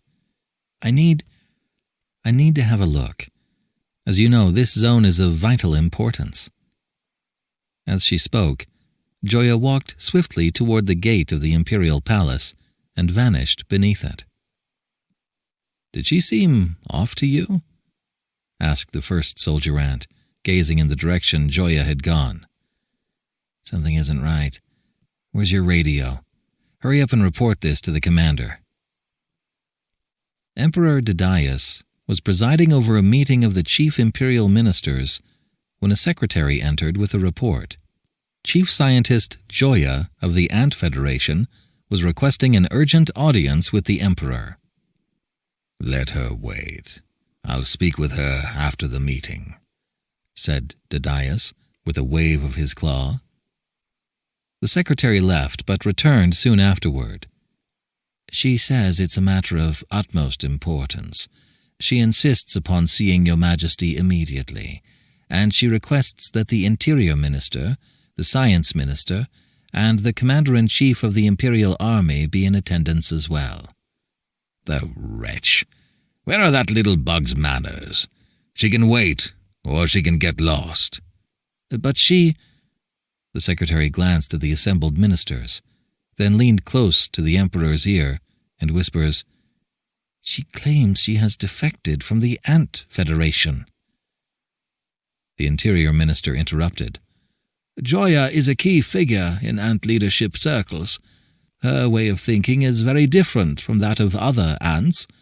If she is coming to us like this, the matter may well be of urgent importance." "Very well. Bring her here," Didaius said, pointing to the wide surface of the conference table. "I have come to save Earth." Joya, standing on the smooth plane of the conference table, told the mountainous dinosaurs around her. A translator device converted her pheromone speech into the dinosaurs' language, broadcasting her words from a hidden speaker. Didaius gave a scornful laugh. "What a pretentious sentiment. Earth is doing fine." "You will change your mind shortly, sir. First, I would like you all to answer one question. What are Bright Moon and Emperor of the Sea?" The dinosaurs grew wary at once. Exchanging glances with each other, the mountains surrounding Joya sank into silence. After a long pause, Didaius asked, "Why should we tell you?" "Your Majesty, if they are what I think they are, I will reveal to you a highly classified secret that relates to the survival of the dinosaur world. You will find it a fair trade." "And if they aren't what you think they are?" Didaius asked darkly. "Then I will not tell you my secret. You can kill me or keep me here forever to protect your secret. In any case, you have nothing to lose." Didaius was quiet for several seconds. Then he nodded to the science minister, who was seated on the left side of the table. "Tell her." In the high command of the Ant Federation, Marshal Jolie put down the telephone. With a grim expression, she turned to Supreme Consul Kachika and said, "Joya has been located. 2 soldiers in the 214th Division saw her enter the Imperial Palace of Gondwana as they were returning from the mine-laying operation. It seems our suspicions were correct. She has defected." "The shameless traitor! I wonder what she told the dinosaurs. Weren't listening devices installed in the skulls of all of the dinosaurs in the palace?" "Joya destroyed the repeater installed outside of the palace. A team has been sent to fix it, but for now we have no way to eavesdrop." "Even so, I'm certain she went to betray the Ant Federation's war plans." "So am I. It seems the whole operation is in jeopardy." "What is the status of the mine grain laying operations?" "Operation Disconnect is 92% complete. Operation Decapitate stands at 90%. "Is it possible to detonate the mines ahead of schedule?" "Of course. All of the mine grains can be detonated with a timer or remotely. We have already established a network of repeater stations to extend the coverage of the interrupt signals across the dinosaur world, so we can detonate the mines that have already been deployed at a moment's notice. Supreme Consul, it is time for decisive action. Give the order." Kachika turned toward a large screen displaying a map of the world and gazed at the twinkling, colorful lights of the continents. After several seconds of silence, she said, "Very well. Let us turn a new page in Earth's history. Detonate." "What's the matter, Doctor? Can you tell us your secret, as promised?" asked Didaius. Joya felt as though she was waking from a dream. This is terrible. You're monsters, all of you. But we ants are no better. Quickly, you must call the Supreme Consul of the Ant Federation immediately." "You haven't given us an answer." "Your Majesty, there is no time to disclose secrets. They already know that I am here, and they may act at any moment. The fate of the dinosaur world hangs in the balance, and with it the fate of the planet. Believe me, make the call now. Hurry!" "Very well." The dinosaur emperor picked up the telephone from the conference table. With an anxious heart, Joya watched him press each enormous button one by one with a thick finger. Then she heard a muffled ringback tone from the receiver in Didaius' claw. After a few seconds the tone stopped, and she knew Kachika had picked up the rice-sized receiver on the other end of the line. The Supreme Consul's voice came through the receiver. "Hello? Who is this?" Didaius spoke into the telephone. "Is this Supreme Consul Kachika? This is Didaius. Right now—" At that very moment, Joya heard a string of faint clicks all around her, like all of the second hands on a wall of clocks moving at once. She knew it was the sound of mine grains exploding in the dinosaurs' skulls. The dinosaurs in the room stiffened, and reality seemed to freeze. The receiver tumbled from Didaius' claw, falling heavily to the table near Joya with a deafening clatter. Then all of the dinosaurs came crashing down. The plane of the table shuddered for a few moments. In the absence of those monstrous mountains, the horizon seemed empty. Joya crawled onto the telephone receiver. Kachika's voice was still on the line. "Hello? This is Kachika. What is this about? Hello?" Her voice caused the earpiece to vibrate, sending pins and needles through Joya's body. "Supreme Consul, it's me, Joya," she shouted. But now, unlike before, her pheromone speech was not converted into sound, and Kachika could not hear her on the other end of the line. The palace's translation system had been taken offline by the mine grains. Joya said no more. She knew she was too late. Shortly thereafter, the lights in the hall went out. Dusk had fallen outside, and the room was thrown into semi-darkness. As Joya crawled toward the nearest window, the din of traffic from the distant city faded, and a grim silence settled in its wake, much like how the dinosaurs had frozen before collapsing. By the time Joya climbed over the edge of the conference table, the sounds of discord began to drift into the chamber. First came the pounding feet and screams of dinosaurs in the distance. Joya knew these sounds came from outside the palace, as no dinosaurs inside remained alive. They had all been felled by the mine grains planted in their skulls. Then came the sound of police sirens, wailing intermittently before dying away.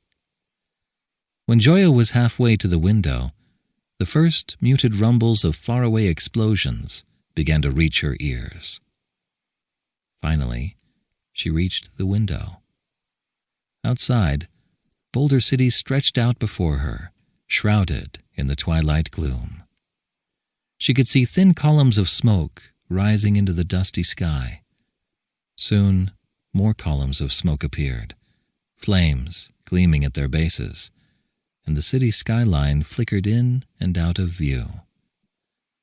As the fires multiplied, the glow of the flames filtered through the window, throwing shifting dim red light and shadows across the high ceiling above Joya. Chapter 16. The Ultimate Deterrent. We did it! Marshal Jolie shouted excitedly, watching a world map flash red on a large screen. The dinosaur world has been crippled. Their information systems have been completely disrupted. All of their cities have lost power. All of their roads are blocked by vehicles disabled by mine grains. And fires have started everywhere and are spreading rapidly. Operation Decapitate has neutralized over 4 million important leading members of the dinosaur world, and the ruling bodies of the Gondwanan Empire and the Laurasian Republic have ceased to exist. The two great dinosaur powers have gone into shock. Dinosaur society is in chaos. "This is just the beginning," said Kachika. "All dinosaur cities are already experiencing water supply failures, and their food stores will soon be consumed by the voracious populace. That is when the fatal moment will arrive. Herds of dinosaurs will flee the cities, but without cars and with all the roadways blocked, they will be unable to evacuate in time. Given their immense appetites, at least half will starve to death before they find food. In fact, by the time the dinosaurs abandon their cities, their high-tech society will have already collapsed. The dinosaur world is regressing to a primitive agricultural era, even as we speak." "What is the status of their nuclear weapon systems?" an ant asked. "As we expected, all of the dinosaurs' nuclear weapons, including their intercontinental missiles and strategic bombers, were reduced to scrap metal by our mine grains. No nuclear accidents or cases of nuclear contamination occurred," replied Jolie. "Excellent. This is truly a momentous occasion. Now we merely need to wait for the dinosaur world to destroy itself," Kachika said joyfully. Just then, an ant reported that Dr. Joya had returned and urgently needed to meet with Kachika and Jolie. When the weary chief scientist entered the command center, Kachika launched into an angry rebuke. "Doctor, you betrayed the great cause of the Ant Federation at the most pivotal moment. You will be tried most severely." "When you hear everything I have learned, you will realize which of us deserves to be tried," Joya said coldly. "Why did you go to see the Emperor of Gondwana?" asked Jolie. "To learn the truth about Bright Moon and the Emperor of the Sea."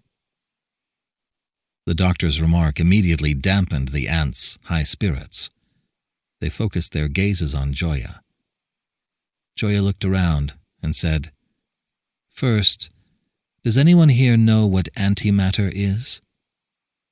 The ants remained silent. After a moment, Kachika spoke up.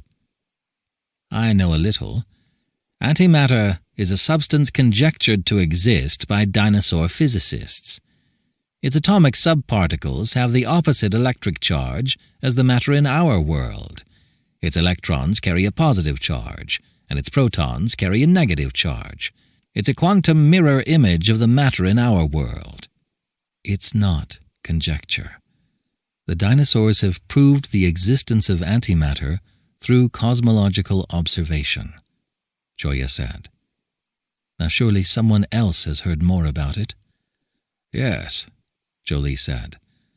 "I heard that as soon as antimatter comes into contact with the matter in our world, the total mass of both substances is converted into energy."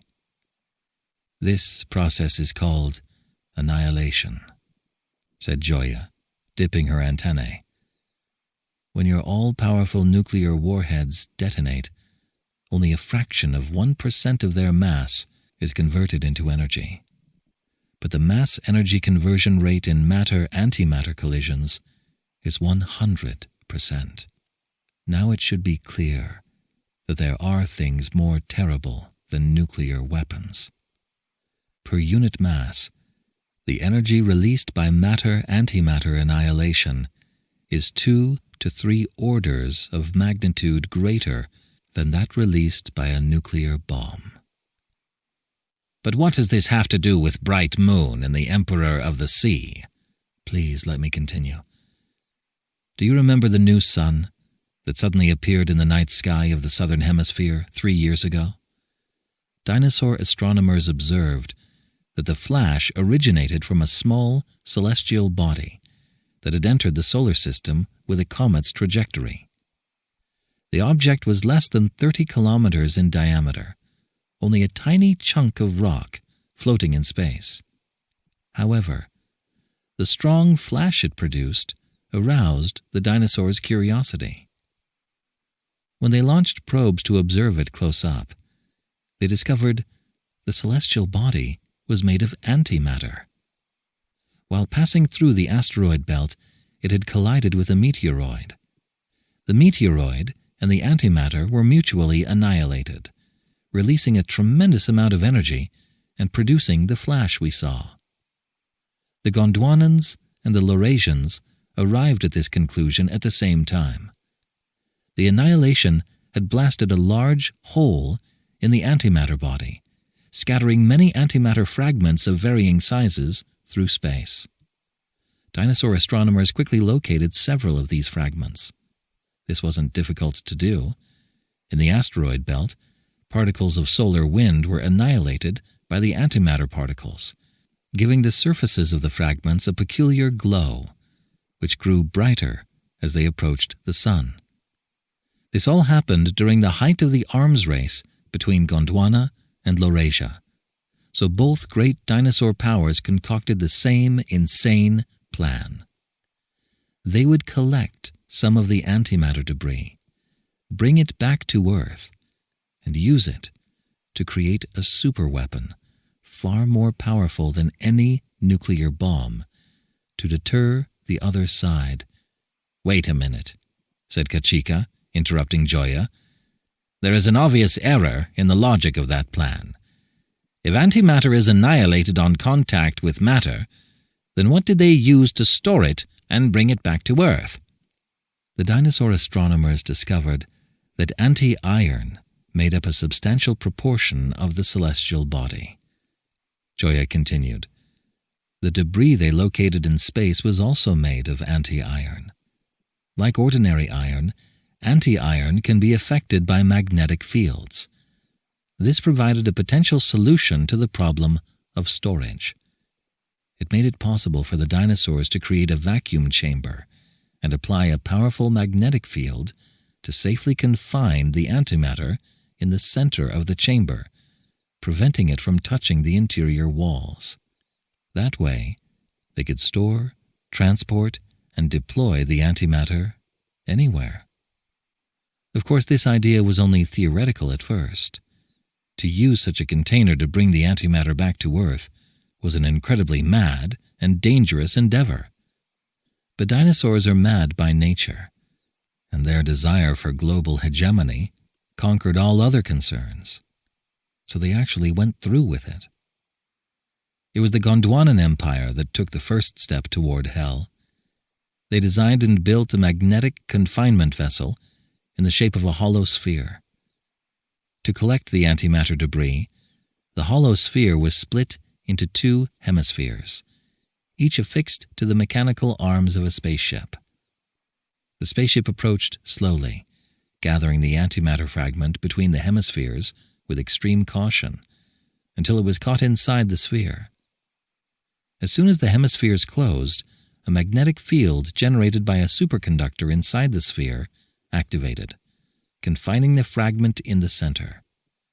Then, the spaceship flew back to Earth. Had the Laurasian Republic known about the Gondwanan Empire's plan, they undoubtedly would have dispatched armed spaceships to intercept the Gondwanan antimatter transport ship in space. But by the time Laurasia learned of the plan, it was too late. The Gondwanan spaceship had already re-entered Earth's atmosphere with the containment vessel. At that point, intercepting it would have caused the fragment to annihilate in Earth's atmosphere. The fragment weighed 45 tons, and its annihilation would convert 90 tons of matter into pure energy. The resulting explosion would have obliterated life on Earth. Naturally, the Laurasians did not want to perish alongside the Gondwanans, so they looked on helplessly as the spaceship splashed down in the ocean. Subsequent events brought the madness to its peak. After the Gondwanan spaceship landed, the containment vessel was transferred to a cargo ship. The name of the ship was the Emperor of the Sea, and the dinosaurs came to call the antimatter fragment it carried by this name as well. The ship did not return to Gondwana, but sailed for Laurasia, anchoring in the Republic's largest port. Laurasia didn't dare intercept this ship of destruction during its voyage. All they could do was let it continue on its way. The ship might as well have been sailing into an empty harbor. After the Emperor of the Sea put down anchor, the dinosaurs on board returned to Gondwana via helicopter, abandoning the ship in port. The Laurasian dinosaurs treated the Emperor of the Sea with the same reverence as they would a deity.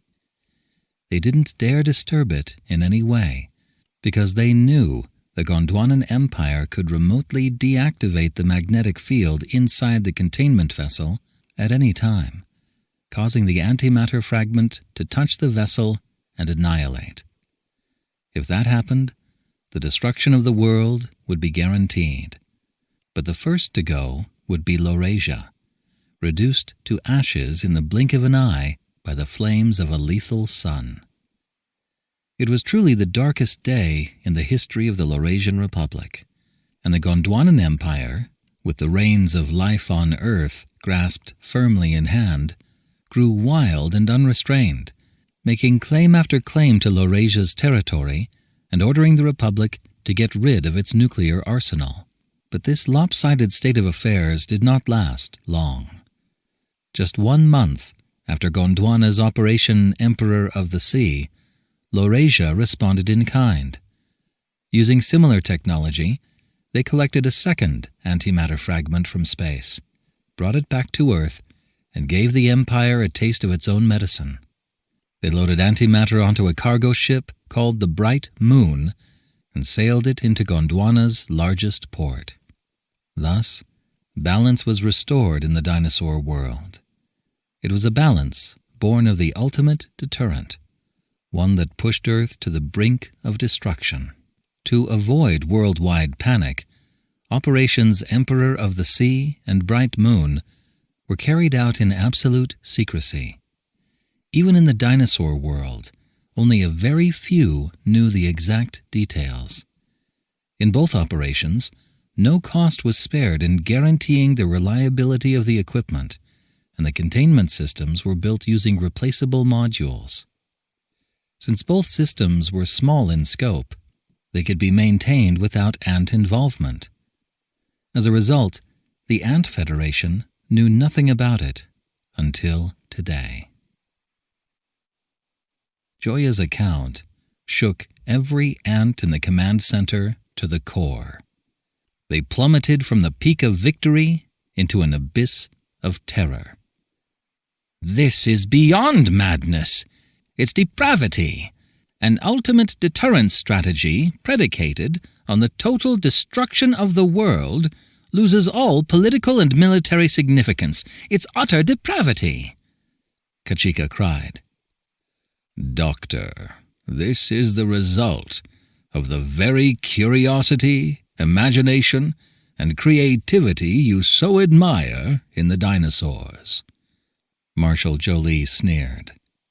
"Stick to the subject. Let us get back to the grave danger facing the world," said Joya.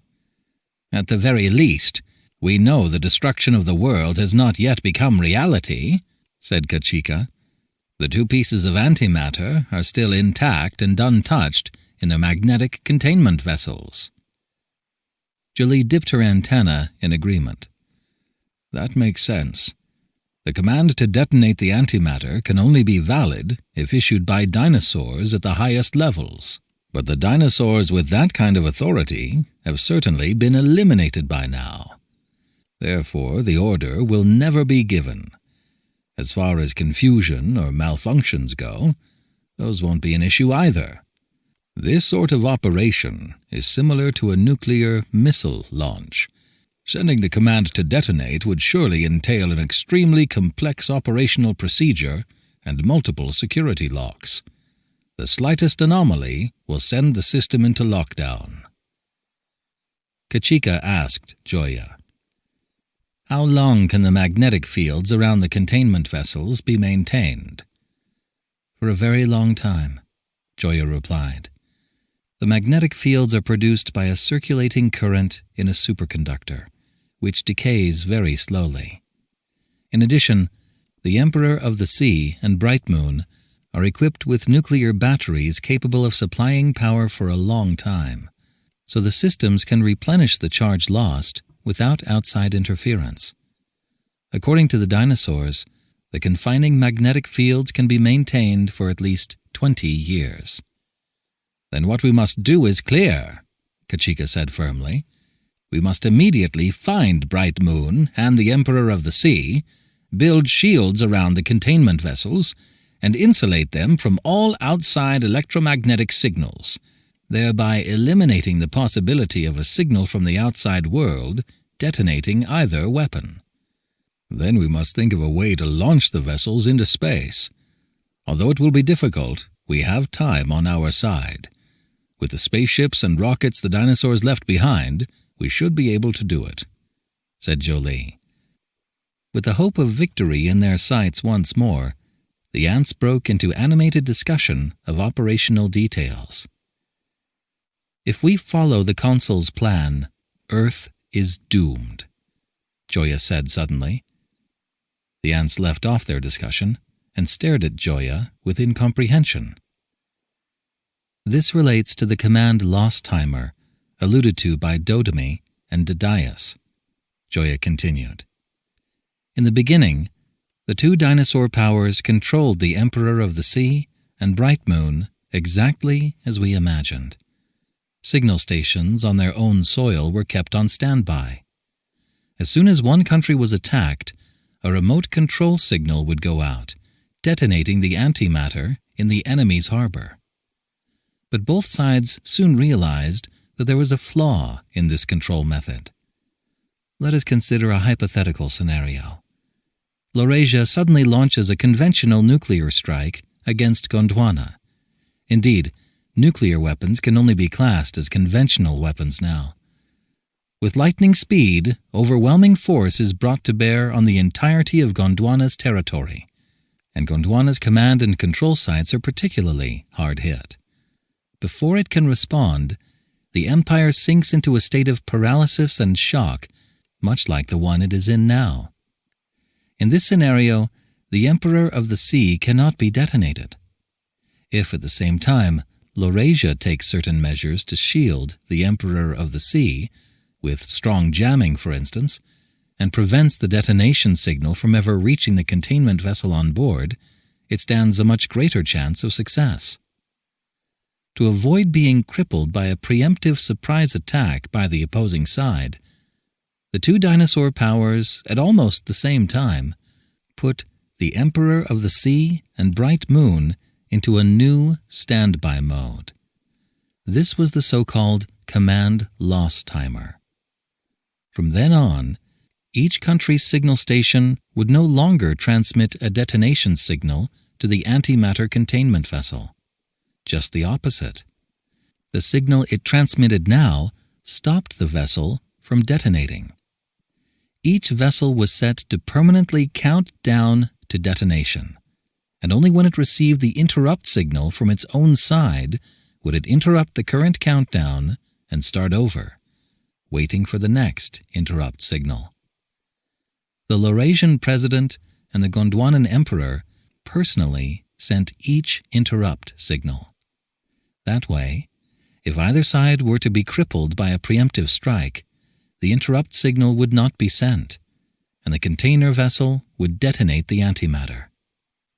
This standby mode made a preemptive strike tantamount to suicide, as the enemy's continued existence was now a prerequisite for each country's own survival. At the same time, it also elevated the danger facing Earth. The command loss timer is the maddest, or in the consul's words, the most depraved element of this deterrence strategy. The command center fell deathly quiet again. Kachika broke the silence first. There was an unsteady fluctuation in the intensity of her pheromones. In other words, the Emperor of the Sea and Bright Moon are waiting for the next interrupt signal right now. Joya dipped her antennae. 2 signals that may never come.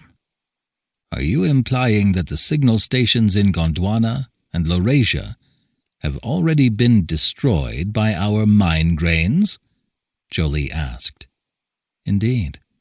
Dadias told me the location of the Gondwanan station, as well as the location of the Laurasian station. After I returned, I searched for these locations in the Operation Disconnect database. Because their purpose was unclear to us, we only planted a small number of mines in their communication equipment. 35 mine grains in the Gondwanan signal station, 36 in the Laurasian station, severing a grand total of 61 wires. That number might seem low, but it was enough to completely disable the signal transmission equipment in both stations. How long is each countdown? 66 hours, or about 3 days. Both the Laurasian and Gondwanan countdown timers begin nearly simultaneously, and the interrupt signal is usually sent about 22 hours after the countdown starts. The current countdown started 20 hours ago. We still have 2 days. Why is the countdown so long? Asked Kachika. 1 or 2 hours would be more sensible. If one side launched a crippling strike as soon as the opposing side reset its timer, they would still have almost 3 days' time to dispose of the other antimatter containment vessel by sending it back into space. The containment vessels and the ships which house them are tightly linked, said Joya. Any damage done in an attempt to separate the two will result in the shutdown of the confining magnetic field and the detonation of the antimatter. Perhaps with a dedicated, long-term effort, the vessel could be removed from the ship and launched back into space, but 2 or 3 days is not enough time. Dadias took pains to explain the reason for such a long countdown to me. With the fate of the Earth tied to an interrupt signal, the dinosaurs, mad as they were, had to be extremely careful. If the interrupt signal can't be sent out for some unforeseen reason other than an enemy attack, a relatively long countdown leaves time to deal with the situation. In fact, when considering possible contingencies, the dinosaurs were primarily concerned about sabotage by ants. Their fears have come true. If we knew the exact contents of the interrupt signals, we could build our own transmitter and constantly reset the Emperor of the Sea and Bright Moon's countdowns. The problem is that we don't know, and we have no way of finding out. The dinosaurs did not advise me on the signal's contents, only that they were long, complicated passwords that changed every time they were sent. The passwords' algorithms were stored in the signal station's computers. I don't think any dinosaur alive knows them. That means the signals can only be sent by the signal stations. I presume so. Kachika swiftly considered the situation. Then all we can do is repair them as quickly as possible. Chapter 17. The Battle of the Signal Stations. The station responsible for the transmission of the Gondwanan Empire's interrupt signal was located on a barren tract of land on the outskirts of Boulder City. It was a small building with a tangled array of antennas on the roof, and it looked as inconspicuous as a weather station. Security at the station was lax. Only a single platoon of dinosaurs stood guard, and their presence was chiefly meant to prevent the occasional Gondwanan citizen from inadvertently wandering too close. Enemy spies and saboteurs were the least of their concerns. Laurasia was more interested in the security of the station than Gondwana was. In fact, the Laurasians had lodged numerous protests with Gondwana, demanding that security around the station be tightened. Other than the guards, only 5 dinosaurs were responsible for the daily operation of the signal station. 1 engineer, 3 operators, and 1 maintenance technician. They, like the guards, had no idea as to the station's purpose. In the station's control room was a large screen that displayed a 66-hour countdown. The countdown had never passed the 44-hour mark. Every time it reached that point, typically in the morning, the image of Emperor Didaius would appear on another blank screen in the control room. The Emperor only ever uttered one short sentence. "I order that the signal be sent." The operator on duty would stand at attention and answer, "Yes, Your Majesty." Then he would move the mouse at his terminal and click once on the transmit button on the computer screen. As soon as he did so, the large screen would display the following information. Interrupt signal sent. Interrupt success return signal received. Countdown reset. Then the screen would reset to 66 hours and restart the countdown. On the other screen, the Emperor would watch these proceedings intently until the reset countdown began anew. Only then would he breathe a sigh of relief and depart. For 2 years, this process was repeated every day like clockwork. No matter where the Emperor was, whether in the imperial palace, on tour, or even on a state visit to Laurasia, he always called the signal station every day at this time. He had never missed a day.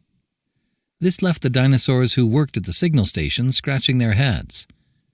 If the Emperor wanted the signal sent every day, he had only to say the word. There was no need for him to personally give the order every day. The operators had been told that under no circumstances was the signal to be sent without the Emperor's order. Even the operators themselves were unnecessary. A transmission device on an automatic timer would do their job admirably. The 66-hour countdown, too, was a complete mystery. What would it mean if it reached the end? The only thing they knew for certain was that the signal was extremely important. The intense look on the Emperor's face as he watched the signal being sent told them that much. Yet these ordinary dinosaurs had no way of imagining that this signal delayed Earth's death sentence by another day. Today, their steady routine of 2 years was interrupted by a breakdown in the signal transmitter. The signal station had been outfitted with highly reliable equipment and employed a high degree of redundancy. It was obvious, then, that the total failure of an installation with multiple backup systems was not the result of natural or accidental causes. The engineer and the technician immediately began to look for the source of the problem. They quickly discovered that several wires had been cut, wires that only ants could reconnect. They attempted to call their superiors to request an ant repair team, only to discover that the line was dead. As they continued to diagnose the problem, they found more cut wires. By then, the appointed time for the Emperor's transmission order was rapidly approaching. The dinosaurs had no choice but to attempt the reconnection themselves, but their bulky claws made it impossible to join up the fine wires. The 5 dinosaurs grew frantic with worry.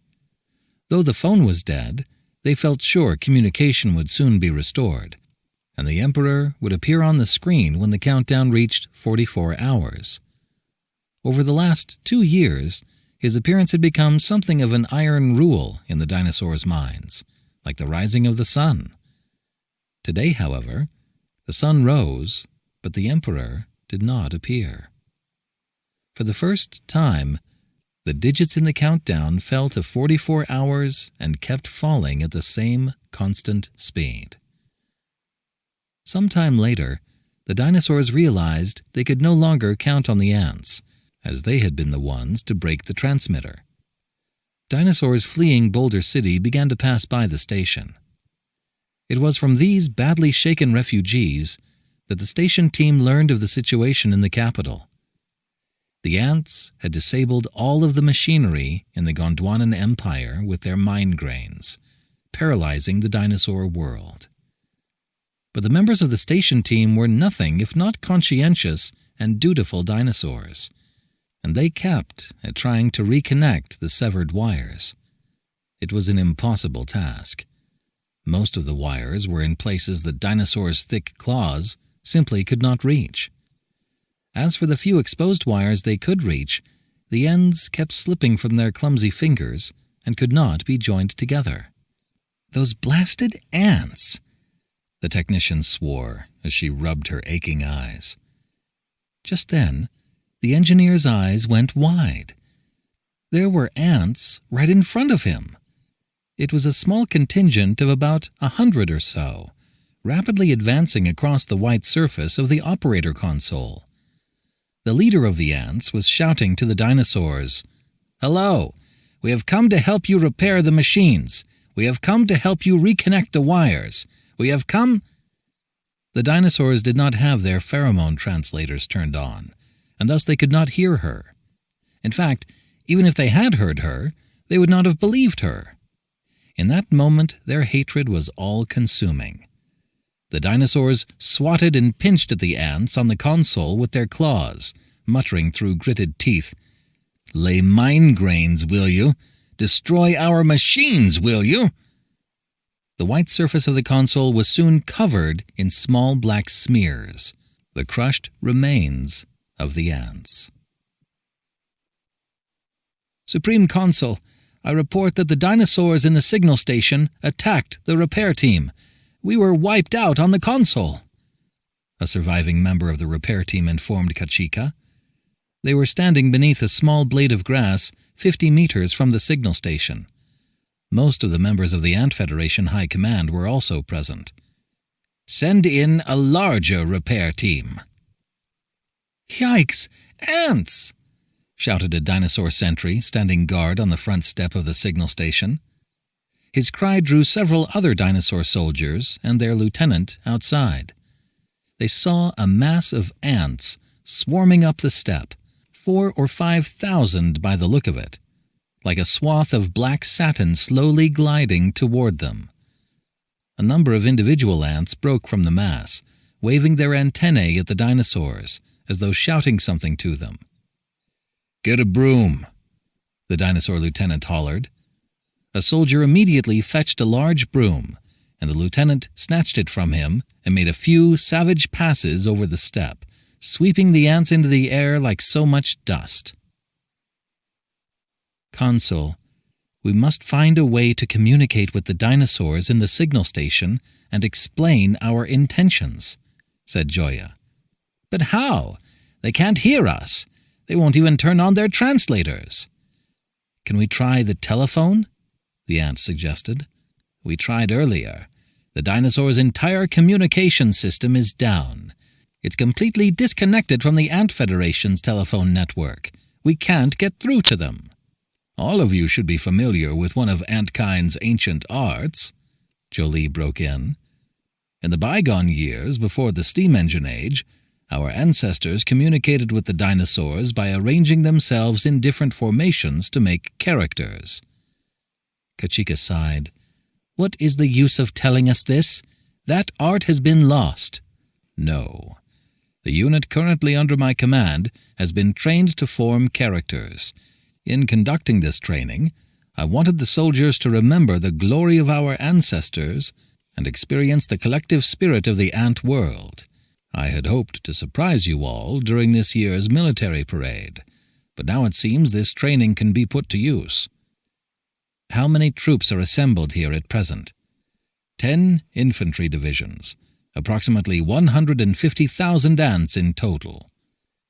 "How many characters can be formed from that?" "That depends on the size of the characters.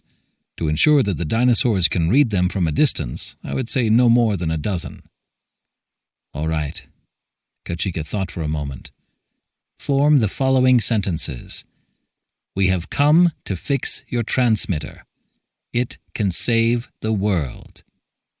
That doesn't explain anything, Joya muttered. What choice do we have? That's too many characters already.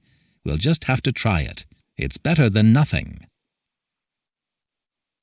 The ants are back, and this time there are lots of them. In front of the door to the signal station, the dinosaur soldiers watched a phalanx of ants march toward them. The phalanx measured approximately 3 or 4 meters square, and it rose and fell with the uneven ground like a rippling black flag. Are they coming to attack us? Doesn't seem like it. Their formation is strange. As the ant formation slowly drew closer, a sharp-eyed dinosaur shouted, "What the? Those are letters!" Another dinosaur read haltingly, "We have come to fix your transmitter. It can save the world. I heard that in ancient times the ants communicated with our ancestors like this. Now I've seen it with my own eyes," a dinosaur exclaimed. Bullshit. The lieutenant flashed his claw. Don't fall for their tricks. Go get basins of boiling water from the water heater and bring them here. "Lieutenant," a sergeant ventured timidly, "don't you think we should go talk to them? Maybe they really are here to fix the transmitter. Besides, the engineer and the others inside are in desperate need of help." The dinosaur soldiers all began to talk at once. "What a strange thing to say. How's this transmitter supposed to save the world?" "Whose world? Ours or theirs?" "The signal sent out by this transmitter has got to be important." "Yes, why else would the Emperor personally give the order to send it every day?" "Idiots!" the lieutenant scolded. "You still trust the ants, even now? It was our gullibility that allowed them to destroy the Empire. They are the most despicable, most treacherous bugs on Earth, and we will never let them fool us again. Hurry, fetch that boiling water." It did not take long for the dinosaur soldiers to return with 5 large basins of boiling water. Basins in hand, they advanced in a row on the ant formation. Together, they poured the boiling water over the ants. Scalding spray flew in all directions, throwing up clouds of steam. The black line of text on the ground was washed away, and more than half of the ants were boiled alive. "Communicating with the dinosaurs is impossible," Kachika said, watching the steam rise in the distance. "Now, our only option is to take the signal station by force. Then we can repair the equipment and send the interrupt signal ourselves." "Ants taking a dinosaur structure by force?" Jolie stared at Kachika as though she did not recognize her. "From a military standpoint, that's madness." "It cannot be helped. This is a mad world. This building is relatively small and isolated. For a short time at least, it will not receive reinforcements. If we gather as many forces as we possibly can, it's possible we can capture it." What are those in the distance? They look like ant superwalkers. Hearing the sentry's cry, the lieutenant raised his telescope. Scanning the distant wasteland, he spotted a long line of black objects in motion. A closer look confirmed the sentry's suspicion. Most of the ants' vehicles were very small, but in order to meet the specialized needs of the military, they had also developed comparatively huge transports called superwalkers. These vehicles were about the size of one of our pedicabs, but they were leviathans in the ant's eyes, much like how 10,000-ton freighters look to us. Superwalkers had no wheels and used 6 mechanical legs to walk in an ant-like fashion instead, allowing them to traverse difficult terrain with ease and speed. Each superwalker could carry hundreds of thousands of ants. "Open fire on those walkers," the lieutenant ordered. The dinosaur soldiers used their one light machine gun to strafe the row of walkers in the distance, stirring up plumes of dust where the bullets raked the ground.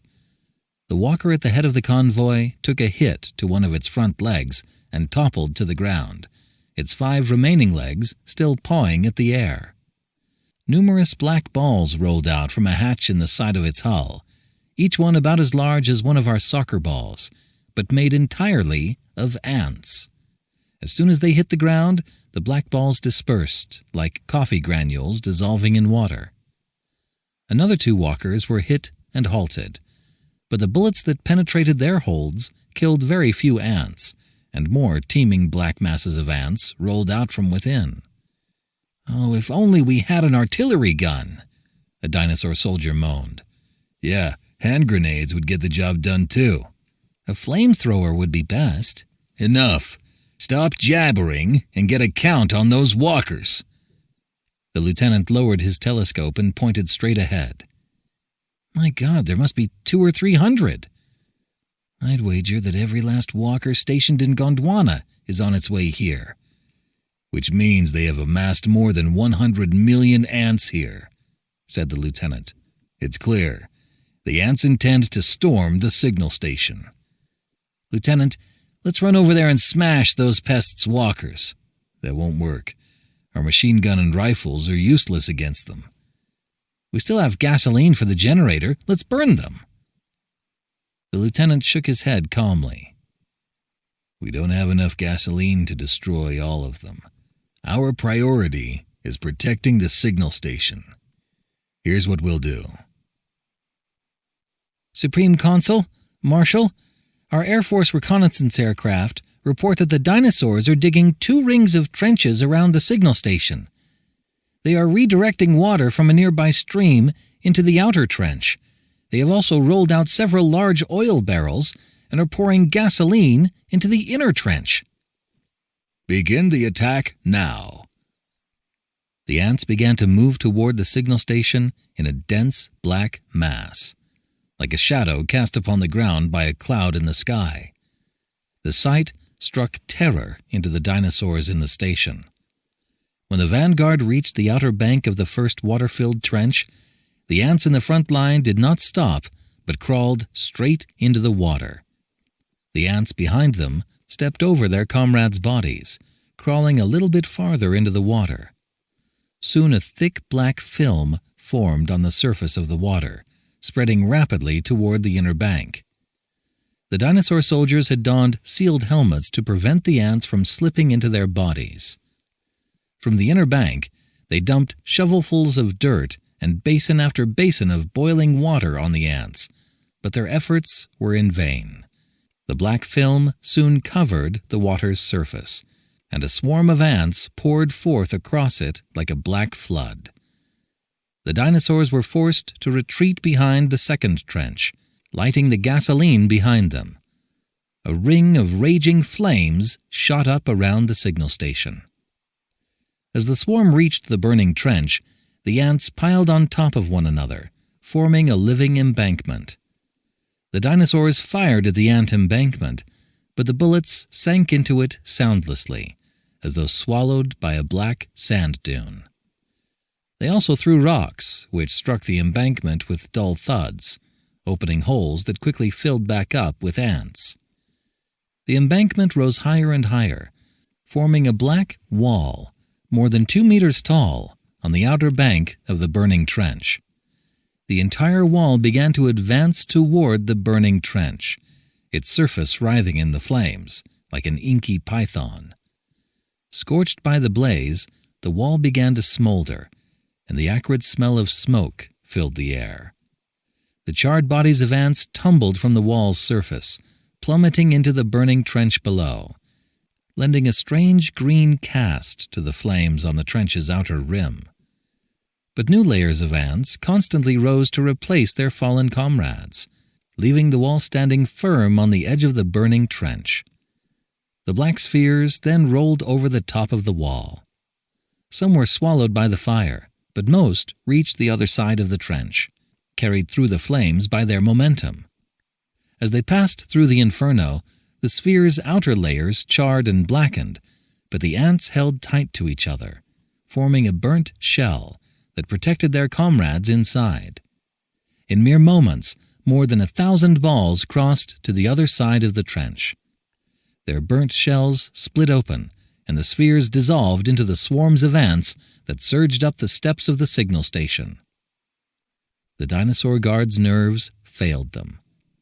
Despite the lieutenant's attempts to stop them, they rushed out the door and around to the rear of the building, running full tilt along the only path not yet completely filled with ants. The ants streamed into the ground floor of the signal station, then up the stairs to the control room. Other contingents climbed up the exterior walls, spilling in through the windows, painting the lower half of the building black. 6 dinosaurs remained in the control room. They were the lieutenant, the engineer, the technician, and the 3 operators. They watched, horror-stricken, as the ants crawled in through the door, through the windows, through every crack and crevice. It was as though the building had been submerged in a sea of ants, and its black waters were leaking in from all quarters. Looking out the windows, they realized the truth of this idea. As far as the eye could see, the earth was covered in black ants, the signal station a lonely island in the sea. Before long, the ants engulfed most of the floor of the control room, leaving a circle in front of the control console clear for the 6 dinosaurs to stand. The engineer hastily took out a translator. He heard a voice as soon as he switched it on. "I am the Supreme Consul of the Ant Federation. We do not have the time to explain everything to you in detail. All you need to know is that if this signal station does not transmit its signal in the next 10 minutes, Earth will be destroyed." The engineer peered at the dark mass of ants all around him. Following the translator's direction indicator, he saw 3 ants on top of the control console. The voice that had just spoken belonged to one of them. He shook his head at the 3 ants. "The transmitter is broken. Our technicians have already reconnected the wires and repaired the machine. Please immediately begin the transmission." The engineer shook his head again. "We have no power." "You don't have a backup generator?" "We do, but we've been using a gasoline generator to supply electricity ever since the external power was lost, and now we're out of gasoline. We poured all we had into the trench outside and set it ablaze." "It's all gone?" The lieutenant took over. "Every last drop. At the time, our only thought was to defend the station. We even used up the dregs in the generator's fuel tank." "Then go outside and collect what's left in the trench." The lieutenant glanced outside and saw that the flames in the trench were dying down. He opened a cabinet in the control console and pulled out a small metal pail. The ants cleared a path to the door. The lieutenant paused in the doorway and looked back. "Will the world really end in 10 minutes?" Kachika's answer came through the translator loud and clear. "Yes, if that signal isn't sent." The lieutenant turned and went down the stairs. He soon returned, setting the pail on the floor. Kachika, Jolie, and Joya crawled to the edge of the console and looked down. There was no gasoline inside, only half a bucketful of mud mixed with the burnt corpses of ants reeking of oil. "All the gasoline in the trench burned up," said the lieutenant. Looking out the window, Kachika saw that the fire outside had died, verifying the lieutenant's report. Turning to Jolie, she asked, "How much time is left in the countdown?" Without tearing her eyes from her watch, Jolie answered, 5 minutes and 30 seconds remaining, Consul." "I just received a call. Our forces in Laurasia were defeated. When they attacked the other signal station, the dinosaurs guarding it blew it up. The interrupt signal cannot be sent to Bright Moon. It will detonate in 5 minutes. "It is the same for the Emperor of the Sea, Consul," Jolie said calmly. "All is lost." The dinosaurs did not understand a word the three leaders of the Ant Federation had said. "We can get some gasoline in the area," the engineer offered. "There's a village about 5 kilometers from here. The highway is blocked, so we'll have to go on foot, but if we're quick about it, we can be back in 20 minutes. Kachika feebly waved her antennae. "Go, all of you. Go wherever you want." As the 6 dinosaurs filed out of the room, the engineer stopped on the threshold and repeated the question the lieutenant had asked earlier. "Will the world really be destroyed in a few minutes?" The Supreme Consul of the Ant Federation gave him a look akin to a smile. "Sir, everything is destroyed one day." "Huh. That's the first time I've heard something so philosophical from an ant," the engineer said, then turned and left. Kachika made her way to the edge of the control console and addressed the dark mass of ant troops on the floor below.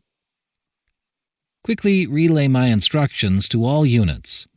All troops in the vicinity of the signal station should immediately take shelter in the station's basement. Troops farther afield should seek out crevices and holes in which to hide. The government of the Ant Federation issues the following final statement to the citizenry. The end of the world is upon us. Everyone for herself." "Consul, Marshal, let us make our way to the basement," Joya said. "No. Go quickly, Doctor. We have committed the gravest error in the history of civilization. We have no right to live," Kachika replied. "Indeed, Doctor," Jolie agreed. "Though the odds are against you, I hope you can preserve the embers of civilization." Joya touched her antennae to those of Kachika and Jolie, the highest gesture of respect in the ant world. Then she turned and joined the tide of ants streaming from the control room. After the troops had left, a hush descended over the control room. Kachika crawled toward a window, and Jolie followed her. When the ants reached the windowsill, they witnessed an extraordinary scene. By then, night was drawing to an end, and a crescent moon hung in the sky. Suddenly, in the blink of an eye, the angle of the crescent moon shifted. It brightened rapidly until its silvery light became a blinding arc of electricity. The world below, including the scattering throng of ants, was illuminated in stark detail. What was that? Did the sun just get brighter? Jolie asked, curiously. No, Marshal. That was the appearance of a new sun. The moon is reflecting its light. The sun has appeared over Laurasia and is burning the continent as we speak. Gondwana's sun should appear any moment now. Isn't that it there? Intense light flared in the west, inundating everything before it. Before they were vaporized by the heat, the two ants saw a dazzling sun rise swiftly over the western horizon, swelling until it occupied half the sky. The earth was set aflame in an instant. Because the coast from which the explosion emanated was thousands of kilometers away, the shock wave took several minutes to reach them. But by then, everything had already ended in fire. This was the last day of the Cretaceous period. Epilogue: The Long Night. It had been winter for the last 3,000 years. At noon, on a warmer than usual day in central Gondwana, two ants climbed out of a deep nest to the surface. The sun was a blurry halo in the dreary, overcast sky, and the earth was covered by a thick layer of ice and snow. Here and there a rock protruded through the snow, stark in its blackness. Far away on the horizon, The distant mountains, too, were white. The first ant turned and studied a colossal skeleton. Similar skeletons littered the ground, but owing to their white color, they blended into the snow and were hard to make out from a distance. However, from this angle, the bones stood out sharply against the sky. "I heard this animal was called a dinosaur," said the first ant. The second ant turned to gaze at the skeleton in the sky, too. "Did you hear that legend of the Age of Wonder they were telling last night?" "I did. They said that we ants enjoyed a golden age thousands of years ago." "Yes. They said that ants back then lived in big cities on the surface instead of underground nests. They didn't hatch from eggs laid by queens either. It truly must have been a wondrous age." According to the legend, ants and dinosaurs created the Age of Wonder together. The dinosaurs lacked dexterous hands, so the ants did skilled work for them. The ants lacked clever minds, so the dinosaurs thought up miraculous technologies. Together they created so many large machines and great cities. They had godlike powers. Did you understand the bit about the destruction of the world? Not really. It seemed rather complicated. War broke out in the dinosaur world, and then between the dinosaurs and the ants. The second ant paused. And then 2 suns appeared on Earth. The first ant shivered in the cold wind. "Oh, a new sun would be great right about now." "You don't get it. The 2 suns were terrible. They burned up everything on land." "Then why is it so cold now?" "It's complicated, but I think goes something like this. For a time after the 2 suns appeared, the world was indeed very hot. It said that the parts of Earth's crust closest to the suns became molten. Then, seawater evaporated by the suns fell as rain for over 100 years, causing massive flooding across the planet. After that, the dust lifted into the atmosphere by the explosion of the new suns blocked the light of the old sun, and the world became cold, even colder than before the 2 suns appeared, the way it is today. The dinosaurs were large, so naturally they all died out during those terrible times. But some ants survived by burrowing underground." Can antkind recreate the Age of Wonder? Last night they said it's impossible. Our brains are too small, and we can only think as a group, so we can't create miraculous technology, and those ancient technologies have been completely forgotten. Yes. I heard that not too long ago some ants could still read. Nowadays none of us can. No one can study the books from ancient times. We're devolving. At this rate, we will soon be tiny little bugs who know nothing except how to build nests and forage for food. What's so bad about that? In these hard times, ignorance is bliss. That's true. A long silence followed. Will there ever come a day when the world is warm again, and some other animal brings about another Age of Wonder? It's possible. I think such an animal would have to have a large brain and dexterous hands. Right. And it couldn't be as big as the dinosaurs. They ate too much. Life would be very difficult for such an animal. But it couldn't be as small as us, either, or its brain wouldn't be large enough. Oh. Will such a miraculous creature ever emerge? I think it will. Time is endless. Everything comes to pass eventually, I tell you. Everything comes to pass.